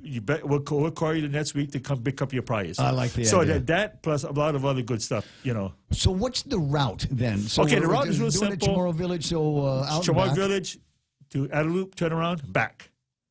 This is going to be weird, and I'll tell you why. The numbers, you'll note that over the years we've seen some big 5K numbers, right? We've seen some, I want to say, record numbers in 5Ks. We've been pretty lucky. And I'll tell you why, because of the old route where you're running through Agana. Right. And when you get to Marine Drive, you get the wind at your back. Right. All right. But you're on Marine Drive, right? Right. So on the way back, you run back on O'Brien. And while you might be heading into the wind, there's a whole lot less of it because you're cliffside. And so the physics encouraged faster race times on the old course. So I'm wondering what we'll see on the new course with guys like Derek and Ryan. Okay. Well, I had a hunch. Middlebrook, et cetera. Okay, I had a hunch you were going to say this, Yeah. okay? Here's the deal. In the afternoon, okay, you're going to be running towards Adelup. Okay, you just look at the sun, but not quite on the horizon yet. True. When you turn around, the sun's behind you. And the wind is coming at you, it's going to cool you down. We hope. It will. Okay. All right. Well, like I said, we'll take a look at some of the numbers. But this is not the first time you've run that route, is it? Oh, I've done it many, many times. But you're right, as well as in the morning. But in the afternoon, it should be a lot better. Number one, you don't have to drag yourself at 3, 4 o'clock in the morning. Number one. Number two, do something the whole day, but then in the afternoon, come participate. Well, I think the real running enthusiasts will, because I want to check the data on this. One of the other things, there's I want to say it's one of those rare days where you can run twice. So we've got the Run and Fun for Chuck E. Cheese. That's going to be in the morning. In the morning. And then in the evening. Boom, come join us. Exactly. Right. And there are going to be guys that say, well, are you sure? Can you run 2 5Ks in the same day? The answer is yes. I've done it before. Can. You've done it before. I've done it many times. Yeah. I look forward to those chances where you can do it and see how close one pace can get with the other. So definitely take advantage of the fact that there's a couple of big companies that they're throwing 5Ks and 2Ks down this week. Yeah. Is it only 5K for it's only 5K. Okay. It's only 5K, yeah. We're considering a 2K. Probably we can open that up later. But for right now... It's going to be in the afternoon. We don't want the kids running on the... That's the issue, too. Yeah. We still got soccer moms busy, too. So Showtime is at 4. Go time is going to be 5 o'clock. At 5 o'clock in the afternoon. Right. And it's going to be at Chamorro Village southbound until you get to Adelup, and then you wing your way back. And as you're right, you're going to be running with the sun at your back. So for a lot of runners, that will make a difference. Oh for yeah, definitely will do. And so the party will start about 4:30 in the afternoon. Right, that's correct. All up to 12 midnight, and then, like I said, we have a kid zone for the children. We have a lot of food trucks. I mean, it's going to be a complete family fun endeavor, and I think. People, if you show up, you're going to enjoy it. No question about it. Okay, I'm looking online for Eventbrite, because normally that's what you do is you go to just Eventbrite, and sometimes it'll ask you if you want to participate in a race near you, but just look up Bank of Guam or Agana City Run. There you go. Which is what we're calling it. Right. And they will... I might be able to do this without actually typing anything in because it knows where I'm at. There you go. Find my next experience near Barragata Village. Hold on a second. I want to see if it's got there's no. I think I have to put Bank of Guam in there. So got Guam Food Tours, the One Guam Debate, UOG 2018, Job Fair, Partridge in a Pear Tree, and a couple of other things. But it doesn't have anything so. Look up BOG Hagåtña City Run on Eventbrite.com, and that's all you need to know about that. You want to thank some big sponsors here? Of course, if I may. Yeah. Let me just make a modification. Sure. Okay. Great. Okay. The platinum sponsors, of course, Docomo, GTA Teleguam, Atlas Trust Investment, Ambrose, Calvin's Insurance, Foremost Coca-Cola, IP&E, IT&E. MidPack Distributors, Island Wines and Spirits, QMS Lighting, South Pacific L's, and Kitcheningo. You've got all my favorites in there, so thanks very much. The last two gold the gold ones are Smithbridge and Triple J. Melanie Mendiola says Mike Nahalawa always does a great job with the race. It's your baby, isn't it? It's the Banks bank's effort to give back to the community. Hey, I'm just one of the guys to help organize it. You know, it's like Joe Modest around here. Did I ever tell you my favorite story about this guy? Because when we first started working at the bank, when we were all on K57 on the 8th floor, we got to the bank and we were gearing up for some inclement weather. And somebody says, you need to talk to Mike. And I said, why? Because Mike, he knows things. I mean, he looks at the sky and he knows what the storm is going to be doing and yada, yada, yada. So I went to Mike. I said, listen, we've got this thing brewing down around Chuk. What do you think? And so he gave me his prediction. I said, so what's that based on? Are you looking at the tides? Are you looking at the patterns of the clouds? He says, no, it's call the weather report. call the weather service. They'll tell you what's happening with the storm. It's all case. It's not some old Hawaiian wisdom or anything like that. No. You know, a lot of people, when they look at the weather report, the maps, they see what's going on. I like to look at the outer periphery. I like to see the transgressions of the wind and stuff, what the other storm systems are on it. So it's actually the science. I've always been fascinated, about weather all my life, but it helps you understand what's really going on. Well, you need to get together with my producer over here because he's a nut for weather as well. He likes pushing buttons in the radio station and the consoles and all of that. But that's his hobby. I've got on the screen. I can put together. I can put the screen up on the television on the Facebook so everybody can see what it is that they're looking at. There's Guam right there, kind of in the center of the screen, right. And you can see this blob up here in the north. That's just chop, isn't it? There's nothing major up there. Well, see what's happening. You got the cold weather coming off the China and Japan Peninsula. And then you got the warm stuff, which is down in the freely associated islands. So what happens between those two, it's what you call a mix. And then depending what comes down or what goes up, it actually forms systems and stuff. Right now, lucky because we're too early in the game, so the southern periphery is not as strong as before, so it's not bad. You had mentioned potential weather patterns on race day, rain or shine. We're running. Oh, we're gonna go through it, and I think we'll be okay on. Don't hold me on that.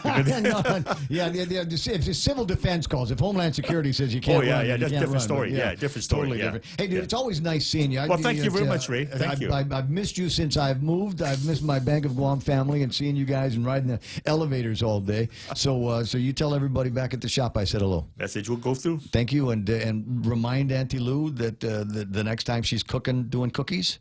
Right? Oh, yes. Swing by over here. Yeah. Oh, I'll make sure she drops them over to you. Yeah. Message will be delivered too. I appreciate that. Because, it's old radio friends, and I get hungry, and Carl Gutierrez can't feed me every day.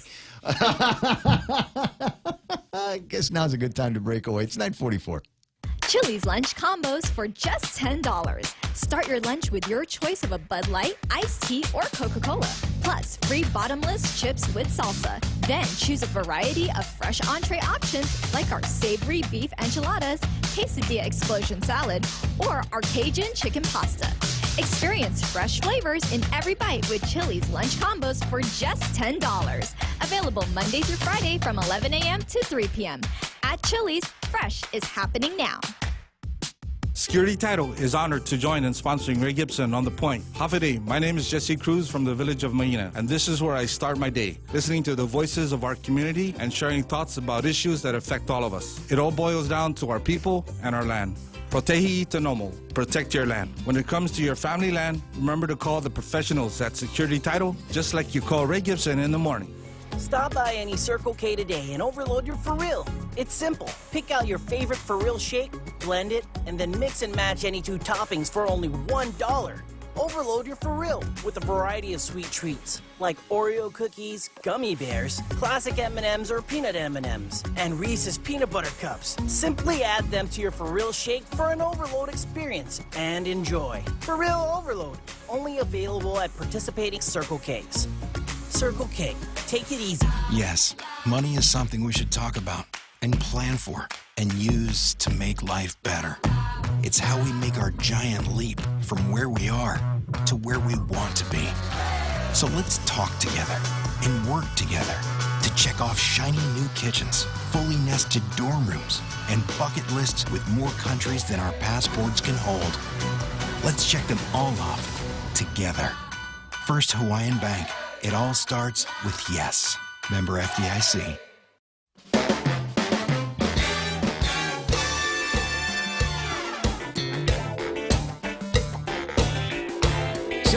talking about waste to energy, my buddy Chris chimes in. He says gasification, plasma gasification. That's the way to go. I got to look that up again. I used to when I'd get into debates on waste energy at least once a week on the radio, I used to be a little bit more up to speed on some of the different WTE technologies. But I remember that, yeah, there was something special about that, and it just probably has everything to do with just the incredible efficiency with which it will eliminate everything and use the heat then to turn a turbine that makes steam, and the steam makes electricity, and then everybody's happy. I see here on my Facebook feed that today is Kathy Scro's birthday, so happy birthday to you, Kathy Scro. And some of you might remember when she was running around with the Marines around here. I haven't seen her since she's been on Guam, although we maintain a pretty good friendship on Facebook. But I want to say, what was it? Sergeant Major Julianne Dizon Shin is celebrating a birthday wherever she happens to be. So if you know her, tell her I said hi. Les Carlson's birthday was yesterday, and I stuck a like up on the screen when I saw that. Danny Tidingfong has joined me in the program on the Facebook. That's nice to see you there. Earlier, I was talking about an opportunity for creepy old men to get together at the very front and watch AKB48 make their way to the stage at the beach. When is that, Joshua? On the 21st? Yes, on the 21st, down at the beach in Tumon. So the AKB48 is an all-girl Japanese group. They're pretty popular in Japan. They were ambassadors. We named them ambassadors to Guam during last December's mega familiarization tour. Sure. And that's when we brought all those Japanese media and travel agents to Guam to help with the recovery of the Japan market. And so so it was announced there that AKB48 was doing this fan club tour package, which is being sold in Japan for people that basically we're trying to encourage Japanese visitors to come to Guam through this tour package, and it's being sold by the travel agents overseas. Wait, so does that mean that only their fans that bought tickets in Japan can go, or will I be able to big shot my way in, or find a couple of tickets for me and my other creepy friends to go sit in the front and ogle at little Japanese girls? You know, at this time, the Japan market told me that you have to purchase it through the tour package. So it's not it's part of their fan tour that they've been doing, and so we're really glad that they chose Guam to be a part of that fan tour. But yes, you have to purchase the tour package in order to see AKB48. And the tour package includes the airplane, the accommodations here. Okay, so it's a little probably going to be a little bit more expensive. Yes. Yeah. And so I'm not sure if they're going to make any more accommodations, because I have been getting inquiries through to email, and people have been asking, how can we watch this concert? Yeah. But you know, the whole purpose of this really is it's part of the tour package that AKB48 put together with the travel agents, and so we've been promoting that to get more the Japanese visitors to Guam. I think the goal is to draw close to 600 Japanese visitors. Right. I'm not sure where we're at. The number is going to be 574 that you need to draw, because the band itself is 26. So I mean, if we're just shooting for 600, we've already got 26 in just with the girls. No, wow, yeah, that's true. I know there's a lot of members in the group. Now there's an even longer history with AKB48, and I think you were in the news game. We had a storm, and they were stuck at. In fact, everybody was stuck on Guam for a couple of days, and I recall that there were a couple of members of AKB48 that did a benefit show. Do you remember? I don't remember that. What year was that? Was that like in the the late 2000s, or?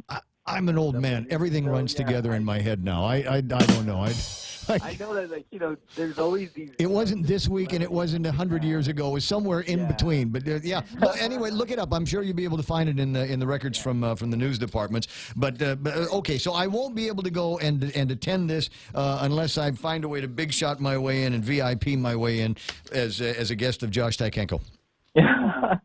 I I'm not even sure that I can go, but I think I can, like, probably because the Japan team will be there to help host them. Did I not impress any members of the Japan team over the weekend at all of the race stuff? I can definitely let Nate know that you're interested in going. For purely journalistic purposes. Yeah, exactly. Yes, of course. And so, but yeah, I think that going forward, we're going to have to, because I know we're going to get inquiries with their fans that are here if they can go or not. And so, so yeah, I'll bring up with the Japan team again, but I know the main purpose of them coming to Guam was the airplane tickets. No, I got you. Yeah.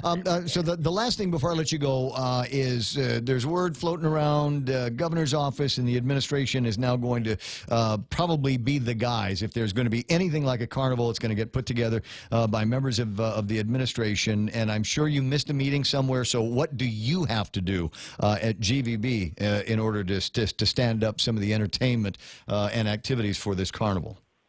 You know, I don't have too many details, but I was told that our Vice President, Tony Muña, is, I think, co-chairing or helping out with Chuck Atta. And so I was told that GVB is probably going to be taking over the marketing side of promoting the event. And I'm not sure anything else after that. Like, I know that everything is preliminary right now, and everyone is working together to come up with a way to make it successful with the short amount of time that they have. And so, that's pretty much all I was told. And okay, so we're waiting on a little bit more coordination and marching orders. We're not quite there yet. It's still only April, so there's still plenty of time to put together some good plans. Joshy, I appreciate your time. Oh, thank you so much, Ray, and congratulations on your run this past weekend. Yeah, I ran like a skinny guy. It was fun. Yeah. You are skinny. You look good. You've been working out. You've been running. And so it shows. You're product of your hard work right there. 169 and dropping. It's like I got AIDS or something. Right? A milestone. Awesome. I'll talk to you later, Brad. Okay, talk to you later. All right, hugs to Mom and Dad. It's always nice to see him. That's Josh Tykenko from the Guam. You've never heard that before? I'm losing weight like I got AIDS? I've heard that, but not on this radio station. That's it. The worm came back, as they say. I don't know. 9:54 and change. He's probably on his way down to the legislature. They're supposed to be getting an update in Dennis Rodriguez's place. His committee has been asking after what's going on with the Japan market. And this would be a good example of how they're meeting some of the challenges with outbound Japanese. I tell you what, after a conversation I had with a couple of people in the airlines industries, the very important thing to keep in mind is that there are other destinations besides Guam. If you draw a map, airplane radius map of 3 hours, 3.5 hours, 4 hours, for the little bit more intrepid travelers, and look at all of the different locations that fall inside that radius. We are in competition with every single one of them. And they recognize that they're in competition with us as well, and we'll do whatever they can to make their destination cleaner, cheaper, more user-friendly, just everything. They're going to come up with different attractions, and we need to be thinking along those lines. So an interesting morning. And let me try to put together a couple of thoughts here. One of them, talking with the guys over at Community First about commercial loans, and they said the uptick in the number of businesses that want to do business with the hospitality industry. So be thinking about different things where we might become more attractive. We might be able to put together a different excursion for these holiday goers while they're here, and that makes us a lot more competitive. So you start thinking about there's no reason why you could not partner in any of this. You got to do it. I mean, the tourism industry is the only industry we have here, so it's pretty solid money to get involved in. I like the military industry too, but I don't know. Just need them to be very spendy these days. 2 o'clock this afternoon, informational briefings on senior citizen services. They're going to be talking about steps that have been taken between public health and the mayors to replace Catholic Social Services, who left the game, not necessarily abruptly, but left with pretty good reasons, i.e. they weren't getting paid on time from the government of Guam. So that has become back to being an in-house process for the government of Guam. So Dennis will get an update on that. And then there's the update on medicinal marijuana program. And here's the update from Ray Gibson's mouth. And you can be as ticked off about it as you want to be.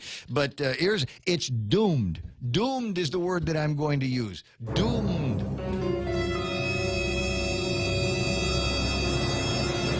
And that's about the time when Taylor gets hit in the back of the head with the gun on Planet of the Apes. You remember? Oh yeah. So that's where the music comes from. I'm sure. Medicinal marijuana never going to happen. And they're got the what do you call it? We have the thing, and we have to have a lab. And nobody has come forward and said, "I'll build a lab for you, for your non-existent program." Sure, that'll be fun. Here, let me invest $12 million in that I'm never ever going to see again. And in this program that you guys have put together, expensive rules and regulations and all of this other stuff. I get it. I talked to the guy when I saw the paperwork, and I said, this is going to make it so that the ounce of marijuana is going to be more expensive than gasoline.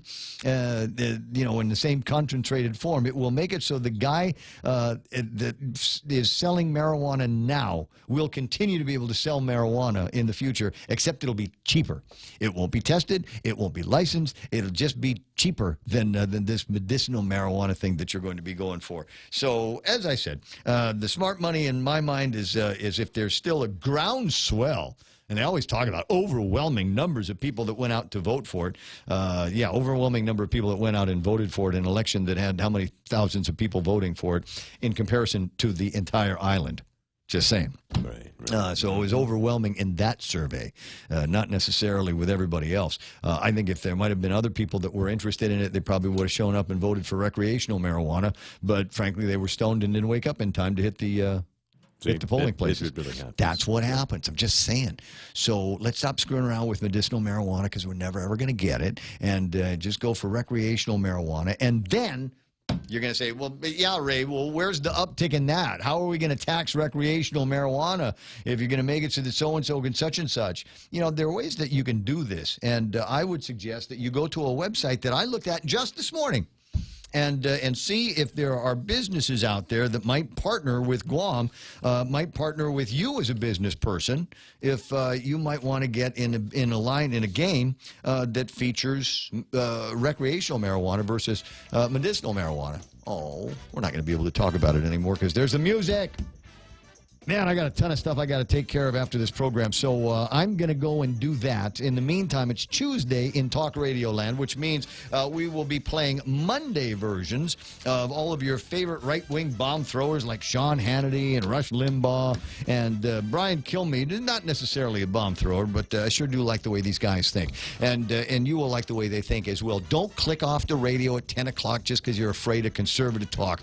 Stick with me. And don't turn off the radio because you're afraid of conservative talk. There's a whole lot of middle-of-the-road stuff, libertarian stuff that we run on the radio station at night, so I want you to be listening for that. And Tom Shalhoub and his cast, funniest guys in talk radio. You need to be listening to that while you're driving around at night. What is it, 10 a.m.? We're KUSG. Have got you. Stand by now for Fox News Live. Lashing out. I'm Lisa Lacera, Fox News. President Trump addressing the FBI raid of documents belonging to his personal attorney. Hours after his personal attorney's office was raided by the FBI acting on a search warrant, the president railed against special counsel Robert Mueller, calling his investigation a witch hunt and